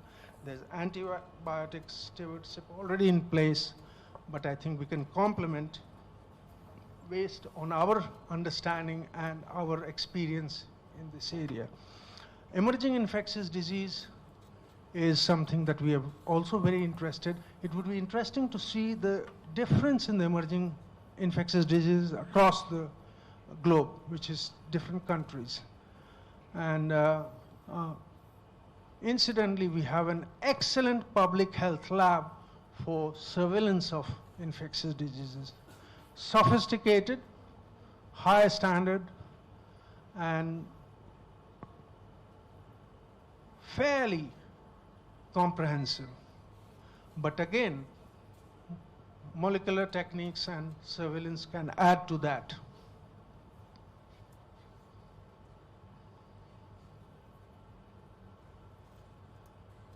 So this is just to support that antimicrobial resistance, as somebody said this morning, is a silent pandemic. And I quite, I don't see him here, but I quite enjoyed that thing. It is everywhere. It is a huge problem. The important thing now that has emerged, that is not about the doctors alone, as was always the case, doctors to blame. We use antibiotics indiscriminately. A lot of antibiotic resistance that we are seeing now is probably a result of the vets and the agro industries, by the indiscriminate use of antibiotics in the poultry and cattle and all those kind of things. So that is where the One Health comes in important. And I think climate change is other thing that has forced us to look at health as one health.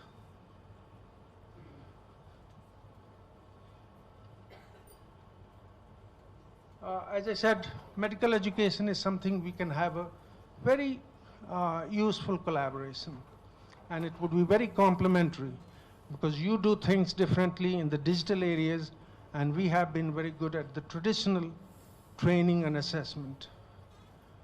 Just to give you an example, we have been using OSCE at the University of the West Indies since 1994. When I left JIPMER, they were talking about OSCE. I didn't have the fortune of getting OSCE in my MBBS. I had the old system. A long case, God decides that, and several short case that again was decided not by me or the patient, by the external examiner who came. Internal examiner also didn't have much role those days, you know. It used to be the external examiner who will decide who will pass and who will fail. And it was very close to the popular saying people used to say. In anatomy, they fling the bone in the air and they ask you, which carpal bone is that? So I have been to that system, but OSCE is much fairer. We have a huge experience in it. I know AUB is having some students at QEH. Hopefully at some point, maybe, we might be assisting with OSCE. Digitization of OSCE is another huge area. Not so much so for the MBBS, but for the postgraduates, I think we can work wonders. We can create things, you know, and those assessments would be more reliable, much more objective, because even in the OSCE, there's always some subjectivity. Because at the end of the day, the person standing there decides whether it is 0 or 1. But this will definitely be much more defensible. So those are the areas that we can actually work in. UB, of course, because for a long, long time, we have had a number of collaborations. And collaboration has been a big success story of UB, especially with the Chronic Disease Research Center that we have. So that is something that we can build upon. Once we collaborate with you, we can collaborate on the same platform with others. And that should increase the exposure.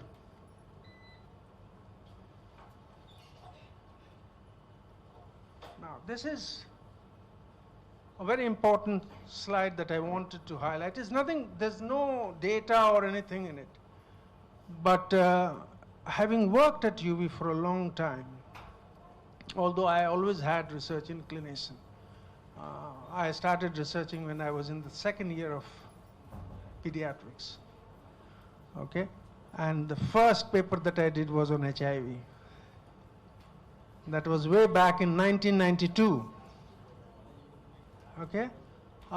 In my third year of pediatrics, I did a research which changed the management of liver abscess. If you read 20th edition of Nelson, that is one of the 3 references of that chapter. So we have a culture at UB which promotes and fosters an environment where research is not only necessary, it is also something that comes out of people. Okay? And these are some of the things. We have a fully dedicated Center for Chronic Disease Research. Okay? But that is, of course, a different thing. They are research-based. But even if you take the clinical side, clinical research has always been quite strong at the UB. And some of them have helped change the way things are done at QEH. We have a Shaw Center for Pediatric Excellence, and this is with the Sick Kids Canada. Okay? They have some small grants for research. They provide us with the expertise in diagnosis of cancers, other lab tests. Okay? They also provide us with consultations, those kind of things. Barbados Living Lab is a huge opportunity to crunch data. I didn't see that, but I'm sure at some point you would want to do that. to see what data say. People often accumulate data without doing anything with it. You know, the current problem, that is a current problem, you know. People have data, they don't know what to do with it. They just collected them. We have always had an annual research day. Each campus has an annual research day, and each faculty makes a presentation there. And then there's prizes and things like that.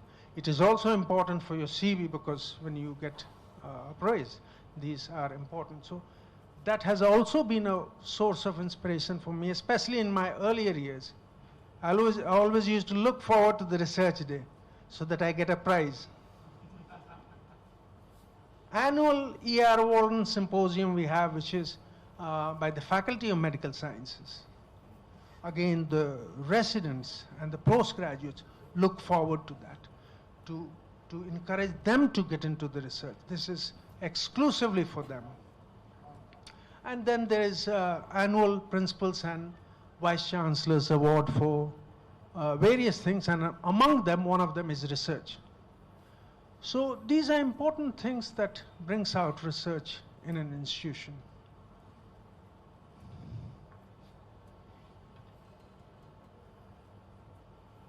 Emerging global challenge, you touched it, and I think that's more than enough. So, and I think you touched all these things, you know. The second person, these were people that have pioneered global health research.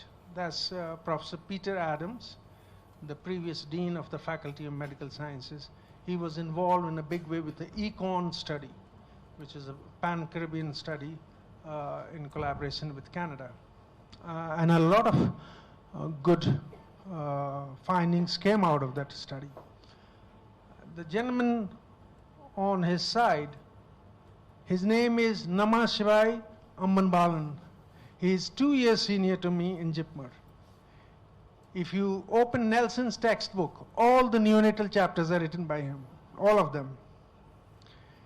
He came to audit our exam. So as I was saying, we have huge experience, and not only experience, we have always taken exams very seriously. So we always have people from outside who come and audit our exams. So they're called external examiners. So he is based in US. So he came as an external examiner for MBBS. The person next to that is my batchmate. His name is Sandos Padmanabhan. He's doing some great collaboration with India. He is into hypertension. He is the person, one of the person behind the Living Lab in Barbados. That's his passion. Okay? He's also into digital medicine and personalized medicine. Very much into it, okay? But as I said, in the morning also I said, I'm little people's doctor. I don't get much sense out of hypertension, diabetes, these things, okay? But somebody who's interested, it could be.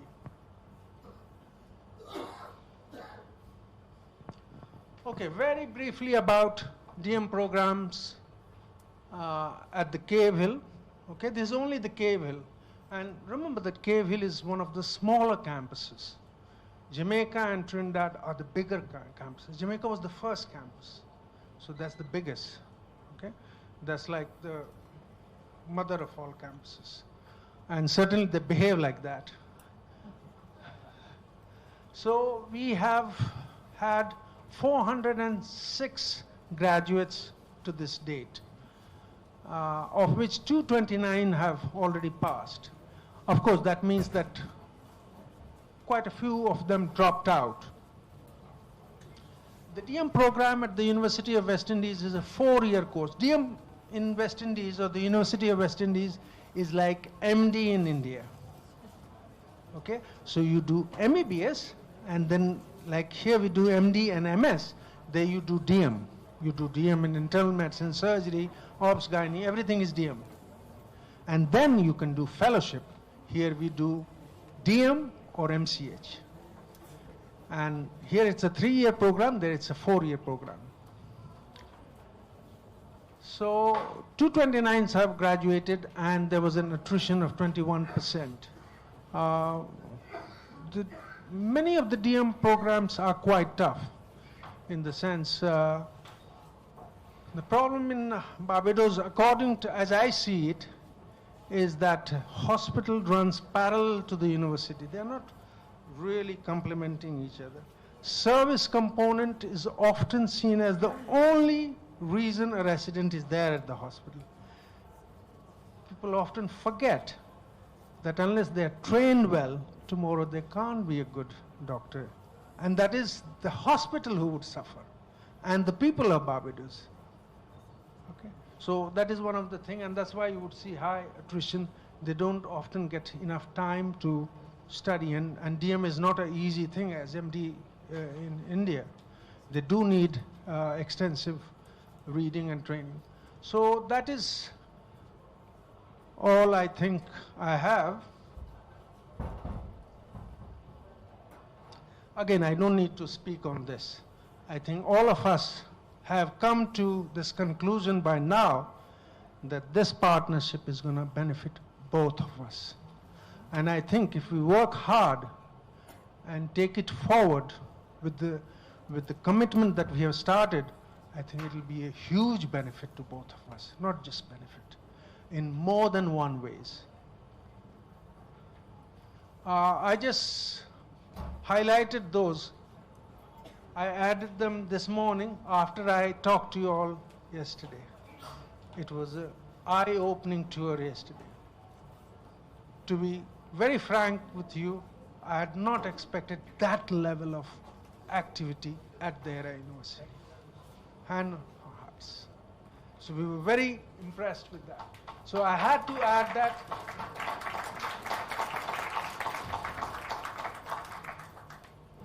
And that is all from me.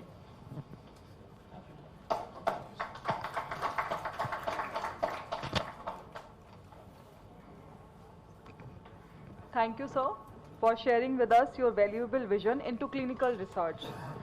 May I now request Honorable... If you'd permit me, I have a question to ask of people in the audience. So, Alok mentioned about the intersection between climate and health.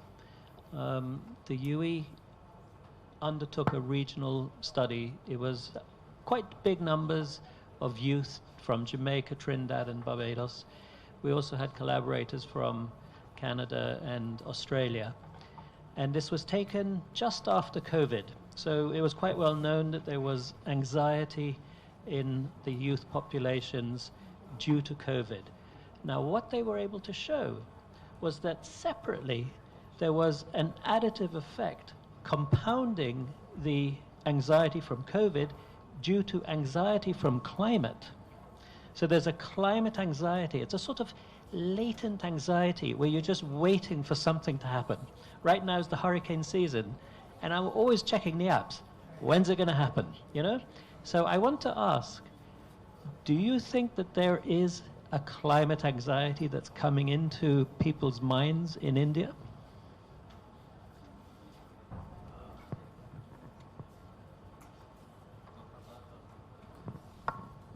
I think not this part of the world, down south and the coastal regions, they do suffer from that. But this part is not that much. But still, people are, of course, climate change is there. So much changes are taking place in the weather as such. Like, for example, earlier it was more cold, this part of the world, during winters. Now that is coming down. So people are concerned about it, and things are changing. Like, for example, our crop, productivity is changing with the change in the weather. But that much concern individuals don't have as yet in this part of the world. That's it. Because hurricanes and all these storms and all that, they come more in the coastal regions, and we are quite far away from there. So they don't affect that much. I hope that I have answered you.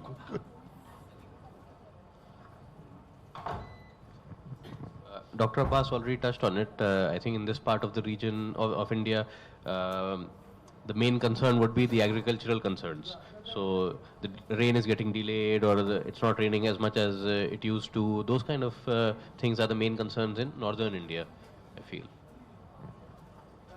Just to add, of course, I don't live here, but I keep India very close to me, and one doesn't have to live here to have it close. So, Prof, although at individual level there's not much concern as yet, a lot of it has to do also with the people's preoccupation with a lot of other problems that they have. Climate is probably the last thing, but people have started talking, and certainly the media. I don't know whether you have seen that movie. I occasionally see a movie, but I did see this one, in which that Misra is there. It is on climate change. I can't remember the name. I saw it. So what I'm trying to say is that it is being drilled to people that it is something that would affect all of us. And there's some talk about it. Like, people may not say as climate change. People to say, oh, these days there's so much of cloudbursts in Uttarakhand. Or there's, the problem is India always had these climate change problems, like flooding was an annual thing. So nobody really cares so much about it. Thank you, sir.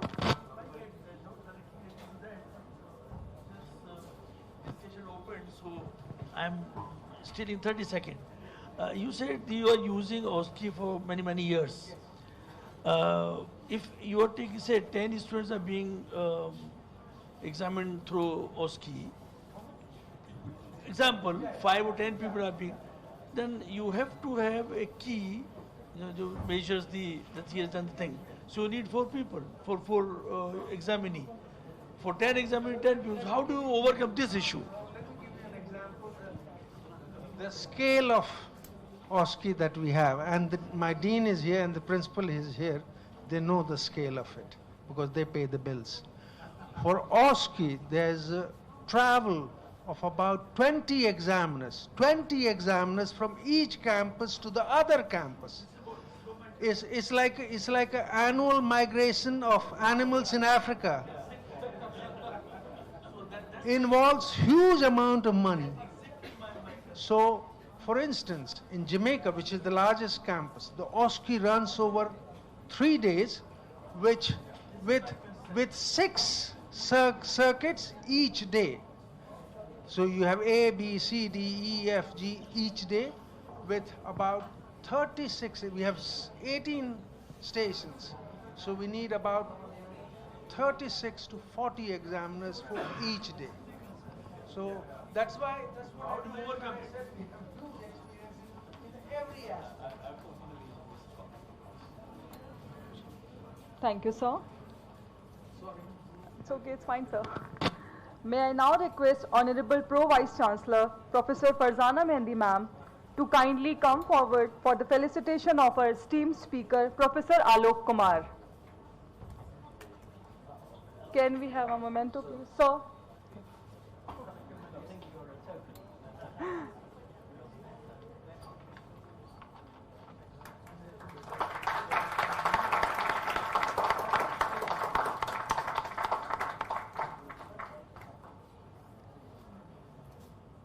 Thank you, ma'am. Thank you, sir. Our next speaker is Dr. Suchita Dandekar. She is a professor of biochemistry and medical education at ERA's Lucknow Medical College, ERA University, Lucknow. I am pleased to invite Dr. Dandekar, ma'am.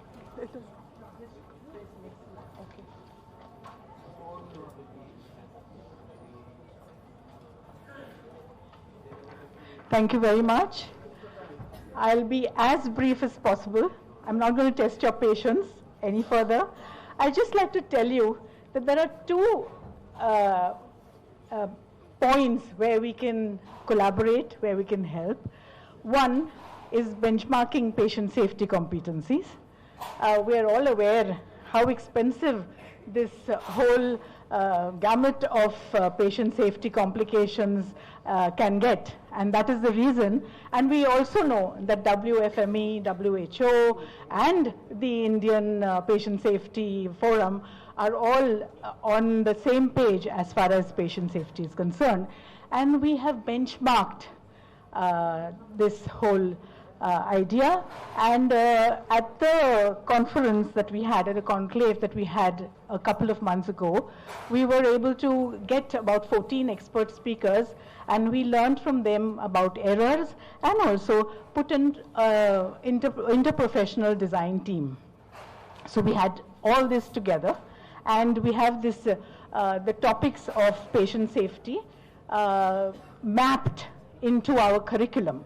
So we have a longitudinal patient safety module with the year 1, year 2, year 3, and the year 4, along with the interns. And what we did was mapped not only the WHO components, but also the National Medical Commission components, and we have them all in place into the curriculum so that there is no extra teaching that is involved. So it is a triple alignment, and we have the evidence-based construction of the curriculum derived from literature and not just generic templates. This is the tracker system that we have put into place, where each department will let us know now where they have reached.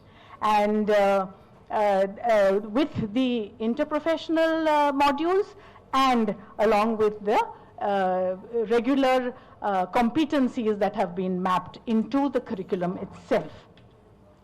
So the conclave gave us the diagnosis. This curriculum is the prescription, and the next 12 months is our trial. So we're going to put it all together, and we hope that the same aspect we can take it forward with alliance with your universities by doing a structural integration and also by having good faculty development modules. So we partner with the universities, which will transform patient safety from a standalone topic to an integrated, interprofessional, and practice-oriented component of health professions education. That's one thing. The second is the medical education, which is undergoing significant transformation in a century. All of us are aware of the Flexner era, which was time-based, and we are now moving into the competency-based area. And we are also aware that we have the frontline faculty and we have the CBME mandate. And when we hire faculty, most of the time, it is because of their clinical reputation or because of their research prowess.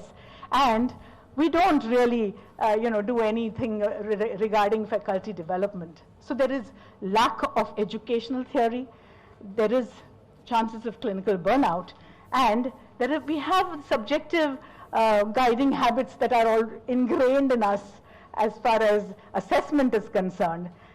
And last but not the least, there is resistance to change. And how can we bridge it? We hope that we can bridge it by partnering with institutional leadership.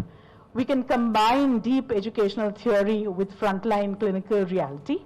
And we can also provide a comprehensive toolkit related to knowledge, attitudes, and skills required to transition to a good outcome-based system. And this is how we will be able to help from the systems level to the institutional level, right up to the individual level. So let's build the future of medical education together by using a three-way partnership, capacity building, with maybe a certificate course in health professions education, educational leadership, with perhaps a postgraduate diploma in health professions education, and a systemic transformation where we have the whole institutional blueprint in place. We already have evidence of the fact that we do run these courses with the Al Sadiq International Virtual University, where we run both the courses. Era University is running them, and we have our Dr. Farzana Mehdi, who's at the helm of this. We have the resulting architecture, we hope, of our partnership will be a fully aligned competency literate faculty, a robust internal network of educational champions, and a seamless, defensible assessment system. And that is where we hope, Dr. Alok, we can help you there. And that is how we can partner to build your institutional blueprint for patient safety and educational excellence. Thank you. Thank you so much. just completed what I was saying. The only thing that was not touched was the medical education. Just completed it. So we are there. We are there. We are meant for each other. So two, well, one question, one comment, and the comment is more an opportunity. That is a low-hanging fruit that we could certainly partner on right away. So I'll start with the question first. So we spoke about patient safety, and we spoke also about mapping competences within the curriculum, the 5-year curriculum, and up to internship. One of the things that we have seen at the UWI is that, some of these important skills around patient safety and even empathy, communication skills are lacking even among our graduates. Right, so I wanted to know if there was any futuristic intent to mobilize that mapping all the way into graduate training programs. Yes, yes. In fact, that is what we've actually done. What we've done is we've also taken a case-based approach. So we talk about a patient and then say, what is it that you think? And then we put in not just the knowledge skills, but the attitude and the ethics. And it is also a part of our ATCOM module, what we say, the ethics and the attitudes and the communication. Excellent. So that is all incorporated into that one case that we talk about. Okay, and that is done at the graduate level? Yes. Okay. That is where, I showed you the competency numbers. So that is where they are going to be talked about. Okay, and the second comment could potentially be a question, is the competency-based medical education. If that itself is a major construct of how graduate training, I'm speaking about residency training programs, are built. Yes. Okay. Yes, Okay. It is. Okay. Not just the competencies, but we're also working towards EPAs now. EPAs. Okay. Excellent. Good. And I guess my comment. So let's now talk about faculty development and training. Now at the University of the West Indies, we have what we call the postgrad certificate in university teaching and learning. It's mandatory. Every faculty who is appointed has to do it, and they have to do it within the first contract period. And if they don't, the contract is reduced. But for our clinicians, even though they are required to do it, I've always said, if they could do a module which focuses on clinical teaching, bedside teaching, which is different from just teaching a classroom, that could be beneficial. So in the course that you presented, is there any module built in which focuses primarily, it's health professionals diploma, is there a clinical teaching module? 3 sessions. Okay. But because it is virtual, we don't really have the bedside per se, but with the simulation in place, Yes. which of course Anuja is going to talk about, we sort of incorporate it in the regular teaching. Okay. Within the university, right? Right. Not with the virtual course that we have, but we do incorporate it, and the doctor-patient module that we have that is put into So we could certainly take a look at that a lot, because there might be an opportunity where, we could interchange one of the modules in Cuttle for our clinical faculty. Yeah, in case if you are just mentioning about your clinical faculty members, what we can do, we can design a separate course. Yes. And that is not very difficult for us. So we can sit together and tomorrow we can work out. Yeah, it could just be one module, because our postgrad certificate, it's 4 modules. Yeah. That is taught over a 2-year period. We can customize it. We could, right. Because we've been running these courses for the last 6 years. It's an international course, and we exactly, yeah. And we have international faculty also, and faculty from Barbados have been doing these courses, enrolling in all these courses for last several years. Okay. Dr. Shahid is there. He's also one of the faculty. Okay. Yeah. Angela did it, and yeah. So now simulation, as you all, Professor Alok, you were saying, so she's our expert, Professor Anuja. Yeah, And Professor Sucheta is my teacher. I did FAMA fellowship from GSMC. She was one of my teacher and mentor. And Professor Nirmala Rege ma'am also. So these two are my mentors. Thank you. Thank you. Thank you all of you. Thank you, ma'am. Our next speaker is Dr. Anuja Bhargav, Professor of Head of Department of ENT at ERA's Lucknow Medical College, ERA University, Lucknow. And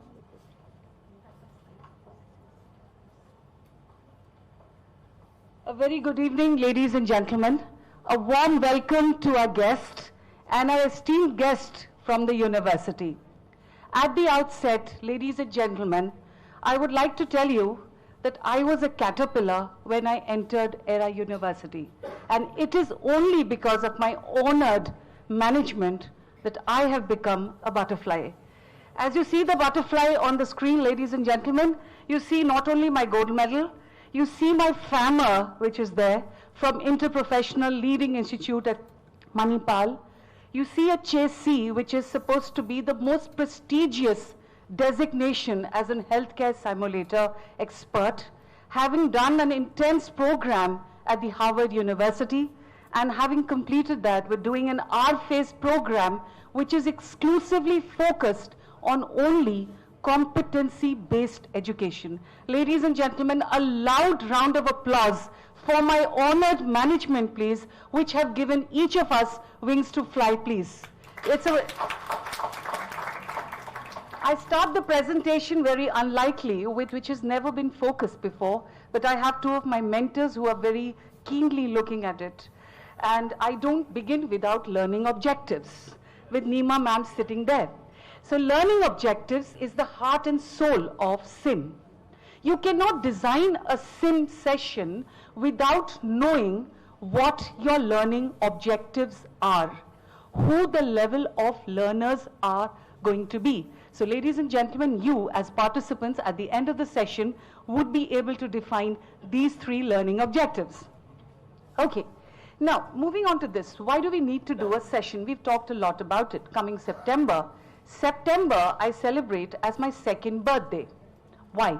It is the month of patient safety. It is the month of the simulation week. Simulation has given me to feel. It has told me, as Shazbhai said this afternoon, that of course I have become a superwoman, and I have the assets which I have been blessed with. Also to that, it has given me some extra time to empathize with my patient. So SIM has helped us shorten the journey from the novice to the expert.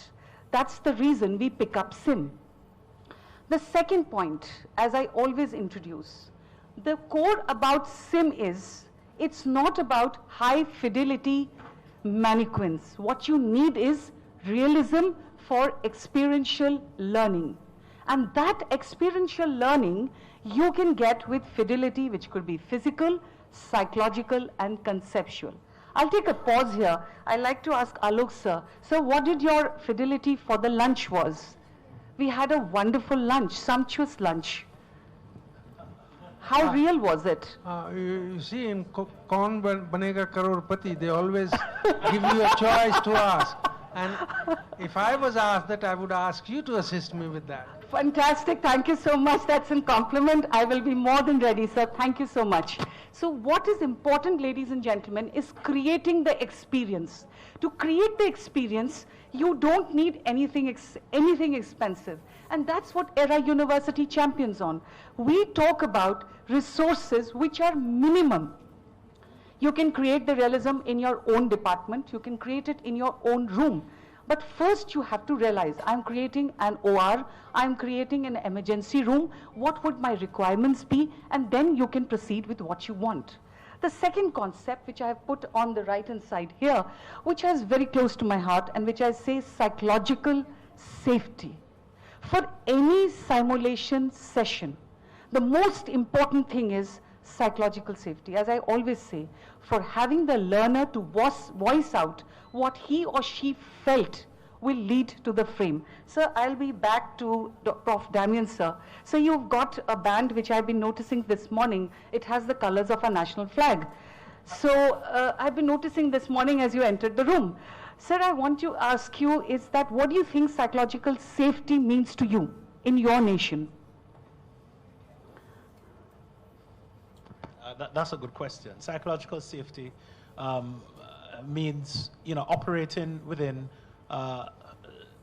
barriers which are considered to be, within the norm, right, sir? Of observation and practice. Right, sir. And also have warning signs or triggers. Right, sir. When you go beyond those barriers. Right, sir. Thank you very much. Sir, please hold the mic. I still have a question. Okay. Shazbhai, would you like to say something?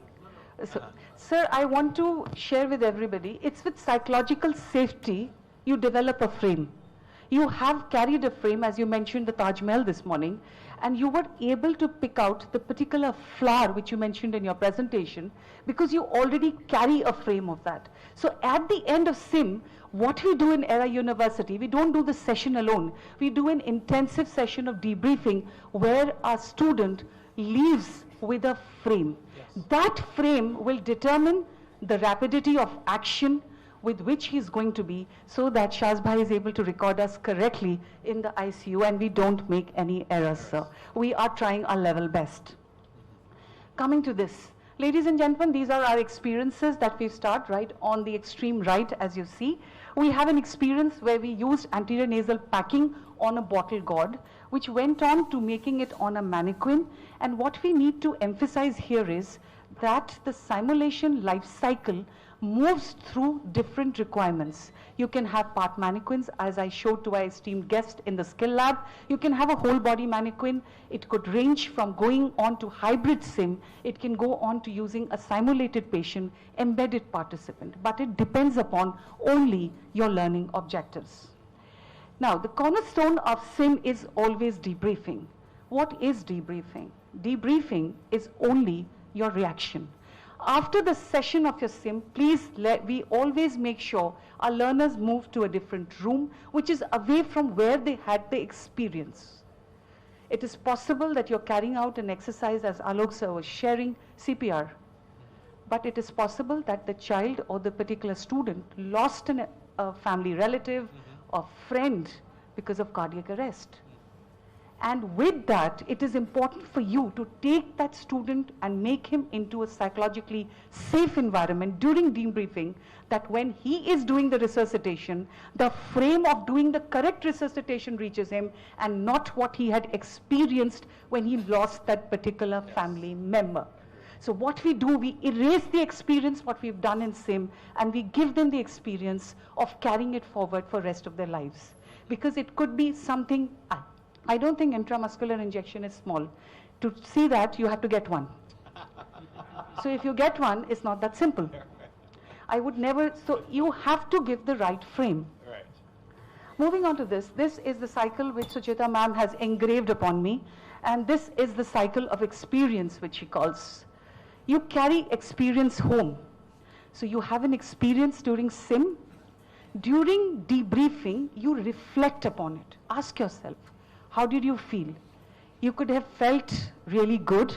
As Alok sir was mentioning, the famous training course which Nima ma'am and Suchita ma'am would fondly remember, started by Rita Sood madam in Jipmer.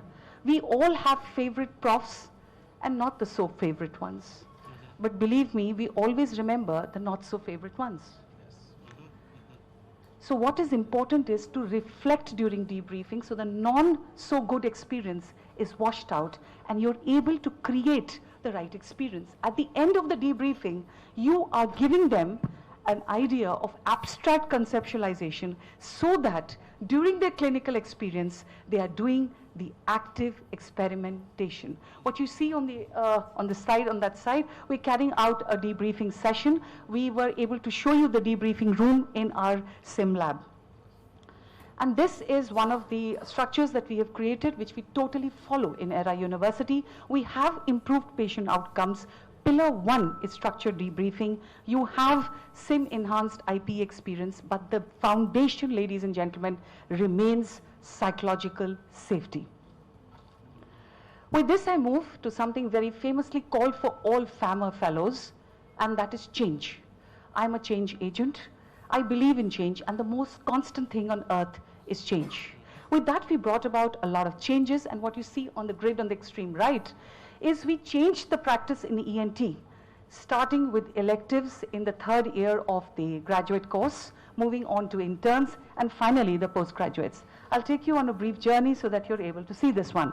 This is a particular approach that we, during our National Medical Council curriculum, they have a set of modules which they called as electives.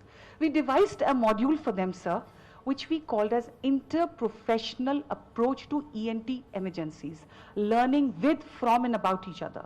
So we are trying to incorporate to work in a team. They should not be taken by surprise. I was never taught to work in a team, but I have to perform in a team. So this particular project was carried out, which was even presented at the National Conference of Health Profession Educators.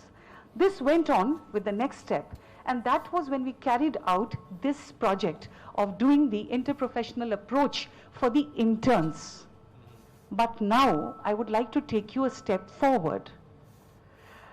You have to observe these skills directly on an intern, because now you would be giving them a license to practice. So this particular skill set was observed by something called as direct observation of procedural skills. What you see is just the demonstration room of my department with the complete mileage created for them with minimum resources. This is just powdered glucose which is there along with some color and no expense at all.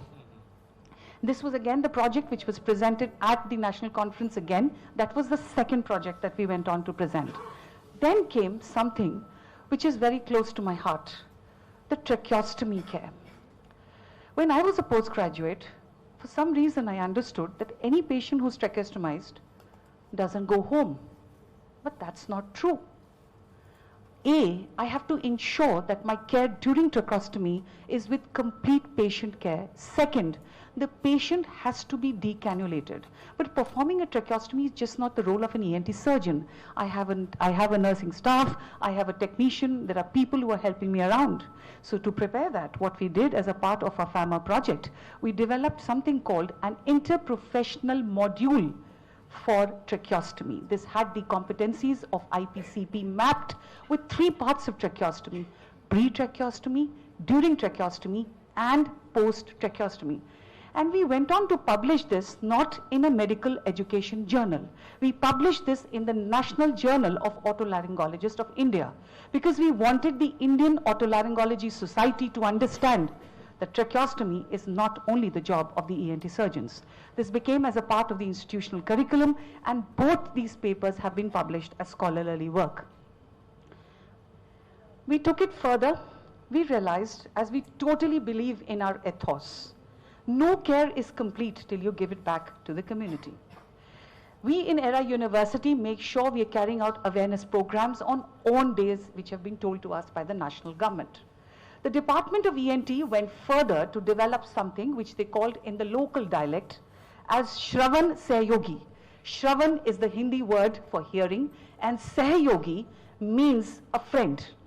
Now this friend in a school is a parent, is a teacher, because you need to realize if the child has an otological emergency in school, it's first the Sahyogi who's going to be looking at the child.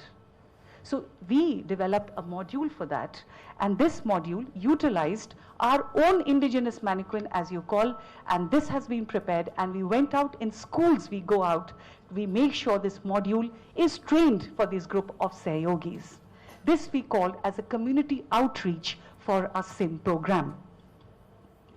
This is a roadmap journey. We started developing our ecosystem with awareness about SIM first within our own university. We went out to various institutes trying to share them as a journey of how a skill lab has to be established and how the functionality has to be attained. We didn't stop there. As a part of each national conference which is held in India, we present a workshop which is directly or indirectly a part of our SIM program. We've been to various international institutes and our work has been awarded, whether it's been the Manipal University in Malaysia, and next month we proudly like to announce that we have been invited by the Singapore University of Health to present what we've done as a part of our SIM and our interprofessional collaborative program. The interprofessional collaborative, which I call as SIM Enhanced IPE, is the way ahead. We need to understand we have to work as a team with, from, and about each other. And not only that, we have to ensure that this delivers improved clinical practice, but within the ecosystem of psychological safety and safe learning environment. As I conclude this presentation on behalf of my prestigious university, it's an ERA presentation. Ladies and gentlemen, I now say, I feel, and I feel because I'm a simulationist. Thank you very much. Have a lovely evening.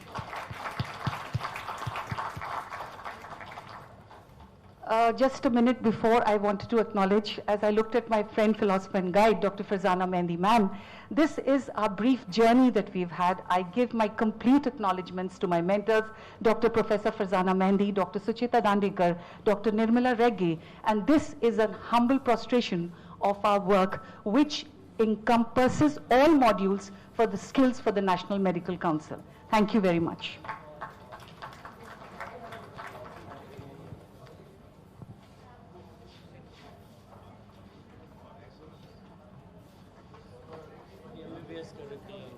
Competency-based training.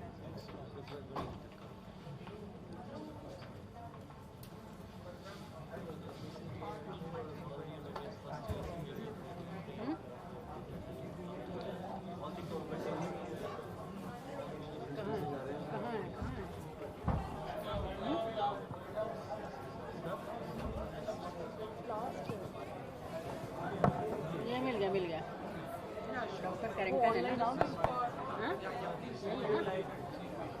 Okay देखिए ठीक है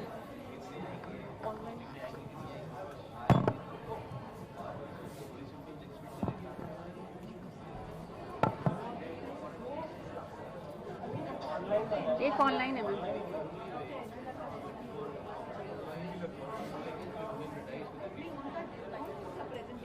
okay ठीक है नहीं यहाँ से नहीं करना वहीं से करेंगे message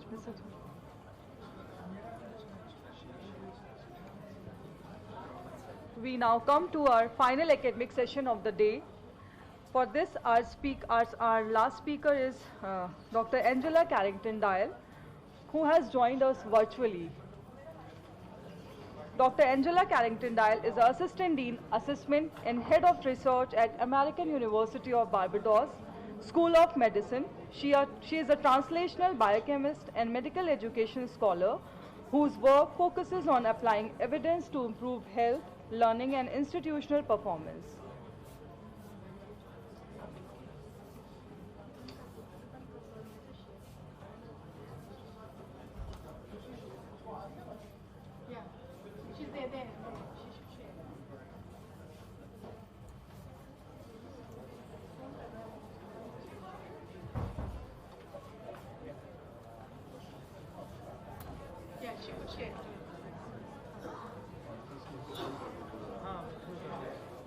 Hey there.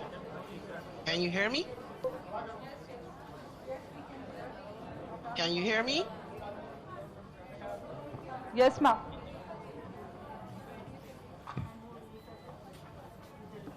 Yes, ma'am, you are audible. Good. It's been an interesting conference for the life that I've been here. And yes, it started at a very interesting hour in my country, but it has been pleasant. So good afternoon, and thank you very much for your introduction, and thank you for having me here. Now, today my topic is talking about growing for healthy fat. It's an exploration of local teas, and it was interesting to listen to Dr. Hall's presentation because it mimics so much of what I'm doing. So I will start my talk with adiposity and adiposopathy. Now, I'm talking about sick fat. Now, the first time that I ever heard this term, I was doing my PhD, this is a while back, and it looked at, when I was looking at identifying atherosclerotic vascular disease without any symptoms. This adiposopathy I found when I was doing my research, when it was by this gentleman named Dr. Harold Bates. it's not talking about the standard adiposity where you're saying you have a lot of fat. It's instead talking about a dysfunctional type of fat. And so when I went on doing my work, I found that it resonated with me because technically, I always wondered, was it the chicken that came first or was it the egg? I never knew. In my case, I wondered then, was it the CNCD that came first, so the chronic non-communicable disease, or was it the fat? Could it be that the excess adipose tissue that we had was simply the consequence of the metabolic environment that we were creating? Or was it the adipose tissue itself that had become dysfunctional and was now beginning to contribute to the disease process? So I had looked for anyone who had a similar idea, and I found it quite coincidental that here was this gentleman who had published his idea the same year that I had actually started my PhD. And the more that I continued my work on the ASVD, the more I became convinced that it was not just the amount of fat, but how that fat was behaving. So I'm just going to give you a little bit about what I did. This is not a PhD defense, okay? Dr. Cole Hall and Professor Landis, not doing this again, okay? But we recognize that the BMI was not telling the whole story. In essence, what I speak about in this topic is looking at exploring the conversations that the adipose tissue was actually able to maintain. So in my PhD work, I recognized that, like other research that had been done before me, the Barbadian population was found to be about 2/3 at least overweight or obese, with about 19% having type 2 diabetes and about 40% having hypertension. But there was a significant recognition that if you had high BMI, it was likely that you were going to have some form of ASVD. Yet there was a high percentage of individuals with a high BMI that did not have ASVD. They were ASVD negative. So we did bimodal analysis on that particular group, that ASVD negative group, and we found a subgroup, what I called group A in my thesis, which was about 55% of the population that we were studying. And interestingly, this group A, it did have all of the adiposity markers like those who were symptomatic. However, they did not have the conventional cardiometabolic markers that you would have expected for ASVD. Now, yes, that split our groups into two. We had a group B and a group A. When we compared group B adiposity-wise looked almost identical to group A.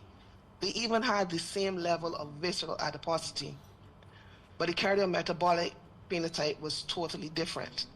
Instead, group B seemed to match the symptomatic ASVD group. So we decided to go a little further exploring this. Maybe we needed to look at the type of function that our adipose tissue was having. How was it actually behaving? So we started to explore that. And I explored that particularly with some cell culture. Kindly excuse my voice, but I'm having a slight allergic reaction to something I didn't realize I was not supposed to be around. And the first thing that we started to do was to look to see, was it making a difference in what the cells actually looked like? Was it killing them? Was it changing what they looked like? And we explored this using a 6-hour incubation of 3 T3L1 adipocytes. It was just essentially like a healthy adipocyte cell line. And we wanted to find out if signals that we had, like say obesity signals, we weren't trying to identify what they were, but whether these obesity signals or these ASVD signals could actually impact the adipocytes if we were to expose them to it. We first needed to make sure that the human serum itself was not what was causing the problem, because you know that cell culture is typically grown and used with fetal bovine serum.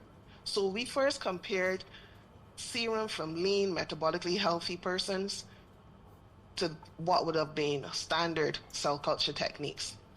And then we compared the group A as our obesity signal model, and we did those who were ASVD positive, the serum from those as our ASVD model. What we found when we exposed them was that those that were exposed to the lean human serum, they had what we considered more like what we were expecting in a healthy type. We found that they had more droplets, but the cell size did not change. This is, as I said, what we were expecting to be healthy. But the group A exposed cells, if you look at the red highlight, the circle, you will notice that it was significantly larger than those with the lean urine serum. The ASVD even made it even larger. But what was different in terms of the obesity serum, that the droplets were so small that now these cells actually took on more or less a ground glass appearance. You could also easily now see pre-adipocytes. If you notice in the ASVD exposed cells, there are also less cells because most of the cells in that well, on those wells, tended to detach in sheets, almost like they formed their own tissue and release themselves from the cell wells. Well, that's a possibility that they just died, but that's what we noticed in that particular group, and it was only with the ASVD serum. By the way, we had to use 5% urine serum to be able to do this experiment instead of 10% of the fetal bovine serum. So we saw what it looked like. Now we needed to know, how did it actually handle the lipid? It is an adipocyte after all. It is supposed to handle lipid. Exposure to the lean group did exactly what we wanted. Fatty acid uptake, taking the triglyceride and incorporate it. That's fine. The obesity signals, however, changed that. So you did get a fatty acid uptake and you did get triglyceride incorporation, but it was exaggerated. You got a 255% increase in this whole fatty acid uptake. The ASVD cells, totally different altogether. When you control for the high BMI, there was no increase in uptake in fatty acids, neither was there triglyceride incorporation. Even when we controlled for the amount of cells, thinking that we had only a reduced amount of cells, and we controlled for the amount of cells that were present, there was a very slight increase in fatty acid uptake and triglyceride incorporation, but it was not significant. So we knew that it looked different. We recognized that the handling of the lipid was different. But how did they communicate?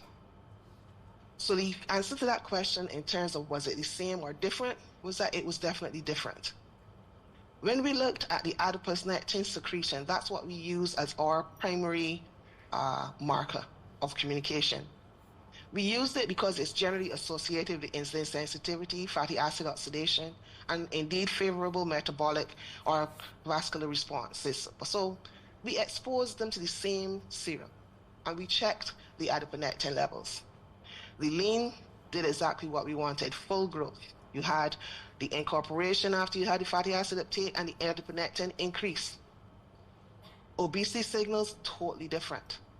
You had the massive increase in fatty acid, massive increase in fatty acid or in triglyceride incorporation, but you had a 40% decrease in adiponectin secretion. ASVD is normally associated with a decrease in adiponectin secretion as well. But when we controlled for the high BMI, the effects of the high BMI, we recognized that the adiponectin secretion was there. It was a decrease of 25%, but this was not statistically significant. Then we wanted to find out, we are using healthy adipocytes. We're using 3T3L1 cells. It had an adipocyte cell line that is considered relatively healthy. But we know that an obese adipose tissue, it's a little different. They tend to have infiltration of macrophage. So we co-cultured them with the J774 macrophage cell line. And we recognized that we still had the same pattern. It's just that the magnitude was off the charts. Everything was just really larger. If there was a decrease, it was much further decrease. If it was an increase, like 4 times the increase. So we realized, yes, we do have something that we can start to focus on. Healthy fat itself, if we look at the implication from that work, it was not just having less of that adipose tissue, but rather it was having more appropriately functioning adipose tissue that could improve insulin sensitivity, have a balanced adipokine signaling, reduce inflammation and stress. So I'm still continuing with my conversation analogy, right? And I started to wonder, when I started to think of the conversation the adipocyte was having, it was definitely having one. I look at when you're responding to the environment as you're listening, and when you're releasing the adipokines as you're communicating, because you're talking to the other cells and other organs. So I said, okay, fine. We have changed the environment and it has changed the behavior. But since we know that the adipocyte is listening, could we possibly deliberately change what it hears even after it has started to misbehave? Could we change its conversation? Now, one of the ways that we can change what it hears is by changing the circulating environment through our diet. And we know that when we take in too much energy, we have a large energy intake, especially if it's carbohydrates. Our body's going to do the standard thing of trying to store that as a long-term store, as fat. So of course, if you think of the diet using this as a means of treatment, we have to consider one of the major nutritional principles of moderation. And we've definitely tried reducing the fat itself. That's part of the appeal of the slimming teas. But I'm wondering, is simply reducing that fat enough? If we reduce that fat, is it returning us back to a healthier adipose tissue? So I started to think, what if we approached it differently? What if, rather than concentrating on just eating less, we looked at that second principle of adequacy, and we looked at eating or drinking enough of the right things, those correct foods? Could this help our adipose tissue return to a better function? But now this opened two Pandora boxes for me. In the first box, we had to wonder, could we afford this food? Every time you ask someone to eat better, they tell you it's too expensive. I don't know what it is in terms of pricing in India, but in Barbados, it is easier for you to go and buy a chefette or a junk food box than it is for you to go and buy a salad, okay? You can get something for $15 at the fast food place, and a salad will cost you $25. So choosing the right food, could we afford it? This is therefore looking at our food security, affordability, availability, and even sustainability. Then we have the second box, that medicine chest. What is it that we should be eating and drinking? Which foods? Should we go to the vegetarian diet? Must we continue to pay attention to all of the bioactive ingredients? And what about our traditional preparations? So considering these boxes, I wondered, what if part of the medicine chest is already growing around us?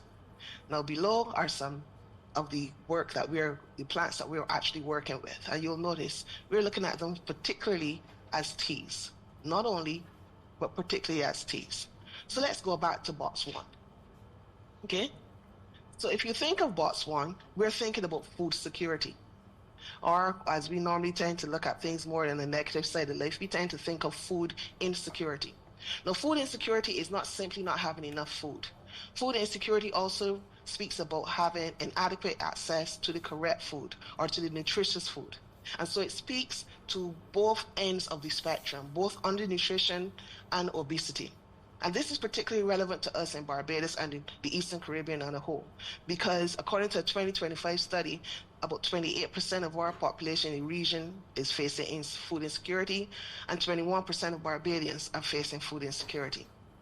Studies have also shown what Barbadians, and I'm sure Dr. Kohal can also attest to, that an angry man is very hungry, or a hungry man is an angry man. And we found that there are several studies that have found that food insecurity is associated with violent behaviors and poor social behaviors. Studies have also shown that it has a very strong consequence with chronic non-communicable diseases. So one obvious response is grow what we eat. And it sounds really nice, but then reality kicks in. Where? We have limited space. There's urbanization all over the world. You have all of these legal covenants. In Barbados, we have what we call the gardens and the heights and the terraces, these developed areas where you're not even allowed to keep a cat. So having an agricultural field is not something that you can actually have. Plus, if you think about our attitudes towards agriculture, how many of us actually tell our children, let's see if you wish going to being a farmer? It's not something we really perpetuate, you know? The other thing is I started to look at was, if this is therefore a problem, we cannot get the space, we cannot get persons to be saying, yes, I want to do farming. Who said that the garden had to be a garden? What if it was a pot? What if it was just a container, an old cabinet, an old fridge? We happily find space for ornamentals. We put plants on patios, on balconies, on windowsills.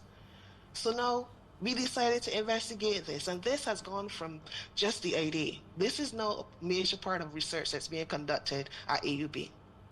We are investigating whether a very small vertical container gardening system, less than 20 square feet, so it's actually more like 6 18-inch tiles just put together to give you 3 feet, yeah? We are looking to see if that is enough to produce a meaningful amount of nutritious food for a household of 4. Not just whether we can grow something in a pot. We are asking, can it produce enough to matter? Can an inexperienced person manage it? How much time will it take of their day? What would it cost? And can we actually design it around foods that we actually eat or that we want persons to eat? So we're looking at different systems.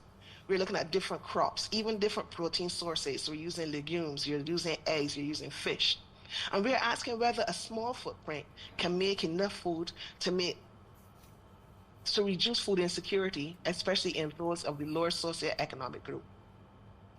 So now we're back to my second Pandora box, the medicine chest. What should we eat?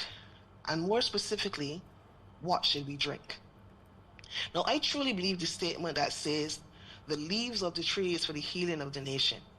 And this has been the premise for local medicinal treatments, or as we call it in Barbados, the bush tea. But how much? Which leaf or aerial part? Which tree? For years, Barbados has used the part of Barbados that Dr. Cohon would have alluded to and shown you before, not only as a national flower of Barbados, but as a plant that is beautiful. So it's for decoration, beautification. As he has mentioned it is also for facilitating the reduction of pregnancies in unwed and teen mothers. And believe it or not, it has been used for the reduction of visceral adipose tissue. It is considered an effective slimming tea postpartum. Cersei bush has been used for respiratory ailments. Bay leaf is a staple in foods, especially when you mix it with barley. Very yummy. And in unhealthy, but what we actually love, don't kick it, the Barbados sugar cake. And it is a refreshing tea. Now, pigeon peas is also a standard shrub for every chateau house that you found in Barbados. And it was as a dual purpose. It was as a decoy for termites. Termites would go to that instead of your house. And it was also used to help manage blood pressure, especially in postmenopausal females. Now, there's so many teas that have been used as medicines throughout Barbados' heritage. And basically, all of them can be grown in a vertical container garden, including pomegranate. Now, exploring the science behind these teas has therefore been the focal point of my research. And this is really where my worlds came together. I am a translational biochemist, and I'm also a farmer. I wasn't particularly interested in proving that a bush tea worked. I wanted to know what the adipocyte was hearing, how it was responding, and whether we can use that response to improve its function. So I decided to start with something very Barbadian, the Pearl Barbados flower. And rather than beginning with a sophisticated solvent extraction, we asked a very simple question. What happens if we prepare the flowers exactly as people in Barbados would have prepared their tea, and then expose insulin-resistant adipocytes to it? So we did that. And what happened was that we found that it doubled the glucose uptake with a concentration as low as 2.8 milligrams per ml. And there were further increases when you increase the concentration of the tea. And this did not seem to need insulin. We didn't need a high concentration. In the normal pathway, you typically eat, your glucose levels increases, it triggers insulin secretion, insulin binds to its receptor, and this results in glucose uptake. Sorry, I'm a biochemist, have to put in a little bit, yes? So however, in the presence of the Pride Barbados tea, or the Caesalpinia pulchrinima extract, even at the normal glucose and normal insulin levels, there was an increase in glucose uptake. But most of the diabetics in Barbados are being treated with metformin, so we decided to see what happened if they were to use those teas, the tea and the metformin together. And placing the two together suppressed that glucose uptake. So remember, we now have proof of concept. with the Pride of Barbados plant. This has already been published. But this is not the only plant that we have been working on. We have results for others, hopefully in the pipeline to be published soon. But we are not trying to prove that all traditional remedies work. We are using science to find out which ones are worth pursuing, why, and whether they can ultimately matter for health. So, when you hear me speak about growing for healthy fat, I'm not talking about finding a slimming tea. I'm asking whether we can manage our adipocytes function by changing the environment in which it functions, using what we can grow locally, what is culturally familiar, what is affordable, and what is scientifically defensible. Because healthy fat, from all that I've been able to find, is not simply less fat. It is adipose tissue that handles nutrients appropriately, that responds appropriately, and communicates appropriately. And perhaps, as we continue to explore our traditional medicine chest, we'll find that part of the solution has been growing around us all along. Thank you so much.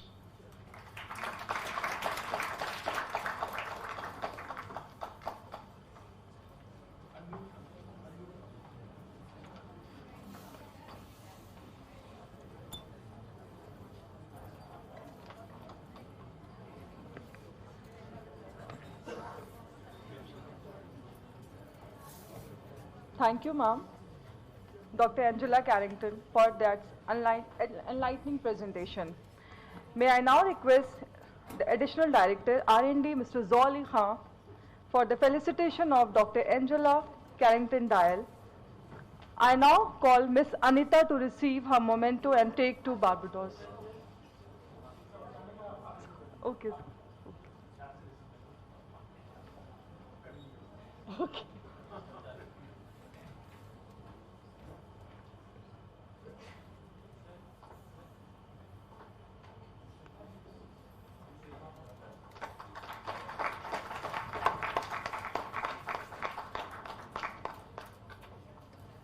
Although I'm not there, I wish to tell you thank you for whatever memento you have sent me. Thank you, ma'am. Thank you so much. Our next speaker is Dr. Zainab Naqvi. Could I ask, is Angela still there? Angela, can you hear me? Yes, I can. Okay. A fantastic presentation and just another brilliant opportunity to show how our local traditional flora has been used in a very integrative and applicable way towards improving health. So you mentioned the exposure of the adipose cells to the extracts of the plants. Could you just say a little bit about how you went about extracting the teas from the plants and the basis for your process? Sure, no problem. Now, in Barbados, we have 3 different ways that we tend to do our extractions. One is using like rum. I'm talking about traditionally, okay? So they'll use an ethanol extraction by using rum, or they'll use water. And they'll tend to either boil it or they'll simply use hot water and steep it. So we did the traditional way of using the water. We did not do the leaves. We noticed that there's an increased toxicity when it comes as you go further down the plant. So flowers coming onto leaves, onto roots, they're increasing in toxicity. That's why the roots are used for the abortifacient, yeah? So we use the flowers, we dry them, we collected them in standard procedures, as the older persons had explained. You make sure you don't collect it immediately after the rain, you don't collect it at the height of the day. So it's that, what do you call it, like 4-day morning? And you collect the flowers. And then after you've collected the flowers, you dry them. We did them in an air dry. It was explained that it was important not to dry it in the oven. So my presumption is that they're expecting that something was heat labeled until you dried it out, because you could boil it after or you could use hot water after, but apparently if you dried it in the oven first, that caused a problem. So we simply dried it in a paper bag. Just put it in the paper bag and kept it in a dry space, cool dry space, and allowed it to dry. Then we ground it up and we boiled just the amount that we wanted because we wanted to make sure about dosage. So we boiled that. And we only used the flowers. We did make sure we did not use any of the stems, any of the leaves, nothing like that. Then after we had that preparation, we filter sterilized it. And that actually gave us a second part that we can actually do more work on, because in doing the filter sterilization, just to do the cell culture, we also found that only in doing that itself, even though when you normally do it, you cannot see any of the oil, it gave us a different oil than when we extracted oil in the standard method. And so we got two different types of oils that we were able to do work on. And then so we only just used the water extract after we had filter sterilized it and exposed the cells like that. We used 5% serum and 5% actually serum from the actual chicken that we used. So whichever chicken we had, we used their own blood so that there was no issues to have any immunocompromisation. Because we used the broiler chicks because they're naturally insulin resistant, and we confirmed it before we actually started the experiment. Then we incubated the cells for 6 hours, and we monitored the change in the glucose uptake every 10 minutes for 6 hours. Okay. Thank you for that, Angela. I think one of the key things you mentioned there was the actual preparation of the tea, similar to how it would have been consumed by local persons, and that's generally a good way to start. All right, thank you for that. Yes, you're welcome. Good evening, everyone. Today I will be presenting my topic on aging before our time, the nutrition longevity connection.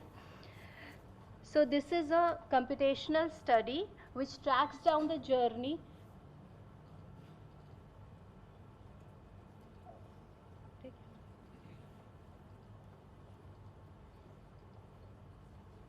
It tracks down the journey from the raw gene expression data all the way to the candidate anti-aging compounds. So my work starts with a question: how old are your cells?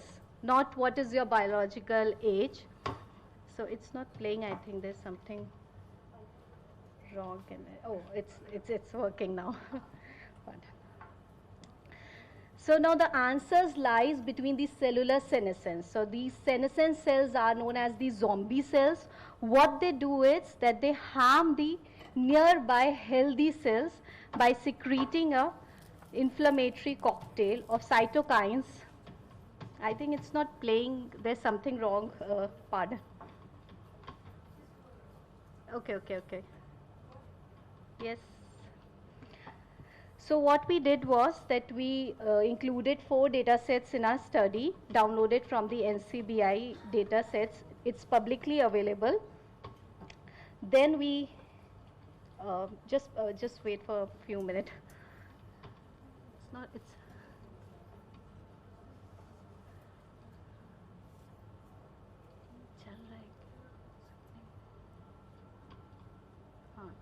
It's working. It's now working.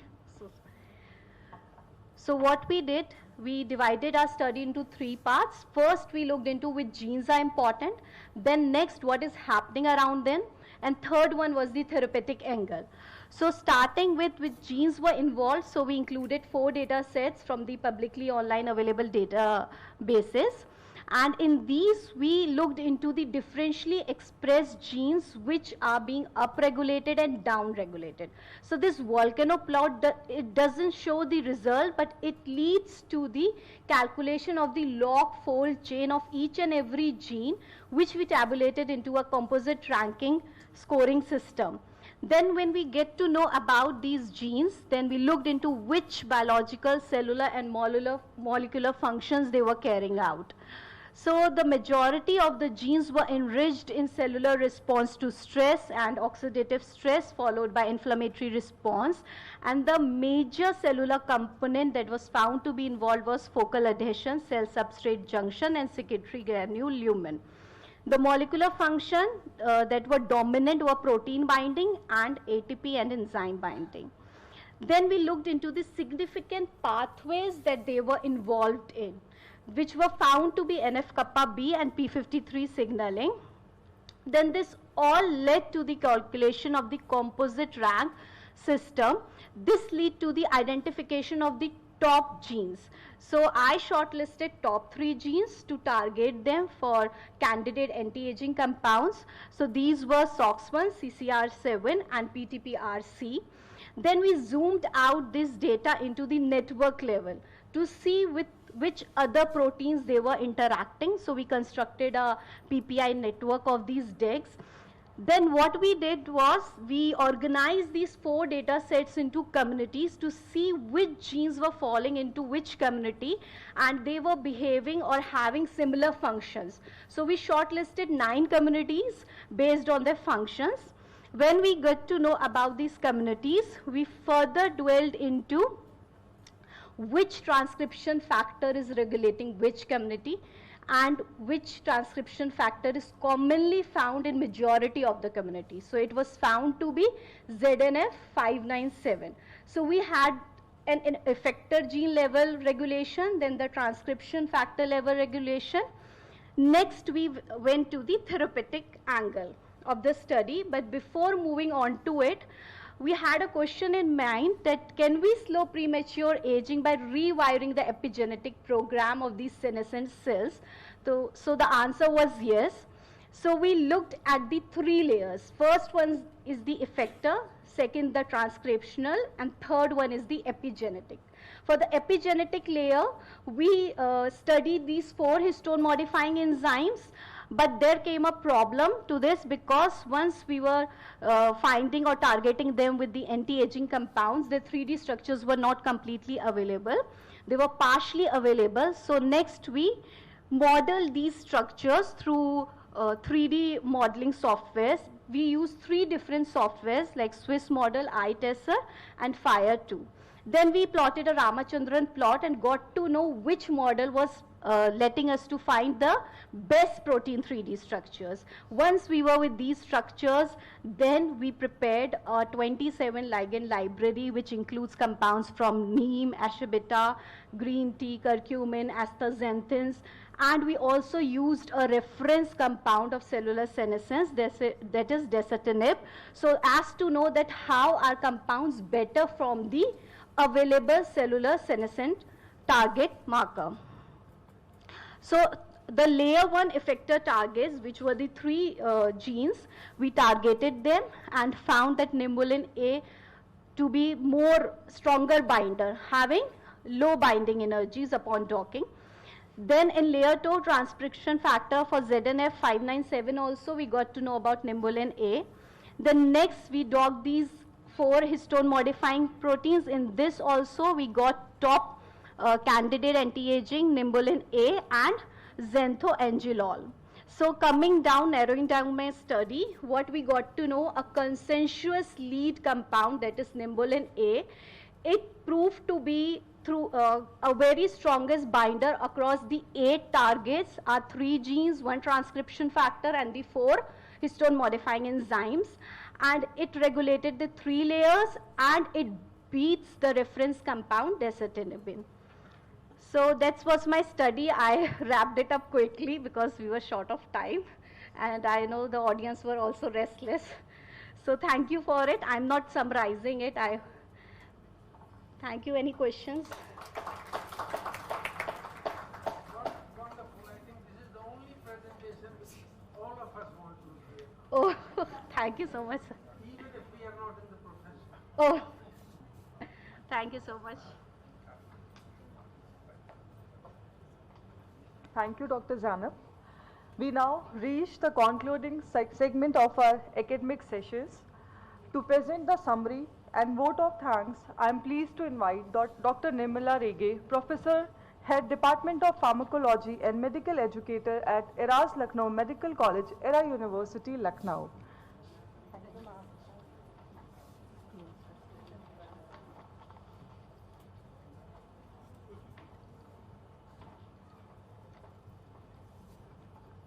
Close the presentation. That's all. That's all. Good evening, everyone. As we come towards the end of this academic exchange program, I feel privileged to have been a part of this gathering. This program brought into life today's theme, the nexus between health and development, innovations in healthcare and health professions education. While reflecting on various presentations by esteemed speakers, I believe a few broad messages have emerged which I will be sharing with you. First, the value of partnership, and today's program was the first step towards it. Now, we need to think how we can translate this partnership into something concrete, something that perhaps none of us could have achieved alone. Second, I found that the research is an important thread running across the institutions. The presentation showed us wide range of research activities, from laboratory to clinical, from plants to human beings, and from nutrition and lifestyle to education. And this can take us beyond simply sharing our research findings to sharing research capacity. The afternoon sessions brought to us the importance, or the third point, that is the importance of technology.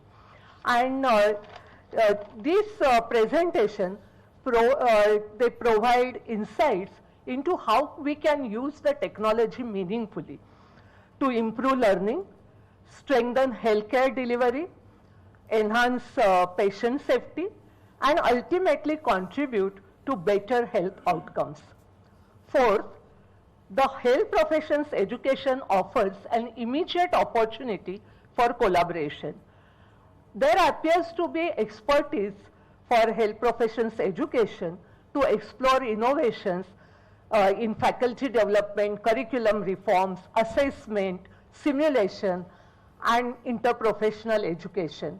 We can explore potential of our partnership through various educational activities as sharing of educational resources, faculty-student exchanges, or joint academic programs and collaborative educational research. And finally, we need to look at the health across the life course. Today's program has reminded us that health cannot be considered in isolated compartment. As we look beyond today's program, we could begin small with a few focused initiatives related to the common areas of interest and allow the partnership to grow organically. I believe a successful academic partnership should lead to three things: learning from each other, creating together, and making a difference together.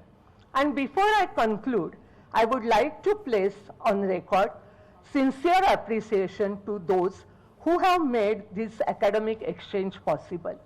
On behalf of Era University, I extend my heartfelt thanks to our international dignitaries who have joined us. The program would not have been possible without the visionary leadership of governance and management authorities of Era University. I express my deepest gratitude to them for constant support and encouragement. My sincere thanks also go to all the speakers, organizers, and members of various teams from all the three institutions who work together to make this academic exchange program possible. And my appreciation to everyone who has taken out time to participate, listen, and engage in today's event. Thank you very much. I conclude this August gathering by expressing a wish as we begin this journey together. May our partnership flourish in the years ahead for the benefit of mankind. I request all of you to join us for high tea and enjoy a wonderful evening. Thank you all.